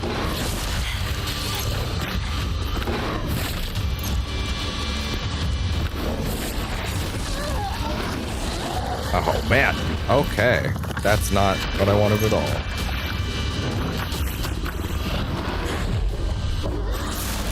Okay. We might be here a while. I can kind of feel it. You are not quite the same. It's still reusing the fight, but you are not quite the same fight. You are significantly less forgiving.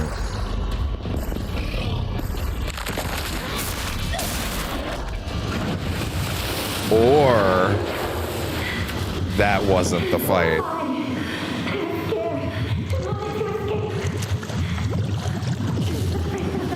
Oh shit!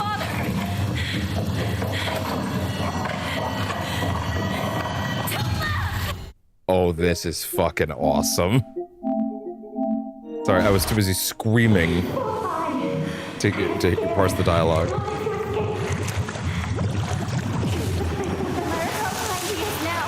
He might someday become like my father. Oh my god, it's both fights. Again. Which is really cool, but like, would you feel how significant and cool this is if you just did one of them?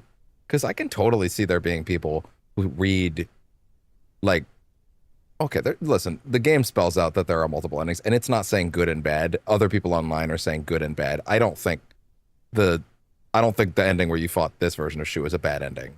I don't think the first one's the bad. Hell, I don't even think the first one's the bad ending. But like, some people are writing it as bad ending online, and then the other one's the good ending.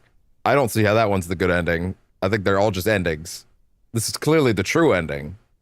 But like, let's say someone just did the Fox one and then went to this. Would you feel how impactful it is to have this fight also coming back around? I don't know if you would. Also, yeah, the idea that they're both on opposite sides of this field. Oh man, that's so fucking good. Oh my god. People keep asking if I'm back, and I haven't really had an answer. The only one who gets to laugh. No, yeah, I'm thinking I'm back. Benny. Finished. It's my future self.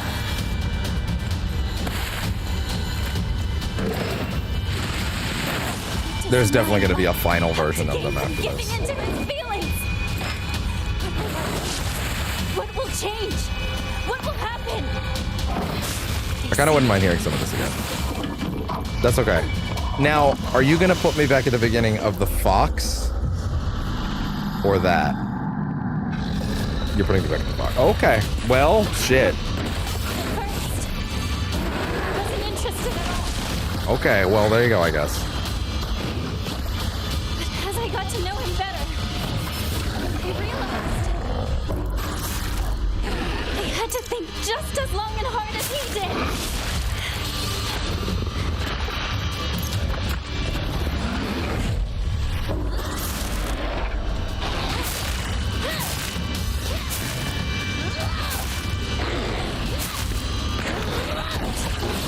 It's fine.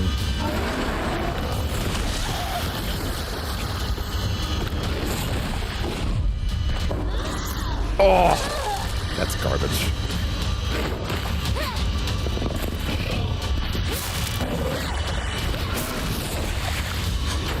Wait.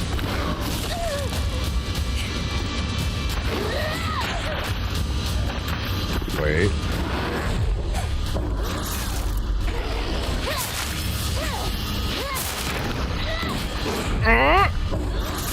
Okay.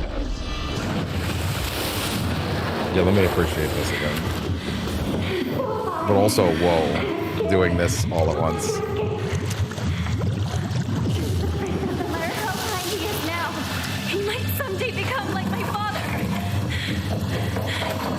full health, though, please, at the very least. The only one who gets to laugh at me is my future self! Okay. This is her. This is the fuck all these bitches I'm going to space ending. I don't need no man. What will I lose? What will change? What will happen? They say a woman finds happiness when she is loved by a man. Magic words don't help me feel better at all! Too early. Way too early. Way too early. Right. He has a lot of delay attacks. Right. I do remember thinking he was harder. At first, I wasn't interested at all. But as I got to know him better, I realized I had to think. That's the other thing, right? Is that like I never got her perspective before now on like what she actually thought of him. The only person that I've gotten to know as him was the version of her in her head, right? But like that version was twisted by all this nonsense into thinking a bunch of stuff. I'd never actually heard what the real her really thinks of the guy. Also, he probably wasn't. It's kind of funny, that line about like, although this might just, it's all metaphysical nonsense as well, right? Like it's all just, it's like, it's explanations in her head, but like the idea of, yeah, this idiot got no game, so he doesn't know what to do. That could actually be interpreted as he's actually a nicer guy than you think, as opposed to like the trappings of his family that would have, like, he might have actually been a nicer guy, just he's just lonely, right? And that's the problem, is that also all the things that I said at him during that boss fight, I assume those are things that he actually said, but there's also the possibility that those aren't things he said. If they are things he said, my feelings still stand. If they are, if it's actually just like her fears being reflected back of her not listening, or maybe he was, I don't know. It's interesting. I have an unclear picture with multiple unreliable narrators. What does my life have to gain from giving into his feelings? Yeah, see, this is more what I think she actually feels. But I do believe there was probably, it does make sense that there was a part of her that was trying to get to know him and trying to listen to him, and that's the other part. Magic words don't help me feel better. Like, it makes sense there was a part of her that was like, well, I should try to make the most of it, I guess, if I'm already here, if I can't get out of it, right? It makes sense that there would be a part of her that's like that. But her true feelings, her most honest feelings are, I don't want any part of this. Wait.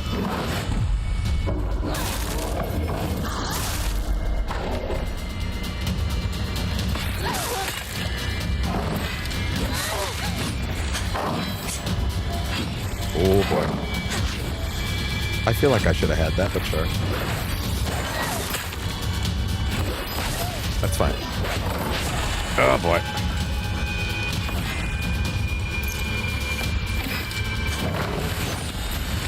I feel like that's a good dodge, but fine. Stop!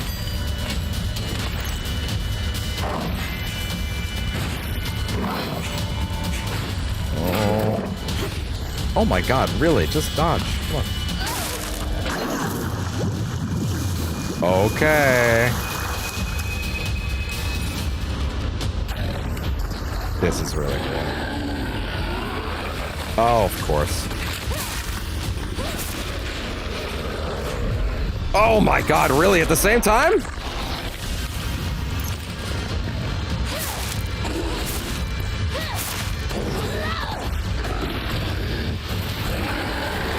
Oh, of course. You go straight to these ones now. Oh!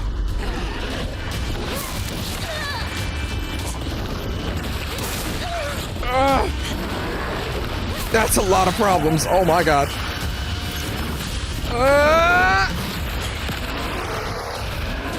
Oh!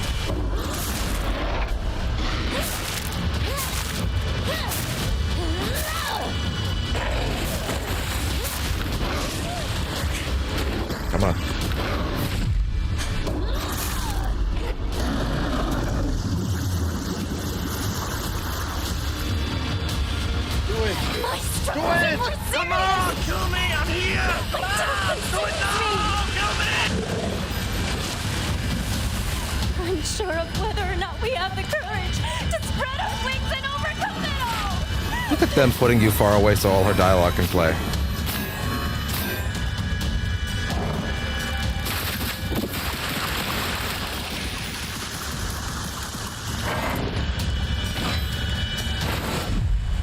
That's cute.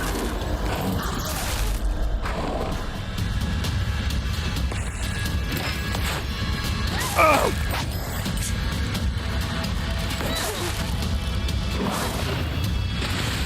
Oh!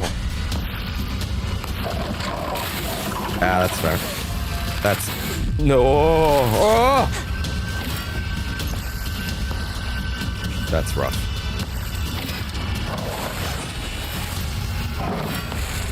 Oh god. Somehow I got so lucky there. Wait a minute. Why am I not using the sword right now? Fuck. Why aren't I using the sword?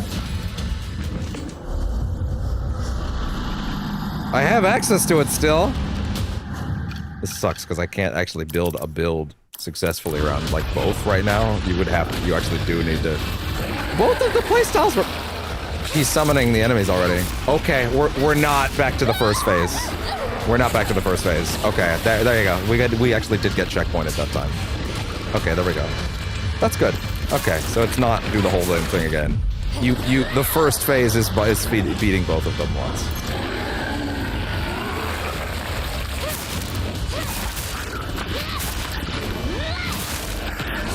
Wait.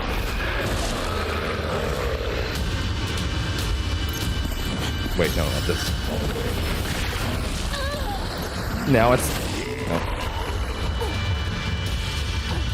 Okay, interesting. Alright.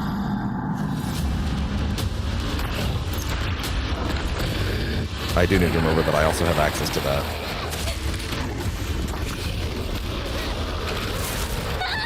Oh.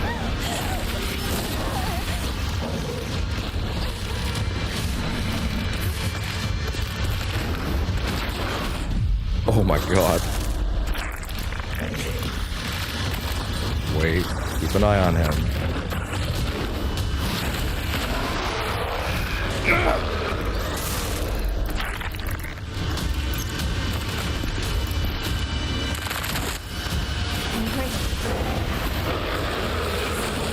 That's fine.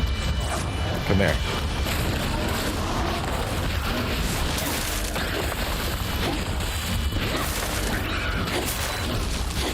I'm gonna waste all of this.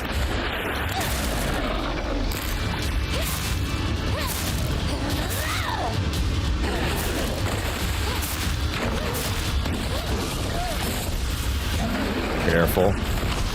Oh! But you can actually spam through a couple of those to get out the arm. But man, the arm's kind of tricky to use here. It's not because his whole thing's about creating space. He loves creating space. Ah!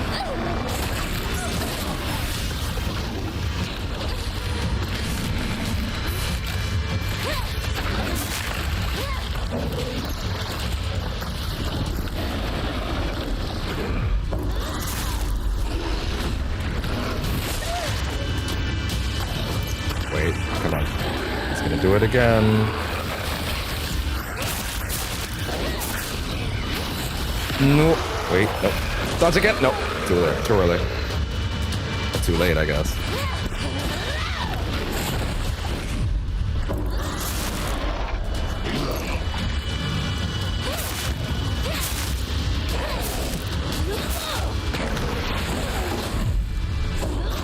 Come on. Come on.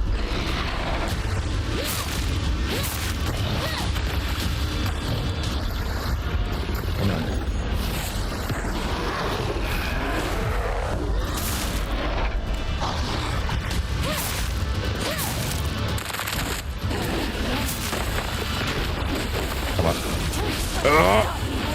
Ah, there we go. Call an ambulance! Call an ambulance! But not for me! More serious! My doubt consumes me! I unsure of whether or not we have the courage to spread our wings and overcome it. Come on.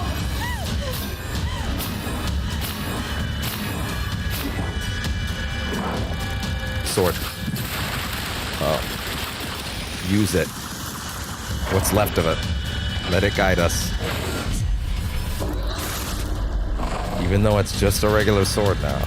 Let it guide us. I don't know if the damage is good. That was the problem. It might be worse.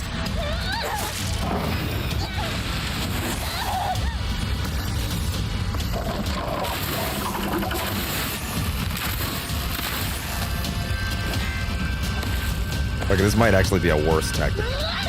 But I feel like I have to, right?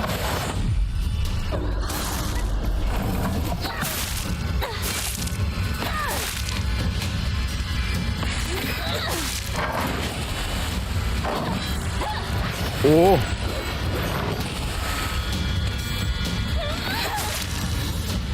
I certainly hope the damage is not worse on this one. It seemed solid. It doesn't seem that bad, actually.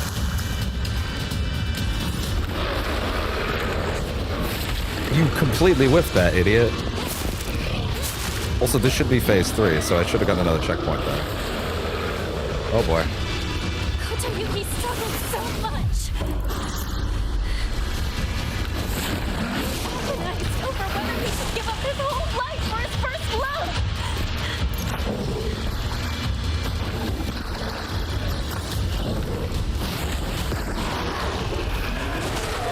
Oh my god. Great. Oh yeah? Thank you, bandage.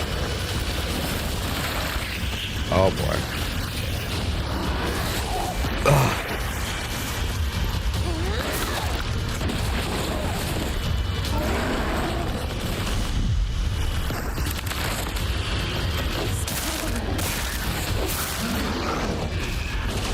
It's fine.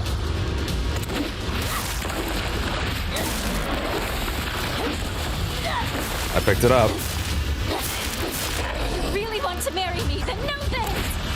What does he have to know? No one, and I mean no one, loves Kotayuki. Okay, interesting. She's talking to the mask itself, not... Okay, interesting. Okay.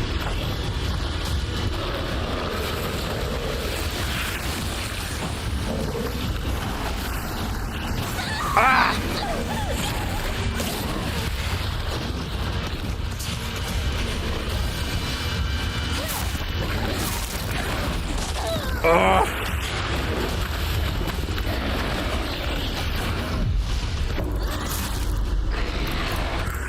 Nope, nope. God damn. So low on items at this point.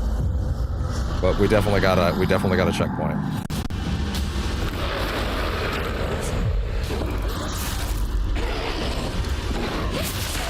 Oh my god.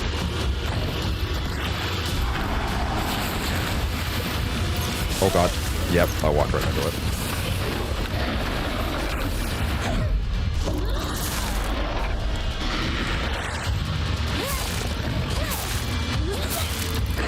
Really want to marry me, then know this. So she sees the concept. I think the fox is actually less. So she's actually, I think the fox is the family. I think the fox mask itself doesn't represent him.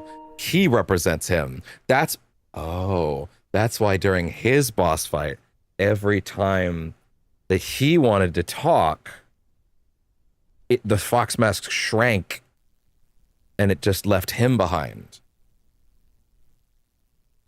So the fox itself represents the family and the aspirations they're putting on him. But in reality, he's just kind of a sad boy that wants someone to care about him, right? That he's just completely floundering under expectations, and like, I still don't think that justifies the ways that he views things. But also, like, to be fair, when we read the note from earlier, right? Like my sweet soft little boy. Oh, you will get everything you ever wanted. Like, do you believe that woman could instill? If we go on the logic that the mother wrote that note earlier about like women are meant to be subservient, and you will submit to this family. If we're going on the assumption still, and I am because I really don't know who else it would be, that the mother wrote that, do you think that would lead to a well-adjusted boy who understood boundaries, or understood how to ask about the things that I railed against him that night? Do you think that boy even had a chance to be taught right when that was his mother and his father wasn't even in the picture? No. Of course he ended up with no ability for emotional intelligence. How could he have ever had a chance to have any when that was who was raising him? The fox mask is maybe not even necessarily just the mom, but I think the pressure and the expectations of the family. That's where all this is coming from. No one laughs at him, as in, listen, this boy didn't deserve to be raised into this weird, maladjusted little shit, and he deserves better than that. And I'm going to stop you from continuously basically breaking him down and using him as a will for your family. That's how I think. That's what I think we're going for.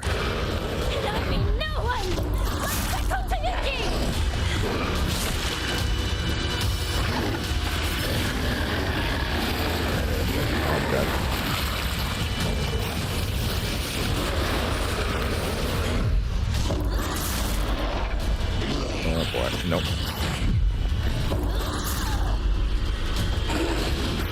Wait. Oh my.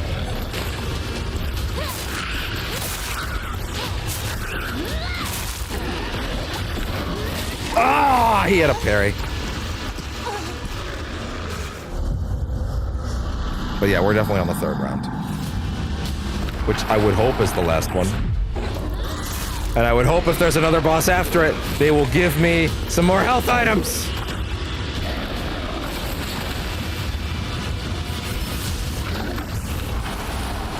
But in that case, I have no idea what the Oni is supposed to represent, if not Shu anymore. Like, Shu doesn't seem to be involved in this fight. You know what I mean? Like, oh god. Like, I don't know what the other half of this is supposed to represent anymore.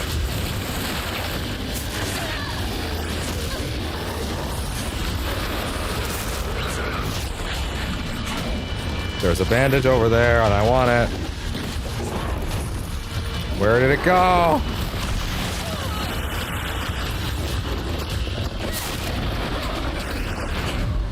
It's right there.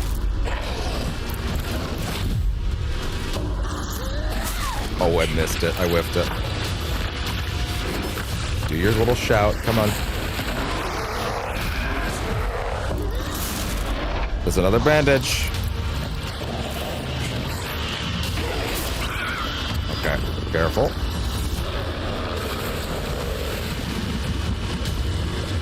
Oh.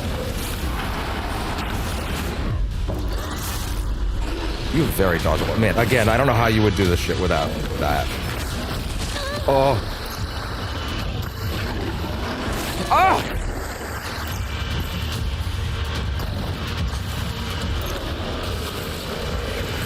Oh, great. Or at least that means we're almost done. And you know what? If that's the case...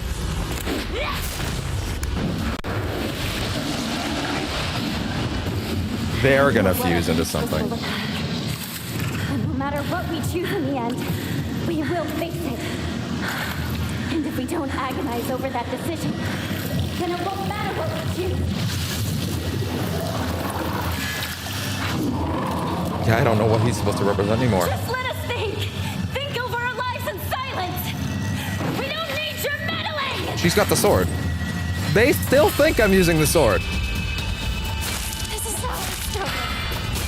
Ours and only ours. Uh-oh. You do not get to toy with us! Ah! Fuck. Him going second is rough, because he's harder.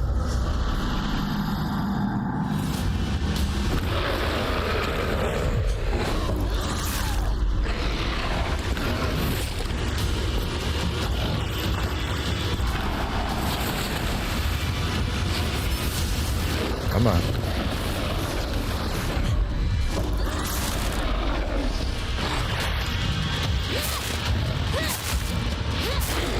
If you really want to marry me, then know this!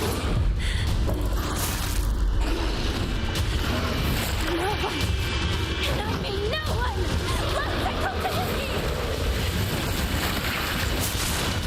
It's fine. Wait. Oh!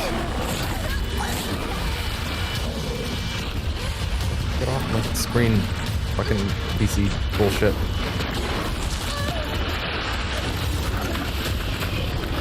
Wait for it.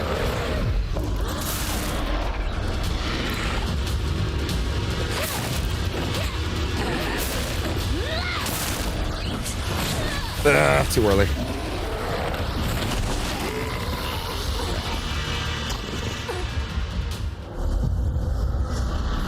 That's fine.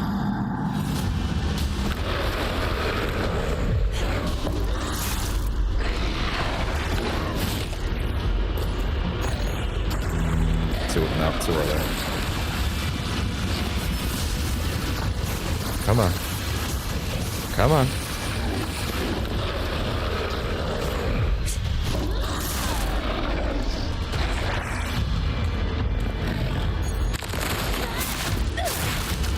That didn't really stun you like I was supposed to.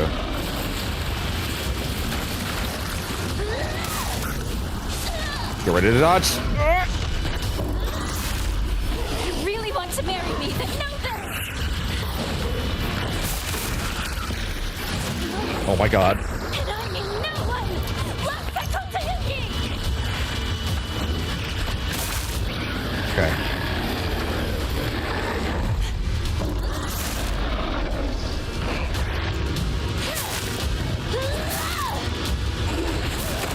You ready?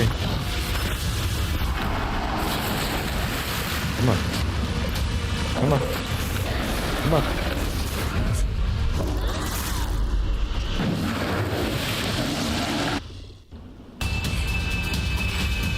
This is our story. Wait. You do not get to toy with us! Oh. Okay, but like I need stamina, please. And I need bandages, bro.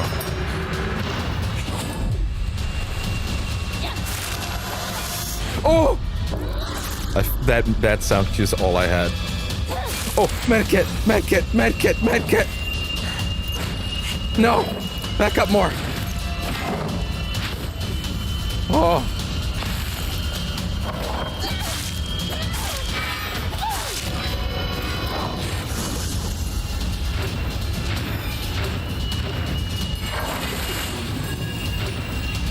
Oh boy.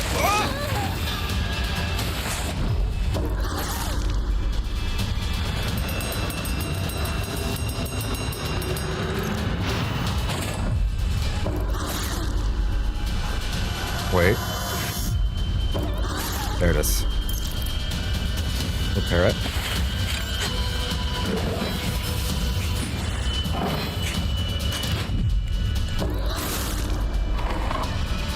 Yeah, that high damage buff.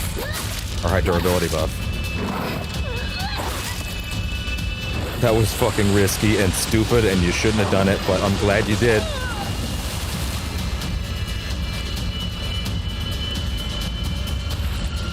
Oh!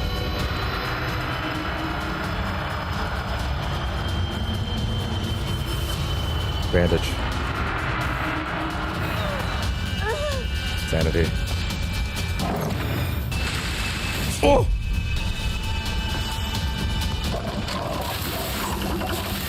Oh!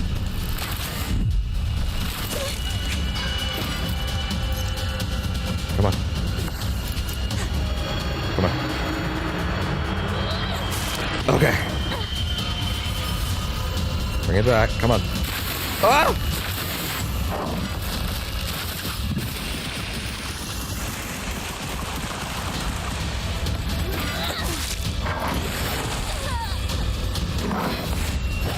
Nope. Ah! That's fine. That's fine.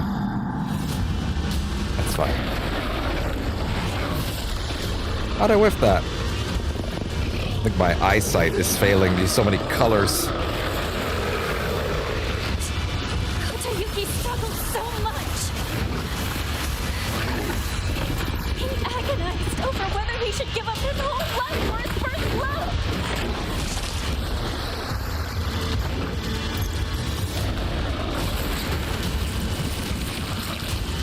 Wait, you started with the big guys this time? Why? That implies we're farther into the fight.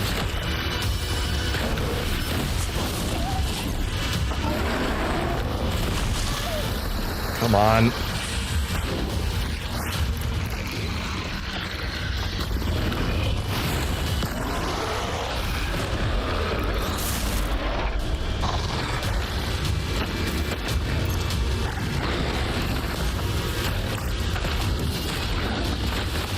Just don't even worry about the big guy.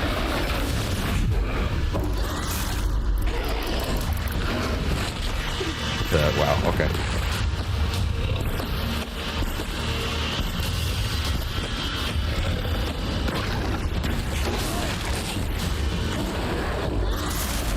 If you really want to marry me, then know this!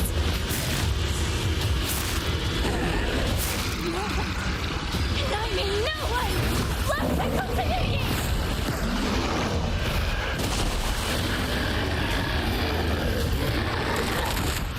All right.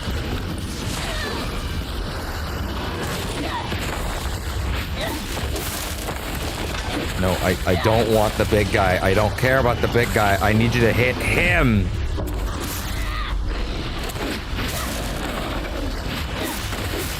Okay.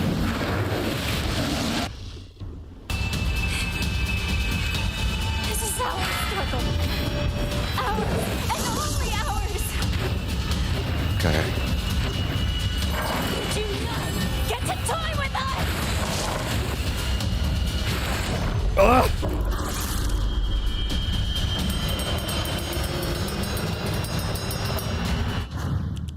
I have a raise? Since when?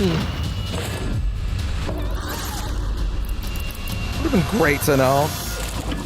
That would have been awesome to know earlier. Right, now I'm gonna have to fucking shift those in every time.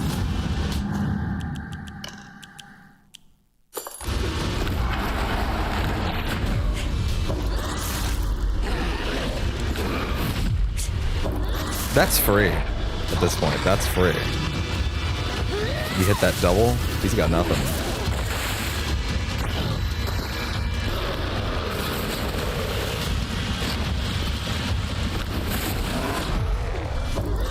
Whiff. That whiff basically just gets you killed.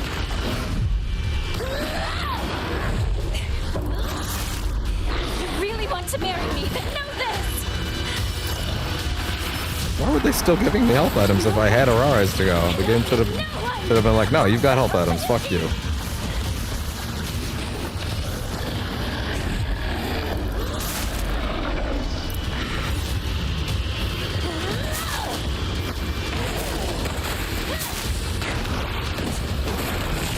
Ah, way too soon.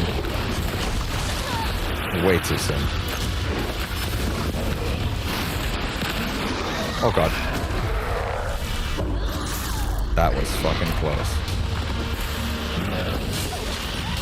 Fuck you, big guy. Get out of my face!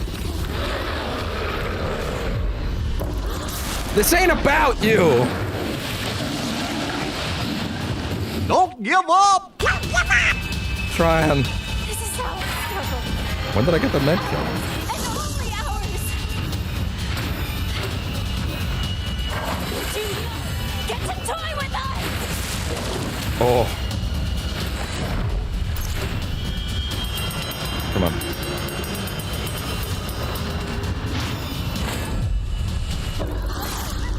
Wait for it.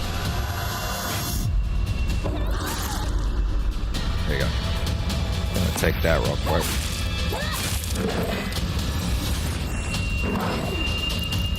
Oh. Stamina, what the hell? Come on, man. I thought we're supposed to be a team. You gotta regen at some point.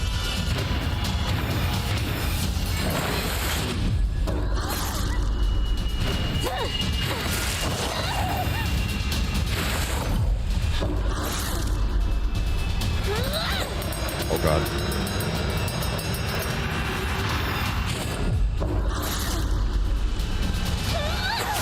Dutch. Ooh.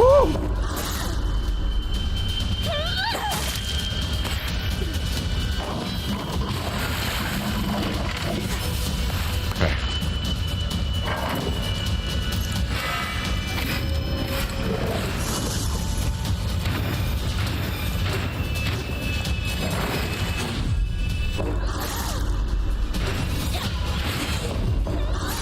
Oh. Can you believe that mechanic is additional? Oh, that's not good.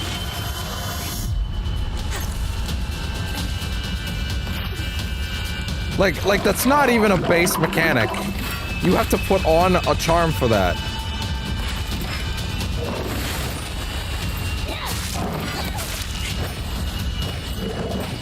Where are you going?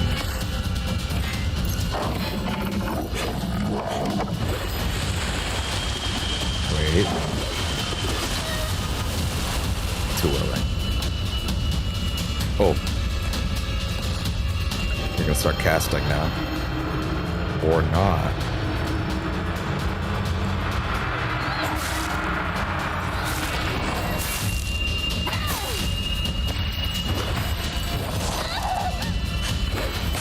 Oh. Okay.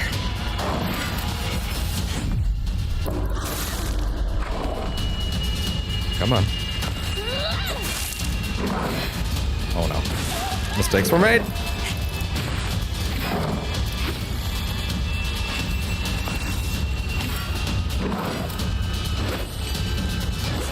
What are you doing? That's the wrong way. God Slayer! Sorry, wait. No, let me read that.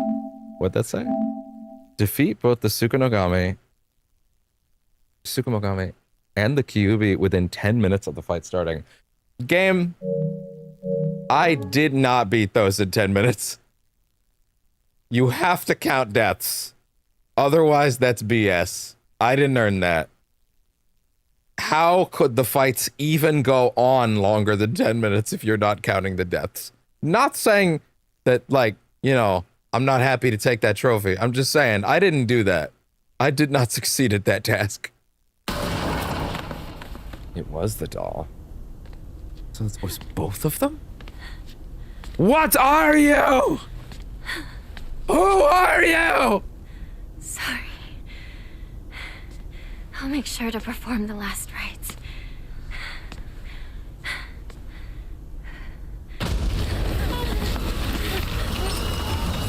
Okay.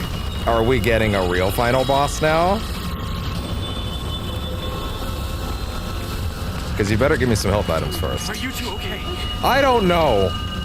Over there. Hurry! Also, we're still calling you Foxmask instead of Kotoyuki. That makes me not trust you. But that might just be a subtitle flub. Like, that could easily be a subtitle flub. I am deeply sorry. He has had much to drink for his first wedding in many moons. It isn't him. Normally so kind. It isn't him. What do we do? Just leave this matter to me for now. Kotoyuki, you could, So it is. Apologies. What? While I tried to give you everything, I failed to realize what you desire most. Now, should I, because I don't know if all the timelines are real, because I don't know if the version of events where we fought him is the real one, or if the one we just did was real, But then again, earlier she referenced that she's done this a few times, which seems to imply that she has done all of them, which means that they might be. But should I even necessarily be lambasting this guy for the words and deeds of what he was saying when we did his boss fight in the last run? Are they even the same people? Like, are they different timeline variants entirely? Can I get any more mad at him than like I could get for like Tony Stark for like the actions of Superior Iron Man, for example? Like, they're different people in different universes. Or are they? I don't know.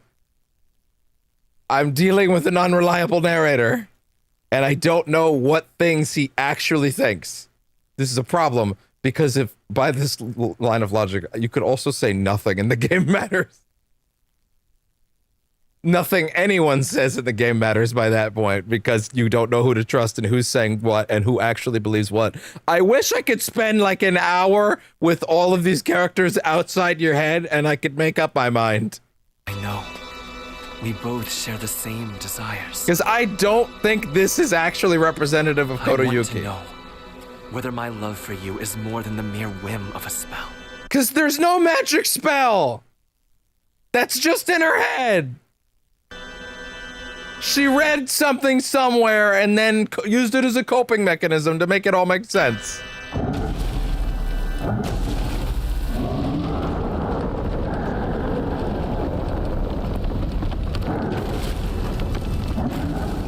Please leave. No, I'm not gonna say it for that one. If the love you have for us was real, I hope that we can meet again. I don't even know if you're real. We'll think it through, slowly and carefully. We'll have our answer ready. Yeah, we're gonna watch that IGN video after this. Walk me through this shit like I'm 5, IGN man or woman. I don't know. I haven't opened the video yet.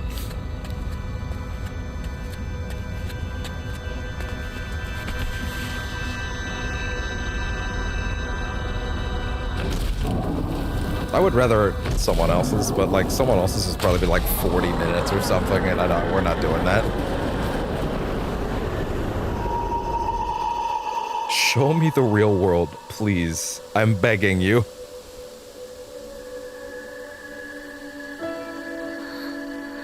What if it does something crazier? What if it throws something at me that makes me think that it was never in her head, and then literally everything that I've ever thought unravels? Like, just back to square one. I mean, this does kind of look like she woke up. Other than all the fog, actually. No, maybe not.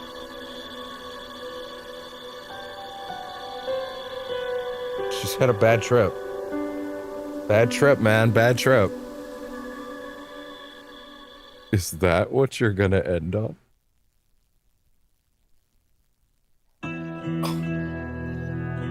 Holy shit. Well, there was always a credit scene, but there's no way the credit scene is gonna give me enough to like reshape everything that I think, which is kind of what I was hoping for. But at the same time, that is kind of how I expected it to end and how I would have preferred it to end. Again, as I've said many, many times, a good horror story does not reveal everything to the audience by the end. If they do that, they didn't do a very good job at being a horror story, because then you're not preserving the horror.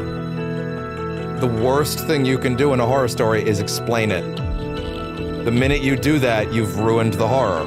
It's no longer fearful. It's no longer the unknown. It is understood. It is cataloged. It is categorized. It's the worst thing you can do to any horror franchise is give answers. At that point, no one cares anymore. Right? Assuming you intend to take it forward. Right? You have to find the fear of the unknown again. Somewhere inside it. Oh man. So what do I think is probably an important thing to say? That was fucking fantastic. I think... Listen, I was very much led to believe towards the end that, like, you're not getting answers. You're not. You're not gonna get a clear picture of everything. The significance of the calendar, for example, that we talked about earlier. No, nothing. That was a relatively minor thing, right? Like, in a year, someone will put out a video that's 4 hours long, and it'll dive into every single thing you saw in exhaustive detail, and at the end of it, you'll be like, whoa, thank you, VatiVidya. That was great.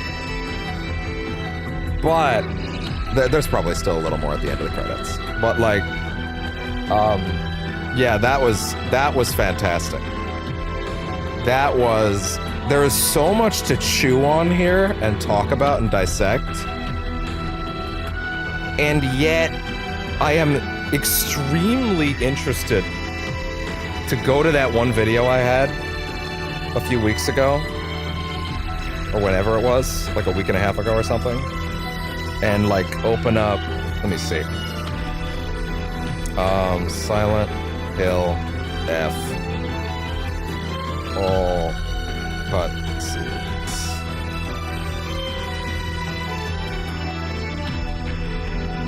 Full game.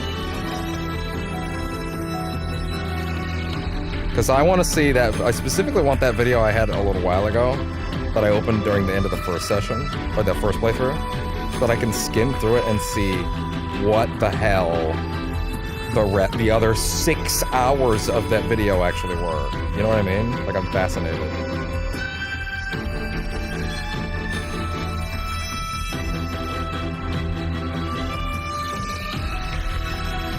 All endings, good ending, bad ending, true ending, UFO ending, secret ending?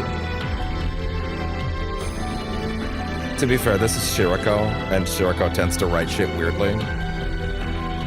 But like, also there's only 5 endings in this image. Good ending.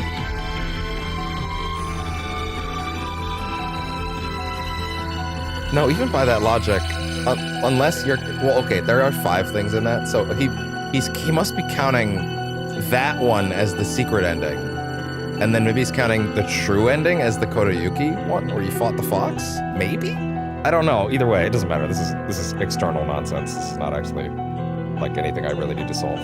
All. Wait, no. Full movie. Let's try that. Full game. Oh. You're putting me in gameplay? I would assume that means that if I resume this, then... Okay, yeah, one second. No, I want to know the answer to this first. And it's a fucking ad. I just heard a door slam outside. Okay, I need to skim the shit out of this video. I need to see... Okay, so the fox thing is shown here. Oh, interesting. Wait. So they did the fox ending first, and then they go back... Oh, the rest of the video is actually him going through the second run. Interesting. Okay, so that's where that's where it all came from. That's where the rest of the timeline came from. Okay, that makes more sense now. The days have grown warmer where I am. What is it like in Ebisugaoka? I can still recall the startling beauty of dandelions peeking out through cracks in stone walls. I would like to express my appreciation for the letter you sent me. This.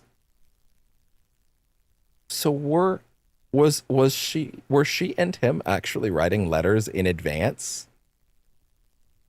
Like, did they actively know each other? I would love to know what the relationship between the two of them actually was, but I get maybe this is actually what this is giving me. I would like to express my appreciation for the letter you sent me. It was quite enlightening. I will follow in your footsteps and start by simply trying to enjoy life. As for your recommendation, I purchased sauce-flavored senbei for the first time just the other day. I must have been quite a sight to see a man dressed in a suit, buying cheap rice crackers and eating them with the children in the children outside the candy store. What? Children? Is he actually like significantly older than her? I've still been making the assumption for a while that like they're actually adults based on the third ending's dialogue, but huh. A man dressed in a suit buying cheap rice crackers and eating them with children outside the candy store. The children laughed when they saw me. Oh, no, sorry. He's not talking about them as high schoolers. He's actually talking about the children outside the candy store. Okay, fair enough. I thought she was talking about like, he was talking about hanging out with them as teenagers, which would have just shattered every single assumption I've had. The children laughed at me when they saw me, saying that real grown-ups don't buy such cheap snacks. And so I explained to them how I wasn't able to eat many treats as a child, which is why I'm eating them now. When they heard that, they began swarming around me, telling me all the different delicious ways you can eat sauce-flavored senbei. Though I must say, I was taken aback when a child suggested I try putting strawberry jam on it. Imagine such a scene. A full-grown man eating snacks with children. While I was rather embarrassed, I felt like I had regained part of my lost childhood. I intend to become reacquainted with my inner child, discover my own dreams, and live life to the fullest. Once I have done so, I hope to reevaluate my feelings for you. I think this is after they broke up. I think this is after the wedding gets called off. Like, I think the wedding gets called off. I think the wedding gets called off, and then they go their separate ways, but he basically goes, hey, I'm going to learn how to become a real person. I'm going to go and learn how to be all the things that I had taken from me. And once that's done, I'll come back to you, and we'll see how we feel then. And then if there's something there, maybe we try. And if there isn't, then that's okay. At least that's what I'm hoping. That's what he should think. If it's something else, then... Nah. Oh!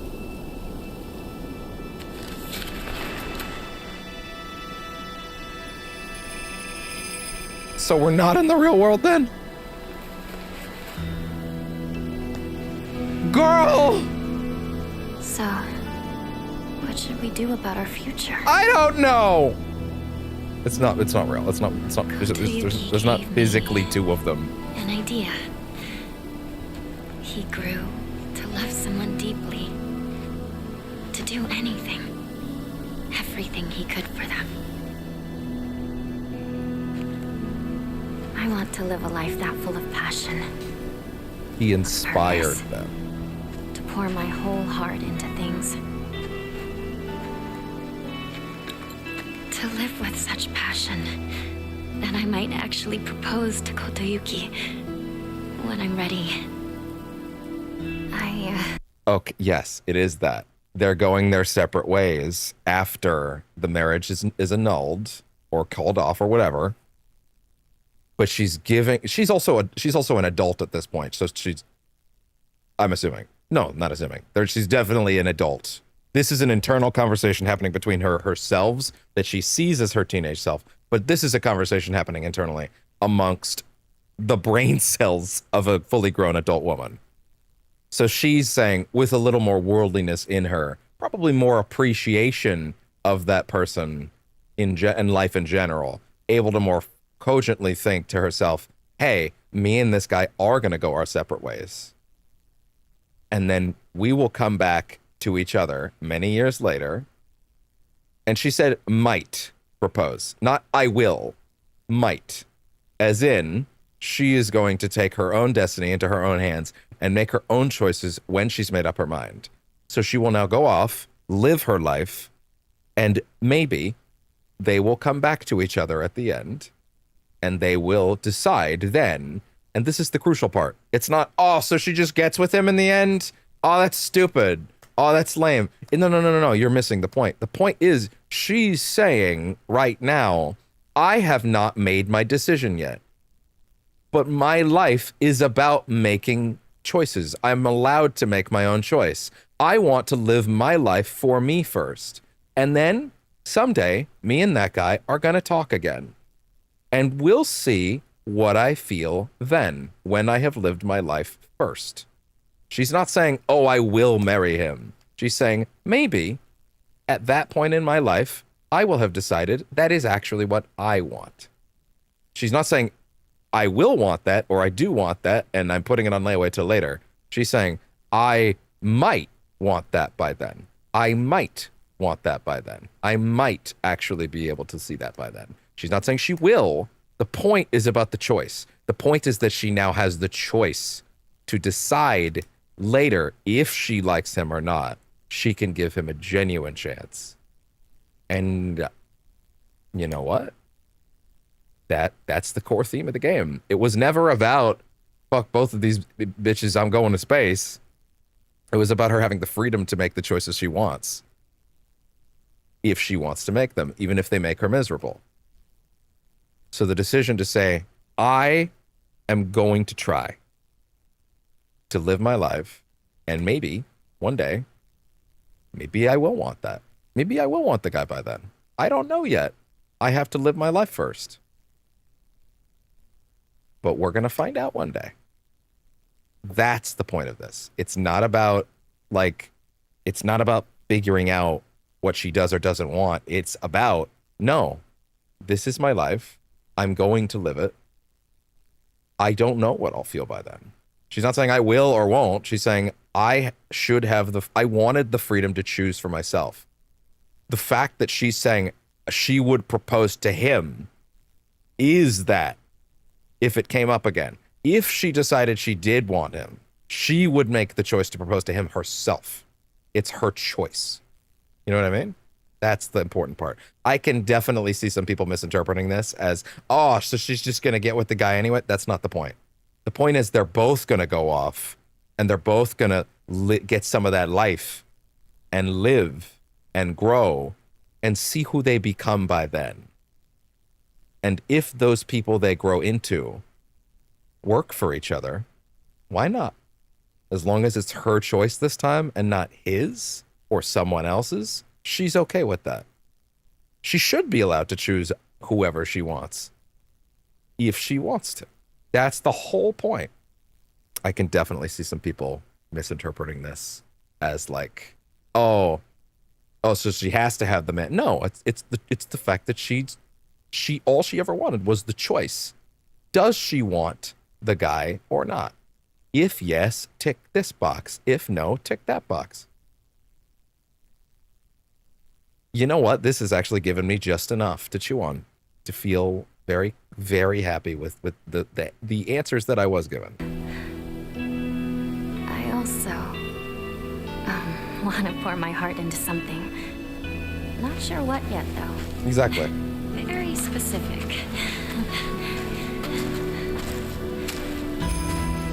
Straight up two different characters. But what about Shu's part in all this? It's quiet here, isn't it? No one to tell I'll be us honest, this is much what more to extended do than I thought it would be. Or bother us. It's nice. Just the two of us. She's Yeah. achieved harmony. Or yin and yang. Just the two of us. To decide where to go.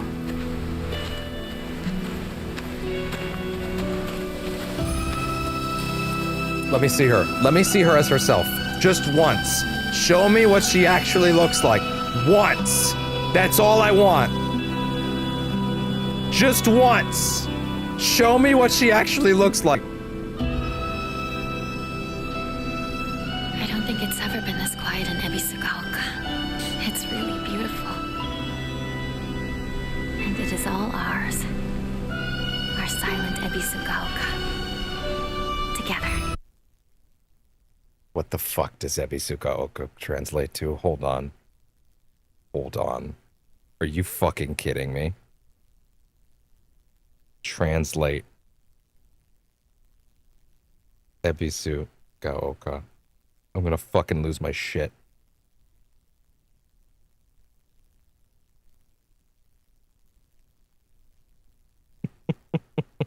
Are you fucking kidding me?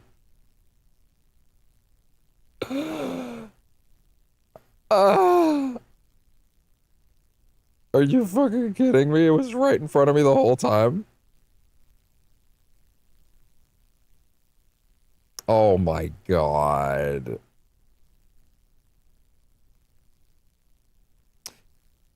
Can be interpreted various ways. as including Warrior's Hill, Fisherman's God Hill, or a literal interpretation by the game's writer as Silent Hill. Ebisu Gaoka literally means Silent Hill. I'm gonna fucking lose it. I'm gonna lose my fucking mind. Ebisu kanji can refer to Shinto god of fishermen and good fortune, sometimes associated with the word face. But Gaoka does mean hill. Gaoka does actually mean hill. God damn it. Oh my god. It's right there. It's right fucking there. Jesus fucking Christ. That's crazy, dude. It was so in front of me. Oh my god. Silent Ebisu Gaoka. Silent Warrior's Hill. The only part of it that's not in debate, like the Ebisu part seems like it can mean quite a few things. The only part that seems to be not up for debate is that Gaoka means hill. Fuck. Oh my god. It's crazy because like it's literally, it's not a twist. It's just if you spoke the language you would have already known. Lovely. Ebisu Gaoka in silence. We need to talk about our future. Intellectual pursuits. Oh no, wait, wait, I didn't get the story trophies before. I would have to go play it again on the story difficulty to get another trophy. That's lame. Well.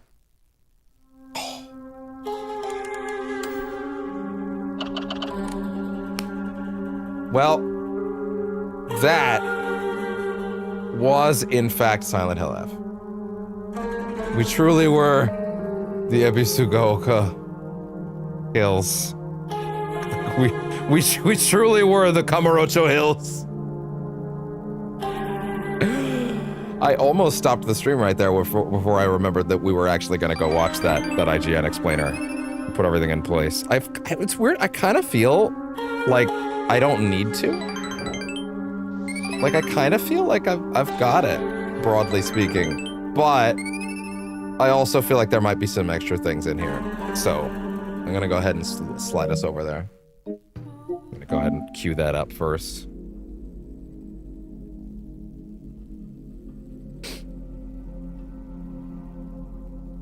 That's crazy, dude. Okay.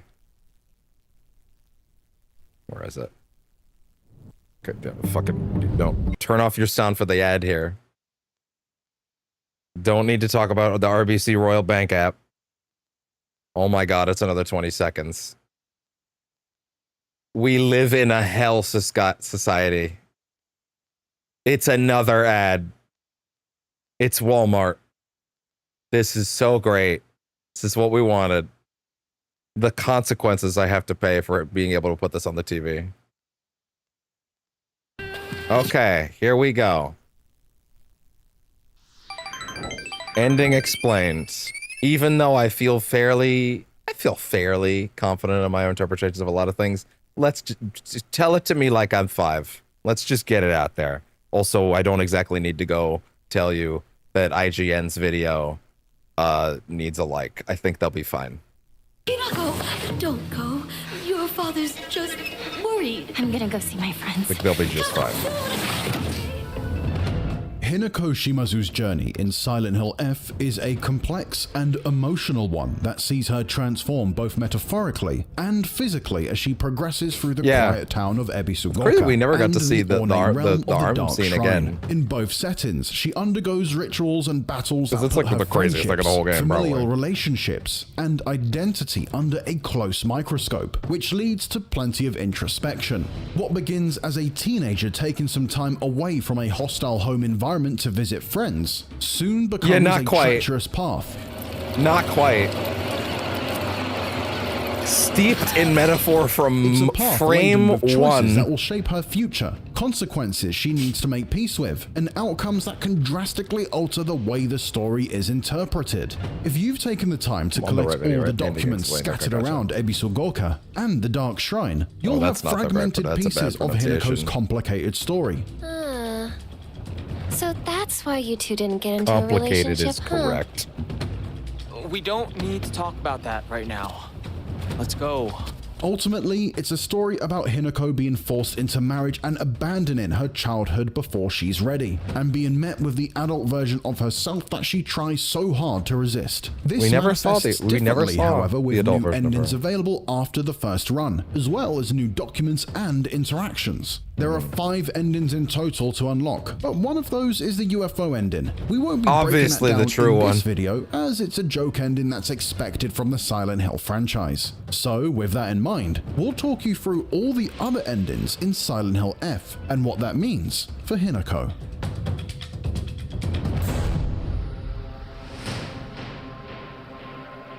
Coming Home to Roost is the standard ending and the one everyone will see on their initial playthrough. In this ending, Hinako is battling Did with the wedding massacre placed upon occur? her by friends, family, and future I husband. don't know. This manifests as a series of puzzles that uncover her friends and family's true feelings toward her, and monstrosities that show Hinako's view of the men and women in her town. Hinako is portrayed as a girl who has never quite met the social norms of what it means to be a woman. She's ostracized for socializing with boys early on. Her platonic relationship with best friend, Shu, creates confusion for herself and jealousy in her friendships. And on top of this, she experiences pressure from her sister, Junko, Yes, I'm who has aware. managed to be the shining example of a daughter. Who I'm guessing We uncovered was details that real allude to after Hinako all. being sold off as part of an What I was arranged thinking about marriage them being to the help settle same the debts person of her was wrong abusive for a father. bit. That one And didn't her last long, soon-to-be admittedly. husband, Foxmask, makes her undergo excruciating rituals that result in her mutilation, so she can be the perfect match for him.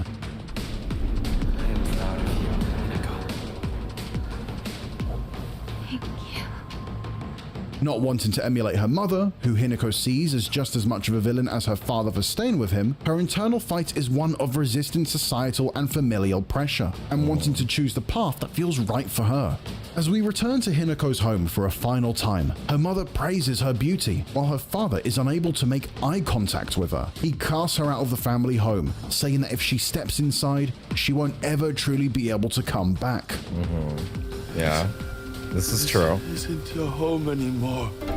But it's not quite like anger. Even if you come back alone, I won't expect to be let inside. He's like crying. We then see it's not Hinako standing there as such, but it's the Shirumuku, who's revealed to be the fog monster that's been plaguing Ebisugoka and Hinako. thought The sure it was faceless Shiramiku, wasn't it? is the bride version of Hinako, no, was it who is Miku? I supposed don't to know. represent I don't new know. I beginnings shouldn't and the bride's pretend to be an willingness to authority start on a new life. Go back at that again, sorry. Ebisugoka and Hinako. The faceless Shirumuku is the bride version of Hinako, who exactly. is supposed to represent That's new not beginnings that and the crazy. bride's willingness to start a new life. Understood. We Transitioning knew that. away from her family and into her new home. As a faceless monster, the Shirumuku is a manifestation of Hinako's feelings towards the marriage. Yes. Not willing to accept her fate of losing herself to Foxmask, It's kind of- she I feel proceeds like into this the might depths be of the more dark shrine to of the face surface off, level no stuff pun than I intended, thought. against the Shirumuku in an attempt to keep her identity as Hinako Shimizu. The intense battle concludes with Hinako running away, back through the dark But also, shrine yeah, and did the wedding Ebisugoka. massacre A happen? trail of red Did it capsules occur? lines the gauntlet, Did it and happen? she's eventually Jesus. stopped in her tracks again by the Shirumuku. As they scream at each other, the screams transition to sirens, and we hear a police dispatch as a crime scene unfolds before us. But not like Silent Hill We sirens. then learn that a It's- woman it's in her police, yeah. 20s wearing a wedding dress has massacred several people. But this did this is, really quite occur? clearly, Hinako, and the fight she had with the Shirumuku actually appears to be a literal slaughter of attendees to her wedding. The Yeah. camera pans to the capsule case that was given by but Shu did that early on, actually and it's clear that happen? whatever herbal medicine Shu has been given to Hinako to help with headaches has actually resulted in Hinako losing touch with reality. Because it's As White Hinako Claudia. has managed to escape the scene of the crime, we can take this as Hinako managing to flee from Because the it's constraints of her White Claudia current that was life. imported from Silent Hill. Feeling like your Oh, dreams for are out of fuck's sakes. Fucking. Ah. So how you been? How you feeling? I'm feeling great right now. Totally, absolutely. This is the modern hellscape we live in now. I'm now having to stare at a Tron Ares ad.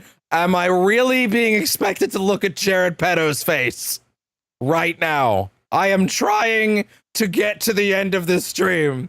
Please. All right, anyway, the Fox's Jesus. wedding ending sees young Hinako continue to resist the marriage. She's met with the Fox version of herself, who You gonna represents fucking add the me adult after every Hinako, ending? I and the swear two to God. Hinakos go head to head.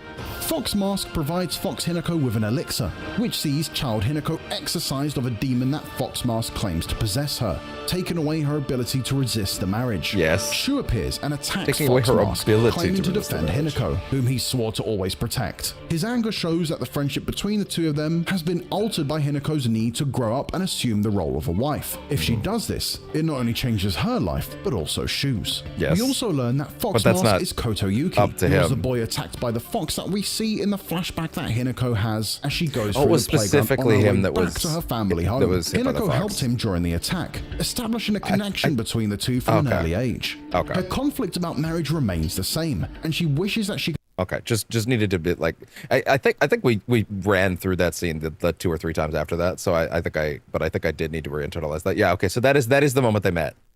Okay, specifically, yeah, I think I caught that the second time. Somehow I don't think I understood that he was the one that got hit by the fox. For some reason I thought it was Shu, and then I thought Kotoyuki came in after that, like he was I thought he witnessed the event, and then thought she was like heroic for some reason. I don't know how I missed that. That's fine, whatever. Point is, yeah, okay. So that moment at least establishes a connection between them from an early age. She literally saved his life from like an angry. I thought it was a pig, but for some reason, but I guess it was a fox. Whatever. Point is, she literally saved his life. That gives them at least a little bit more of a reason for him to like, idolize her, pay attention to her, if nothing else. Like, yeah. Like any kid would be after a moment like that, they would of course become fascinated by like a girl that literally saved his life. That tracks. could literally be split into. It also makes the whole aspect of her being like, I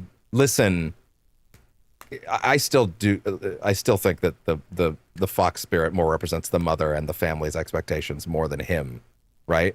Like, it seems to me like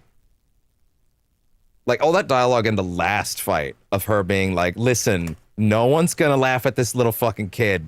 Like I don't fucking care. You are gonna leave him alone. Like that makes more sense now when you remember that like she literally saved his life way back when, It's kind of tricky though, just because like I wish there maybe had been a few more scenes throughout the length that kind of established what he understood of her at that age throughout, and what their relationship was, if anything, between that moment and coming back years later, fascinated with her as an adult. Then again, how most likely, considering we were in her head, most likely there wasn't any. He was the heir to a rich family he didn't know yet. He learned that much later in life, and then he essentially was given the means to go back to that girl he's always been fascinated by in the town that he was raised in. I'm not quite sure why his mother decided to raise him essentially in the poor district without telling him he was rich for a certain amount of time. Son of a bitch. Oh, fuck. Oh. Such an idiot. His mother is Sachi. Dumbass, how did you only just put that together? His mother is Sachi. The one that was cast out. Oh my god, that's so obvious in hindsight. That makes so much more sense. His mother is the one, the maid, the Handmaid's Tale, not Handmaid's Tale, that's a TV show. The Tale of the Handmaid. I guess it's still not wrong. The notes that we read about the woman that that family spurned and cast out, right? He spurned her, right? And then she went off to have to carry the baby on her own. And then every moment of that was like, hey, guess what? You are the heir to that family, because the father, and that's why she could never introduce him to his father, because his father isn't just out of the picture. His father is off married to another woman that he was arranged to be married to. And then she had to go off and live in the town in the poor district with her child. And then when he died, presumably he never had an heir after that point. And then he probably put in his will, okay, well, I don't know if my other kid is alive, but I never had a kid, so that kid's the heir now. And then that meant that kid is now part of the legacy. But of course, that woman grew up for years bitter and angry at the state of what marriage meant, and bitter at men in general, bitter at men, women, and society from the fucking looks of it. And just instilled into that kid just the worst fucking values. Then eventually he now has the means and the money. Now that he's part of the estate, he's been brought into the estate. Okay, so he wasn't raised as a spoiled rich kid. It's crazy that just clicked on its own without even having this video explain it to me. I think it's probably about to say that, and I just had the pieces together, and I just didn't quite put the pieces together yet. So he didn't grow up a spoiled rich kid. He grew up a scared, like, Weasley little runt, basically, that couldn't even defend himself against a small animal. And one day he was getting massacred by a fox. I still think it might have been a pig. I'm not sure. I think the reason that I didn't pick up on that whole time is because that story about the fox, that flashback, I was interpreting that more as a story about Hinako's kindness to, hey, she pulled this wild animal off this boy. And I thought it was Shu. But then and then the adults show up and go, let's kill this poor animal. I thought it was about the cruelty of adults. I didn't think it was about, like, I didn't realize it was actually primarily about her saving Kotoyuki from the fox, thus starting his fascination with this girl at a young age. He probably spent a long time just watching her because he was socially awkward. He didn't know what to do. He grew up scared and alone and confused. And then one day, this dude suddenly has fucking money and is like, I offer my hand to your daughter in marriage, but he's maladjusted. His mother's a fucking psychopath. Has no ability to teach this kid right from wrong whatsoever from the looks of things, and just instilled just the worst shit into him. That note from her about the proper subservience of women was fucking insane.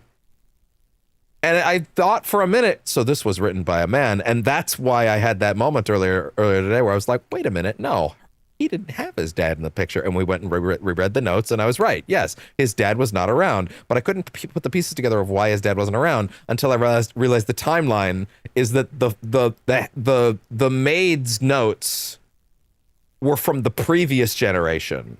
That was about the father that spurned Sachi. And then Kotoyuki is their kid. And the note about, like, a character from her name and a character from his name, but Sachi doesn't. What's the character from Sachi that goes into?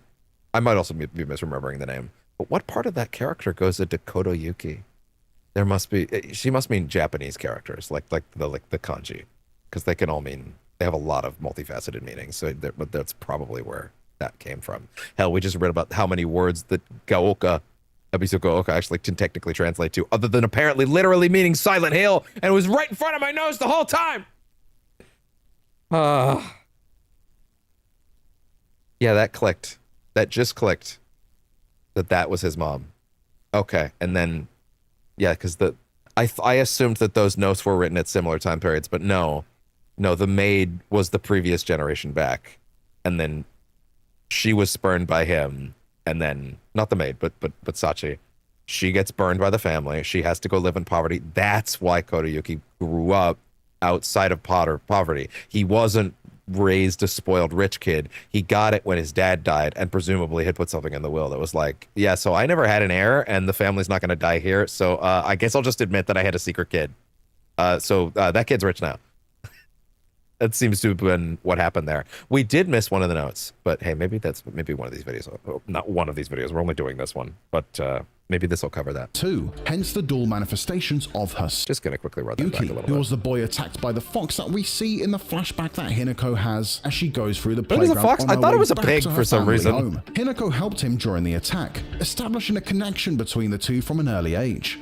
Her conflict about marriage remains the same, and she wishes that she could literally be split into two, hence the dual manifestations of herself. She Literally laments said that she Shu wished wants things to stay the same, and she'd like that. But Kotoyuki wants to build a life with her, and she's equally filled with hope about that choice too. New documents also show their communication with each other, making it clear that Letter from a man. I do not believe there is any reason. I feel like I remember this one, but I do not believe there is any reason you should be tied down to by your younger self. Likewise, there is no reason your future self should be constrained by the you are today. Thank you, by the way, for the beautiful pressed flower. It was the first gift I've received from you, and I will surely cherish it until the end of time. So yes, there were notes throughout the game that established that she had genuine feelings for him.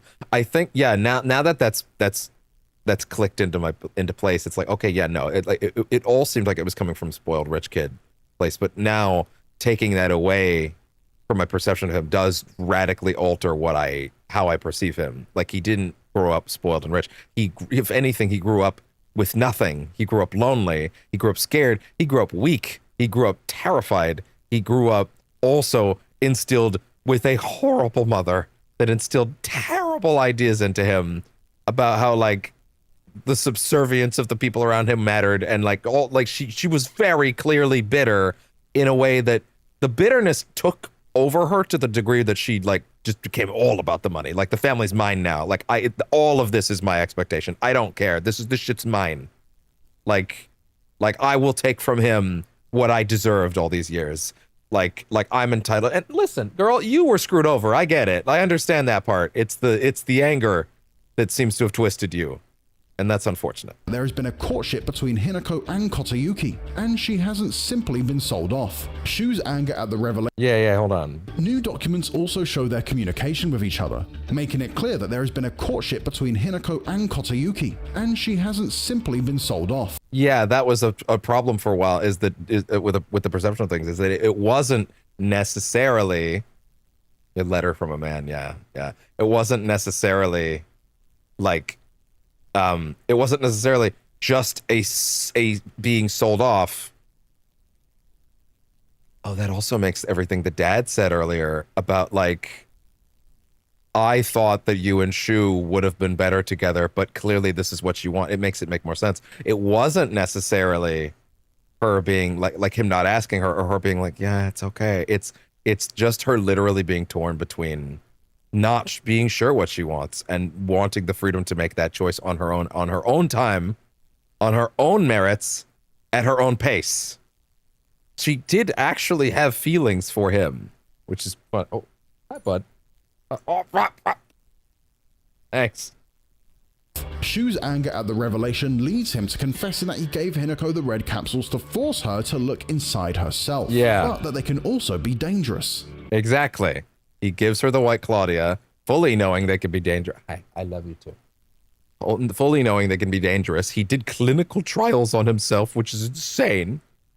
And then, eventually she started seeing all this. I mean, it's kind of interesting because, now I'm sitting here asking myself, was the whole game the white Claudia induced drug dream? Or is this some sort of post-crisis, mind folding in, come to Jesus moment, essentially? Is this her going through her Is this her going through her whole... Is this like some sort of psychotic break after the meds, or is it because the meds? Also, was it spreading... Was the game that we just played... Think of... Okay, when you're talking about the inside of someone's head, and you're talking about their inner perception and psychological, like, internal brain nonsense, you're asking the question of time a lot. Did all of that take place in her mind over the course of years? Like from the minute I press start all the way to the true ending. Was that sequential? Was that the representation of her fighting all this stuff over and over and over and over and over again? Or, because it's psychological, it's in her brain, did all of that take place inside 4 seconds of her life? Was that entire thought process like the process of walking 1 footstep in terms of time frame? Does it even matter? Probably not, but I'm curious. Was that all, was that constant battle? Was that over the course of years of her life? Or was that her basically having a nightmare that felt really fucking long? It felt really fucking long. It felt like 40, 50 hours long. I've had dreams like that. Well, like... His struggle to understand his inability to be happy for her results in him becoming the monster that you fight in this ending. Shu transforms into the What does it represent in the true ending? Objects that come to life after they served their purpose. Wait, say that again. Her results in him becoming the monster that you fight in this ending. Shu transforms into the Tsukumogami, which represents objects that come to life after they served their purpose. In this case, Shu has served his purpose as Hinako's best friend and unintentionally led her to her decision by giving her the red capsules. When the fight is over, Shu tells Kotoyuki to take care of Hinako. In their exchange, they continue to talk about Hinako as if she were an object, fighting about who she belongs to. Hinako's interjections are ignored. She transforms into the Shiramuku with her arm around both men, signaling that she's submitting to her new role as a wife. But do all of these things happen? Or are they different timelines? Are these sequential? Was there a wedding massacre? The fox wets its tail ending taps into the folklore that runs through Silent Hill F. We see Kotoyuki attacked by the fox, but some collectible documents and the time spent in the Ebusugoka Middle School explore just how important foxes are for the town. The local doctor's note discusses the belief that those who blaspheme against the Inari faith are possessed by foxes, and the best way to counter this is to follow local customs and offer prayer to the Inori-san. Meanwhile, an old medical record discusses the change in Kotoyuki after being attacked by the fox. Say that again? The best way to counter this is to follow local customs and offer prayer to the Inori-san. Meanwhile, an old medical record discusses the change in Kotoyuki after being attacked by the fox. That's right. He shows no sign of abnormalities, but does appear to be a brand new child after the attack. That's true. That was established. Say that again?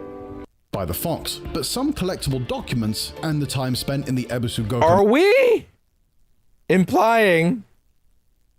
I was assuming all the crazy magic bullshit was once again her reading folklore about the town and internalizing it and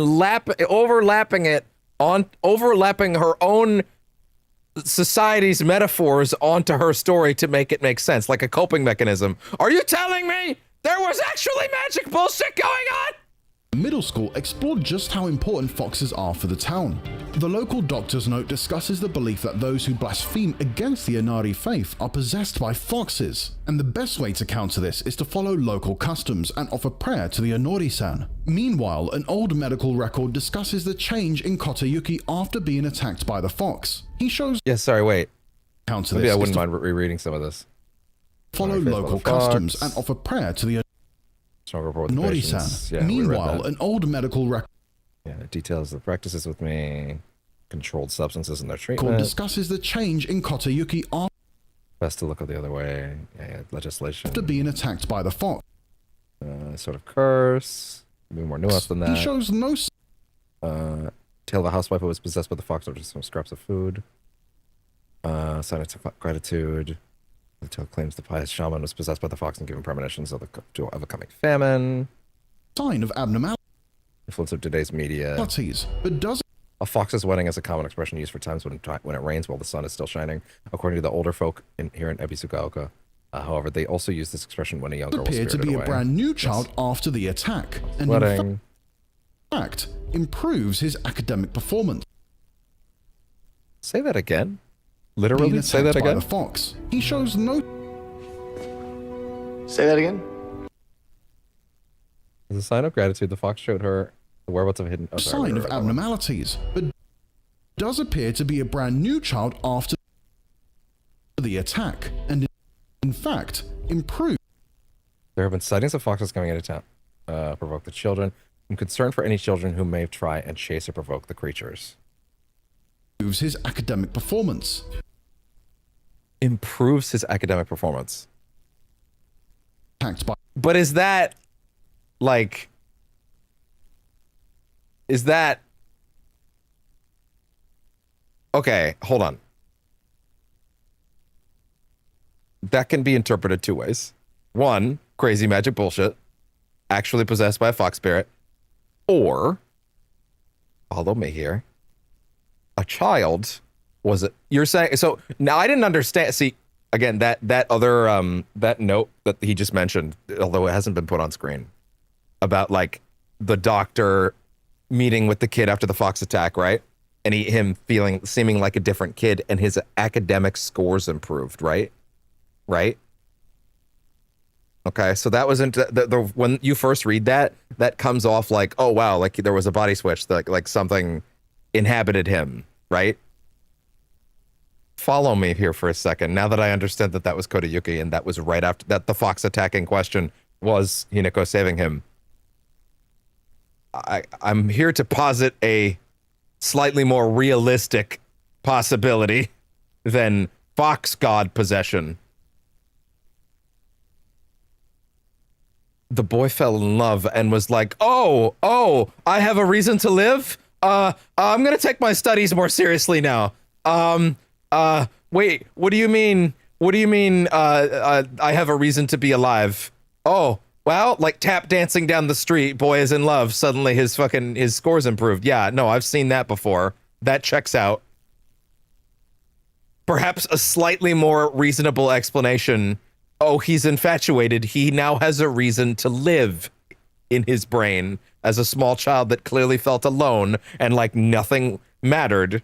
Suddenly, he has fallen in love and he cares about life because he has fallen in love with the young girl that saved his life, and suddenly his academic scores are improving. Perhaps it's a little more explainable than a fox god possessed him as he was whipped. Affectionately. Not negatively. Usually that phrase is used negatively, but still. He was infatuated. His scores, his school scores improved because he cared about life. Suddenly he wanted to learn more about the world. He cared about living. He wasn't just slouching through class. Guess what? I'm familiar with that phenomena. It's actually not that crazy. Oh my god. By the fox. It's crazy how I've had two giant revelations while watching this video that didn't come from anything this guy said. Shows no sign of abnormalities, but does appear to be a brand new child after the attack, and in fact, improves his academic performance. Brand new child. Yeah.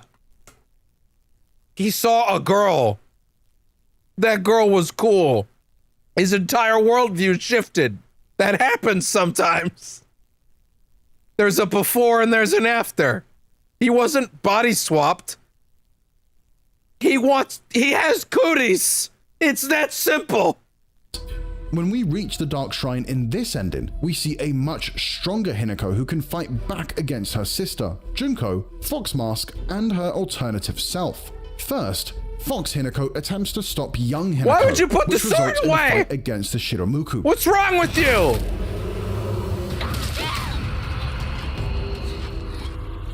You have the This sword is on just that a run! brief fight, however, as Kotayuki intervenes and warns Hinako that she's not behaving properly for a bride-to-be. Shu quickly arrives as backup and again, hits Kotayuki, who reveals his true form, which is the Shichibi. It appears that after he was attacked by the fox, Kotayuki was possessed and has now become the cunning fox. He became infatuated with Hinako after she saved him and has made it his mission to make her his wife. Yes, but I'm still... This is her perception of events. This is how her brain has interpreted it. I don't think these things actually were...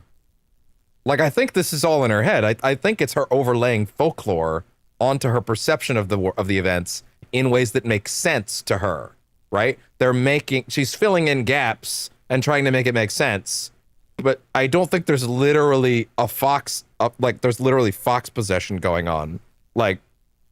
Am I being like obtuse right now?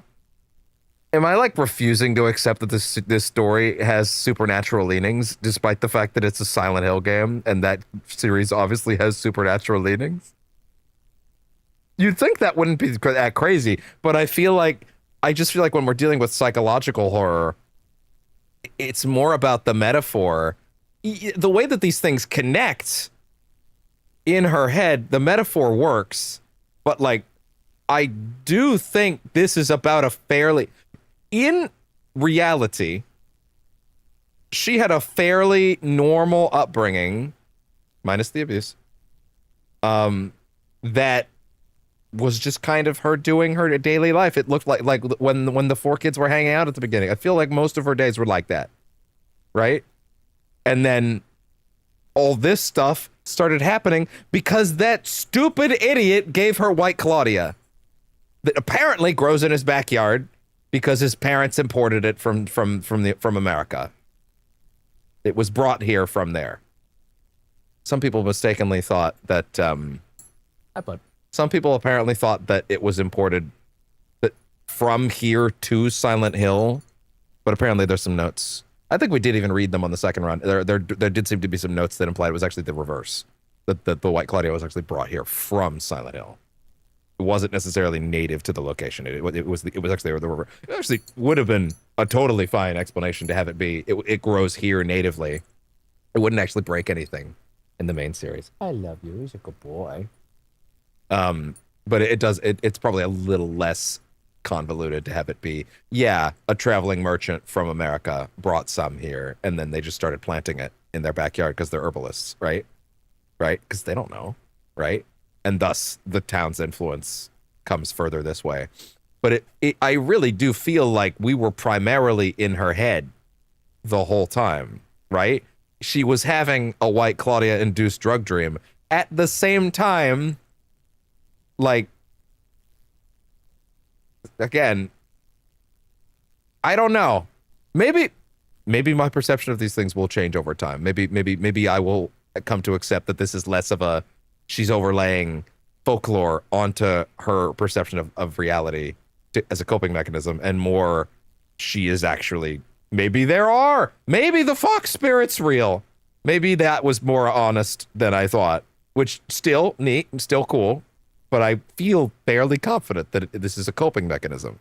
Kotayuki questions why Hinako won't submit to him, after he followed her customs and human tradition to make her love him. But despite his claims that it's love, it's little more than an attempt to dominate her and own her. He tells her that no one will miss her, and she'll just become another girl spirited away by a fox. Hinako fights back, telling Kotayuki that none of the things that he can give her will make her happy. All she values is her freedom and the ability to follow her own path. She wins the battle, and Kotayuki tells her to leave, but reminds her that he's still a monster, and if she gives him the chance, he will still happily consume her, control her, and ultimately own her. Hinako flees, making it clear that she's not running away from the responsibility, but actively choosing a different life for herself, where she's in control. Why did this video not even touch on the tie thing? Because that's a big detail. In this ending, Hinako is aware that everyone around her has different expectations of her, and is, as she claims, toying with her. She acknowledges that this is what's resulted in her feeling like she's been fighting against herself. While she can accept that her family and friends want what they think is best for her, she needs to follow her own path and make her own decisions about her future. Refusing to be controlled, toyed with, and tossed aside by anyone in her life, Hinako tries to bring the two sides of herself back together. This ends with young Hinako and Fox Hinako choking each other. Dramatically funnier when you have the fucking Robbie the Rabbit costume on. Dramatically funnier. Toyed with and tossed aside by anyone in her life, Hinako tries to bring the two sides of herself back together. This ends with young Hinako Man, and I Fox feel like I Hinako missed out choking now. each other when they're interrupted by Fox Mask. It's a deluxe edition for Odo thing.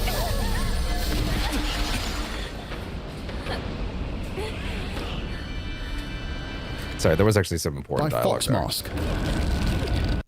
Hinako tries to bring the two Dialogue. sides It's the of guy herself talking. back Relax. together. This ends with young Hinako and Fox Hinako choking each other when they're interrupted by Fox Mask. Oh, bud. The footsteps. We must watch where they go. Kotoyuki! In this scenario, Kotoyuki Oh, is she under actually the has the influence blood of on the her Fox, mouth, like but it's the mandate of the Robbie. plan documents that give That's us fun. an insight into what's actually happening. No, sorry, go back. Kotoyuki! Yeah, she has the bloody In this lips, scenario, like Robbie. Kotoyuki is under the influence of the Fox, but it's the mandate of the clan documents that give us an insight into what's actually happening. Yes. Living sacrifice shall be offered every 8 years, for nothing else can quell the wrath that which dwells in the waters deep. She shall be a maiden fair and pure of heart, and the blood which flows through her veins shall be that which has been blessed by the stars and is beloved by fate. Let it be known that only the most suitable sacrifice shall quench the being's vicious thirst.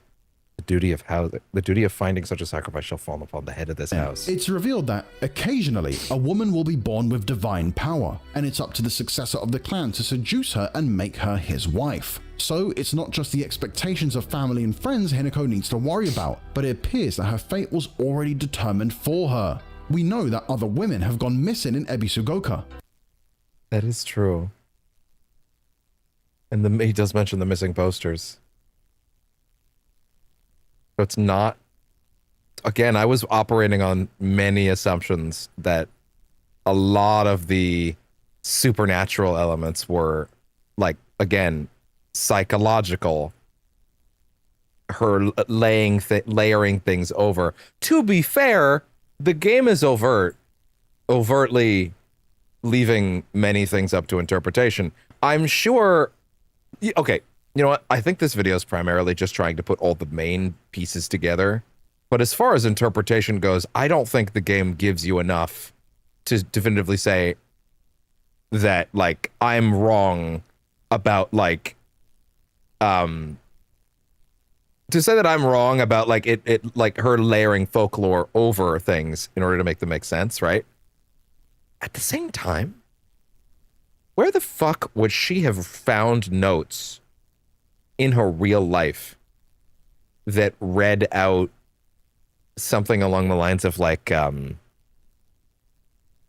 would she have found notes that read out, like, mandated, like, where did she stumble into in the in the castle? Or it wouldn't be a castle, it would have been like that wherever he actually lived, that had the mandate of the clan fucking note just lying around. You know what I mean? Like that had to come from somewhere. Is she filling in gaps, or are these did real her discover this supposed Fox plot, right? I don't know. Is it weird that I'm fighting against it? Against the idea that there was an actual Fox god that was actually possessing him and not, like, just, you know, like, it does make certain things click into place, but like, I feel like the story has more power when it's primarily about the psychological aspect of things more than the supernatural aspect of things. I feel like, again, that's a child's interpretation, layering these things over, right, to try and cope with the enormous pressure and weight that was on her, right? Layering over, oh, there's a supernatural explanation for what's going on, right? And it's layering over, her, and that's now giving her something to fight back against, right? In her own mind palace, right? But like broadly, I feel like this is primarily a story about a woman that grew up and met a guy early in life, and then they came back to each other, and he had a whole different thing now, and he just had a different outlook on life, right? Even earlier when I was talking about like, yeah, he's just a boy that got infatuated with a girl. Yeah, his grades are better now because he's like, oh, hey,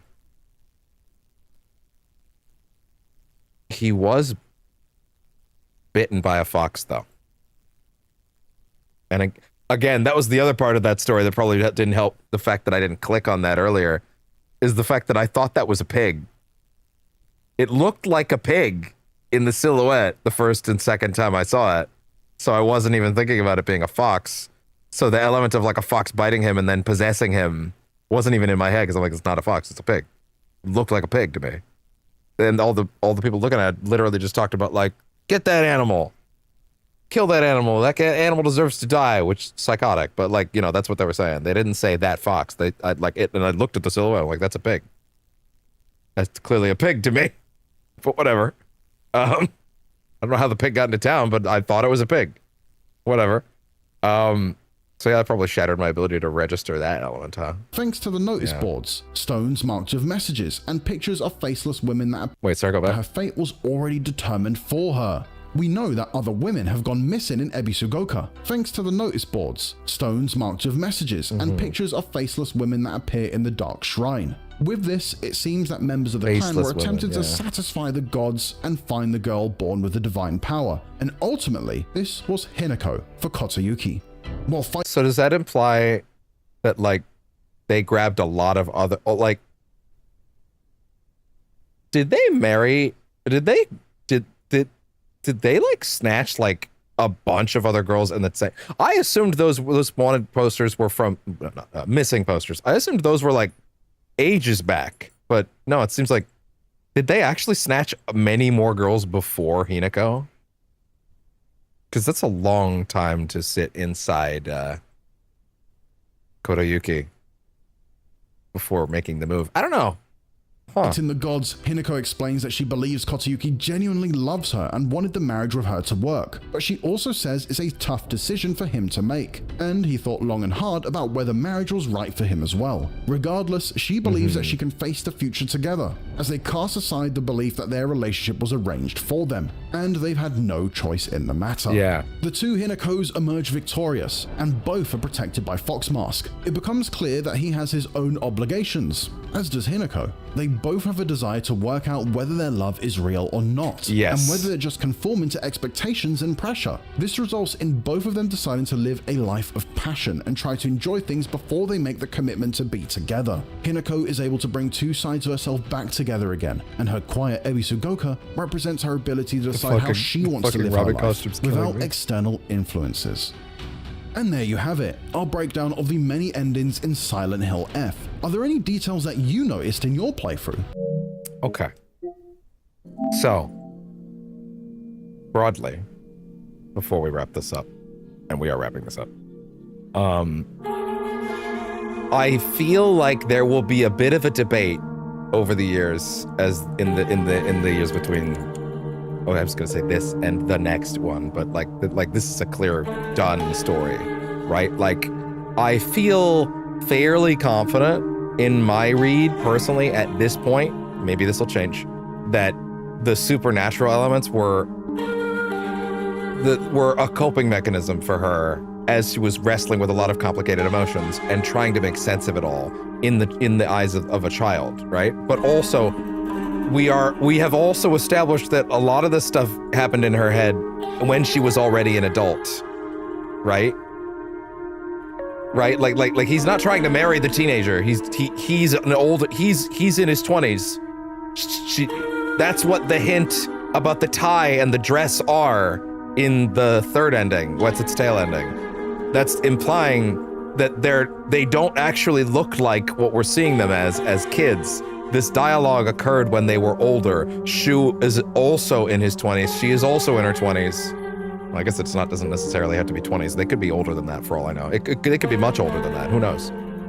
But like, they're certainly not in their 40s. You know, like they're still relatively young people, but like they're not teenagers at the very least. That's just mental, right? She's still, that's where her heart is. And that's where she feels she's grown to. She doesn't feel like she's grown beyond a teenager because she was never given the chance to grow beyond being a teenager. And then her and Kurayuki go off and to see if their feelings are real or not. As she goes off and lets the two parts of herself intertwine and essentially become one later in life. But that doesn't happen here. That's later. That the question is left in the air. What, you know, do you as the viewer, the player, whatever, do you think they will figure their shit out? Maybe. That part's not important. The choice and the ability for her to make her own choices, that's what it is. The whether or not it goes the right way, that is life. That is life. You don't know. You just make the choices that you can and the ones you want to, and you hope that you made the right ones along the way. And she, again, there was also the element of the drugs, and the White Claudia clearly went into her system, so that probably also started swirling shit around in there, right? But like, yeah. Huh. There might come a day where I'm forced to reckon with the idea that, no, this game actually did have supernatural elements, and it wasn't just all in her head, right? Well, it's funny, because like Silent Hill has supernatural elements, right? Like it's not like I'm opposed to it. It just really read in the text to me of the work. It really read like this, all the supernatural shit is, you know, it's the effects of the White Claudia, it's the effects of her stress compounding, and it's largely window dressing the same way that like the other Silent Hill games use that as like a way to examine the thoughts and feelings of their characters as well. At the same time, I do think Silent Hill 1, 2, and 3 are more, and also 4, I guess, are more literal, right? Like someone literally goes into the town in those games, right? I'm not sure in this case that's what happened. I feel like from frame 1, we were running through someone's head from the very beginning. It's all dripped in metaphor and layered, and so that makes it trickier for me to go. And also, there was a fox god. Like, no, that might have literally just been her interpretation of like the expectations of the family on him. Right?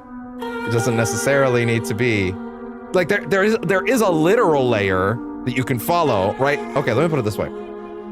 The narrative is, in no uncertain terms, narratively, what's in your face is he was possessed by a fox god, and that fox god was not as benevolent as him, and that kid just wanted to learn how to love, and then they figured their shit out from there, right? That is the text. But that's obviously metaphor for like the expectations of the family, I feel. Anyway, that's my interpretation. This is what I mean, by the way, about like the good horror stories don't give you all the answers. They let you ask questions like this. If it was so directly spelled out in a way that completely dissuaded any ability to read it another way, I would be a little less interested in that, right?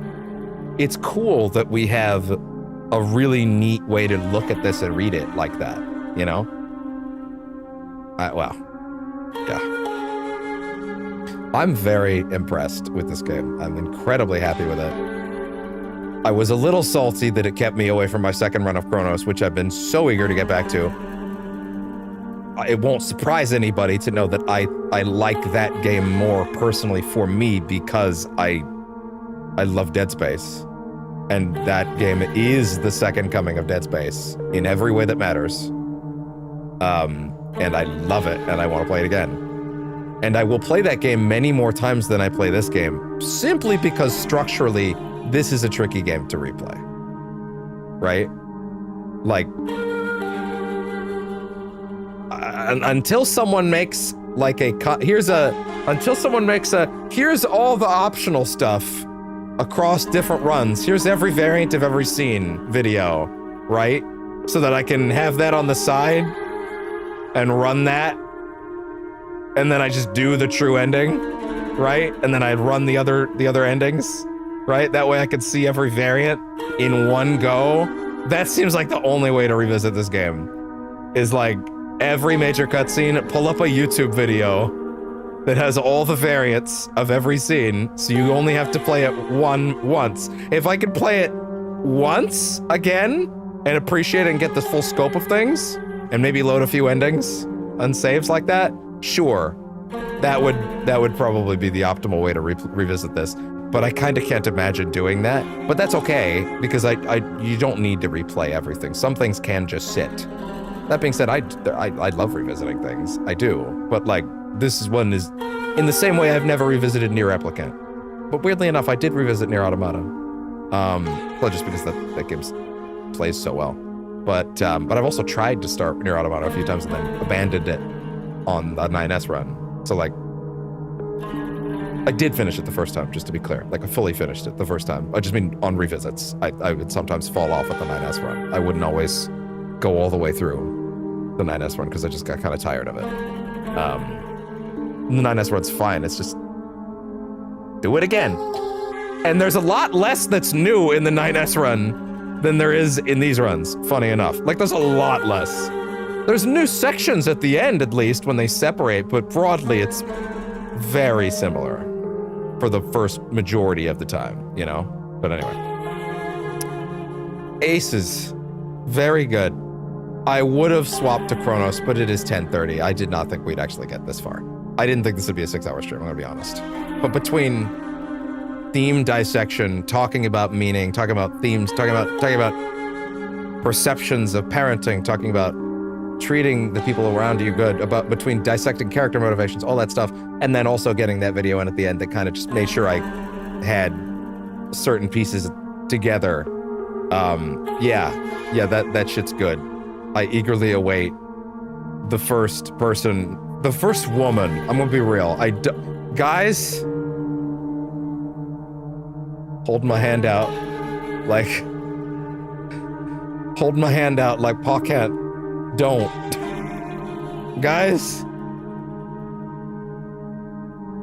when I see a 4 to 5 hour video essay about this game's themes, and I click on it,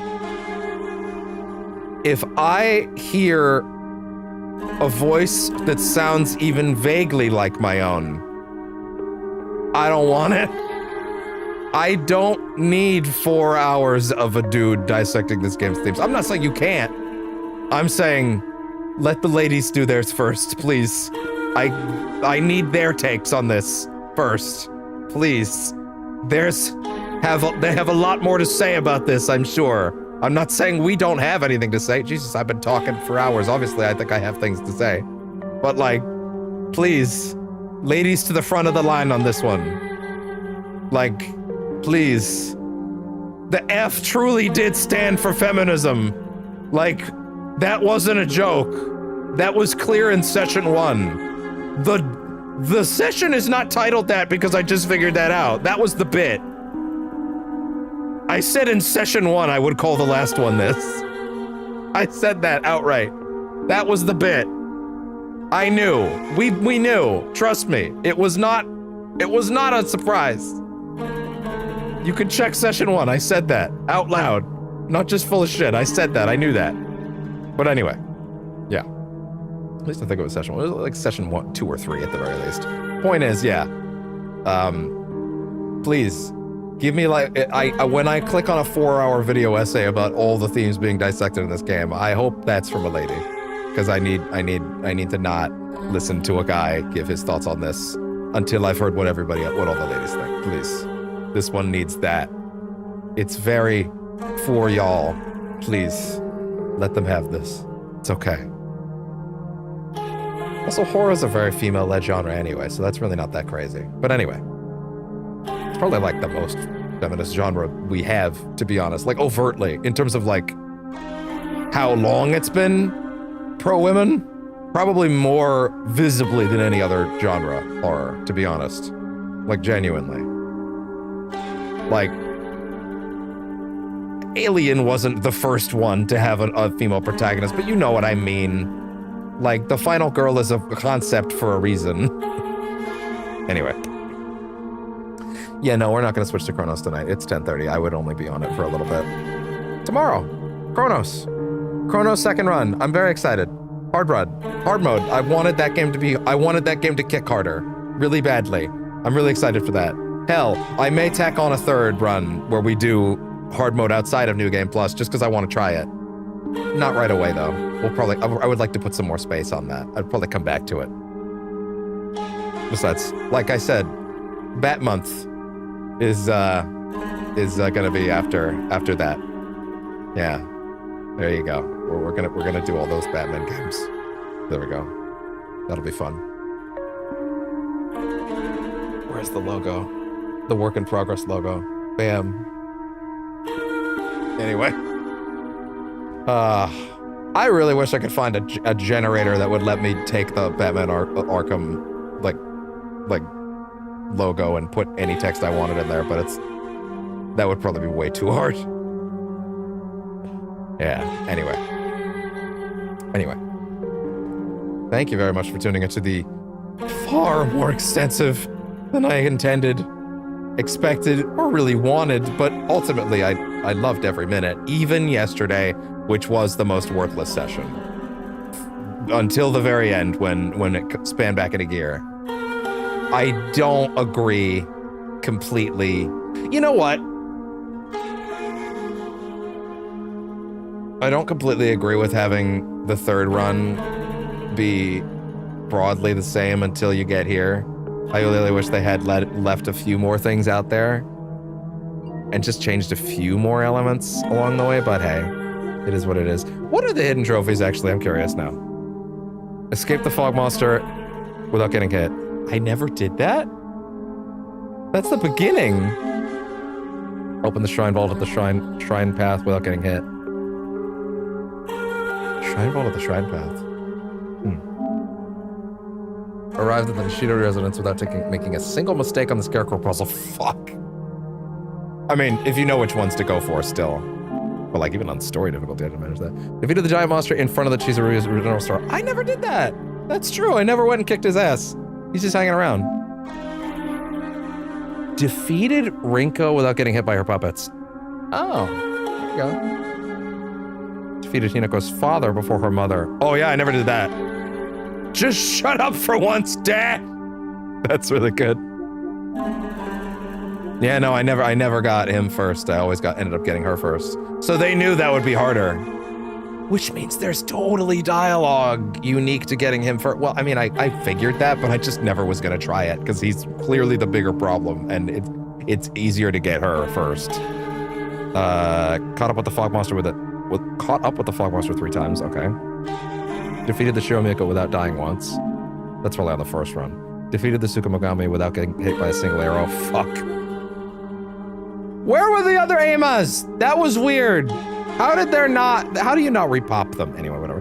Obtained all the Omamori available from the Hokora. Oh, I didn't even think about popping all that currency I had on the extra charms. I never even thought to look at those. Obtained all the hidden Omamori. Opened all rooms and boxes marked with the Inari-sama seal. Sakuko's diary. Yeah, we never did finish that, huh? Rinko's diary. You never finished that either? Damn. Open all rooms and boxes marked with the Inari-sama seal. Huh.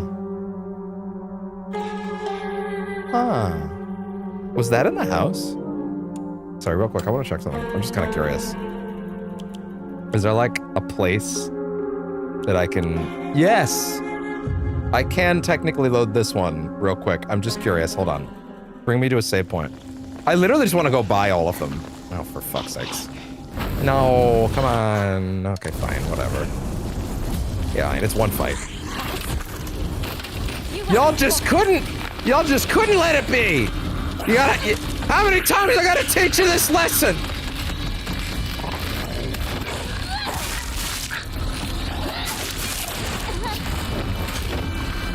many times?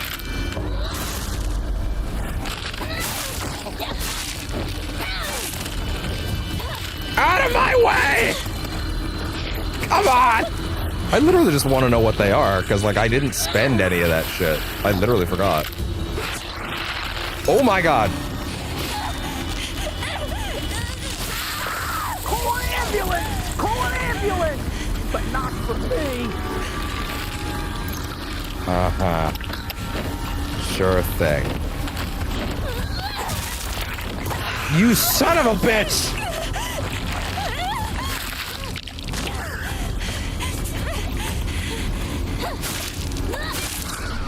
Out of my way! I just want a simple question answered.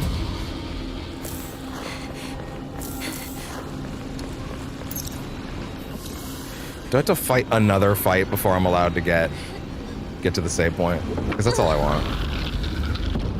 Can you just give me one? That'd be really nice. I would appreciate it a lot. I'm not sure if the sword, the unpurified sword actually does more damage. Or if it's like even a good weapon. I won't let things It go does your solid way. damage. I just don't know if it's more than the Figure it sledgehammer. out. I would assume the sledgehammer I is know more. what it is that I'm after. I know, girl. I just don't care anymore. We're good. We're good. I just want my question answered. Stay out of my way.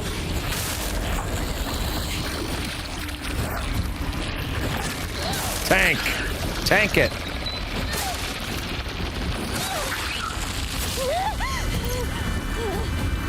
Tank the hits.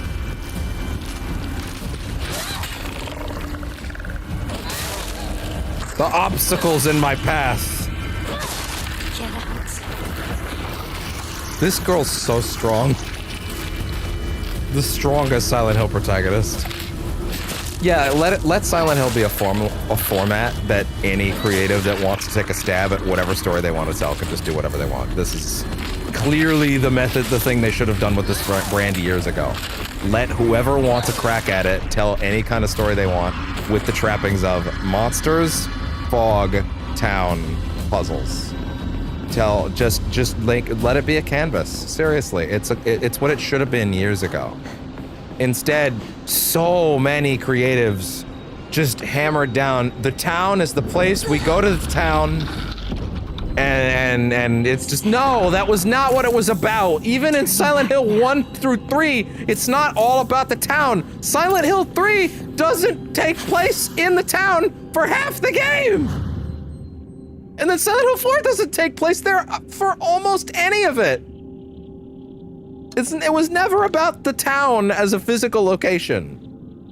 Or at least it wasn't during all of the good ones. Yeah, I just want to know what these are. Max sanity. Effects of health restoring items. Oh fuck, that would have been nice actually. What restores health after each successful encounter. Hey, real quick. Enshrine some things. That would have been nice. I literally didn't think to try this because even though I had so much. Greatly decreases sanity consumption. That's not bad. Bear. Stun power when durability is low. Oh, fuck, that's good. Greatly decreases damage taken at full health. Greatly decreases stamina consumed by dodging, but you are unable to continuously dodge. Oh, so it takes away your second dodge? Oh, that's crazy. Greatly increases stamina recovery speed and greatly shortens out of breath duration. That's not bad. I didn't get to read that one. Shit, what was it?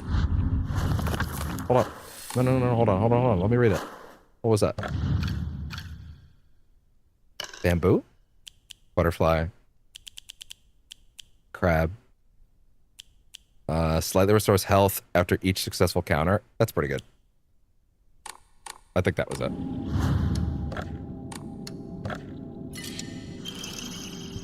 Enhances the effects of items and Omamori as it restores sanity.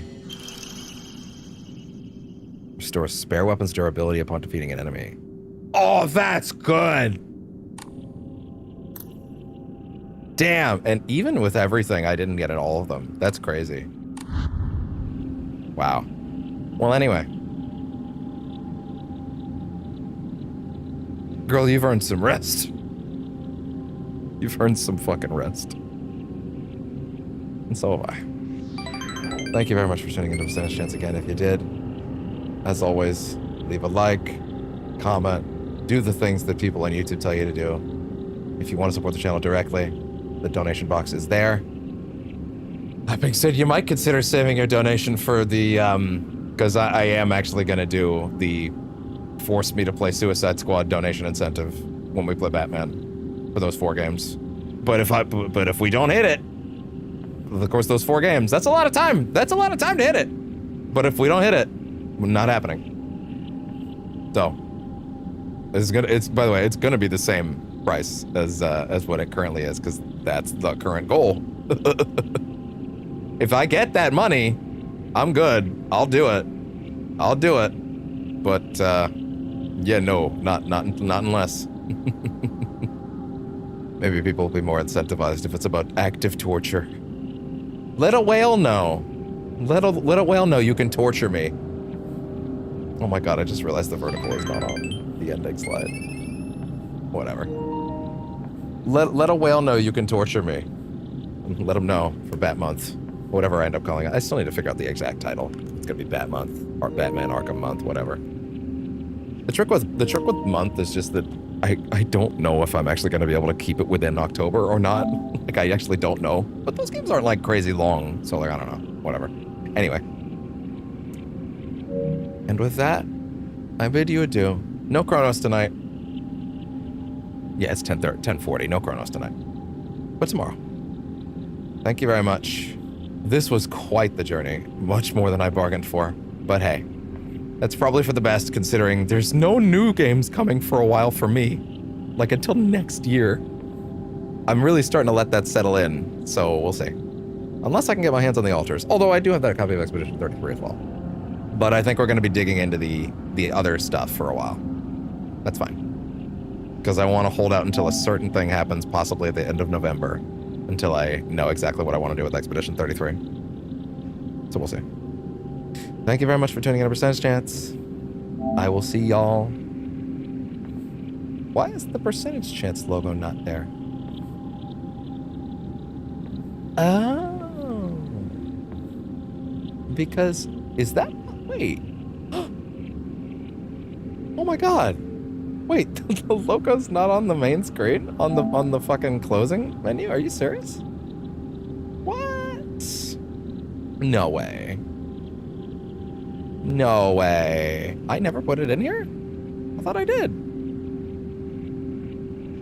What? There we go. How'd that slip by me? Oh well, anyway. Thank you very much for tuning in. I'll see y'all tomorrow. These fucking earbuds need to relax. Bye-bye.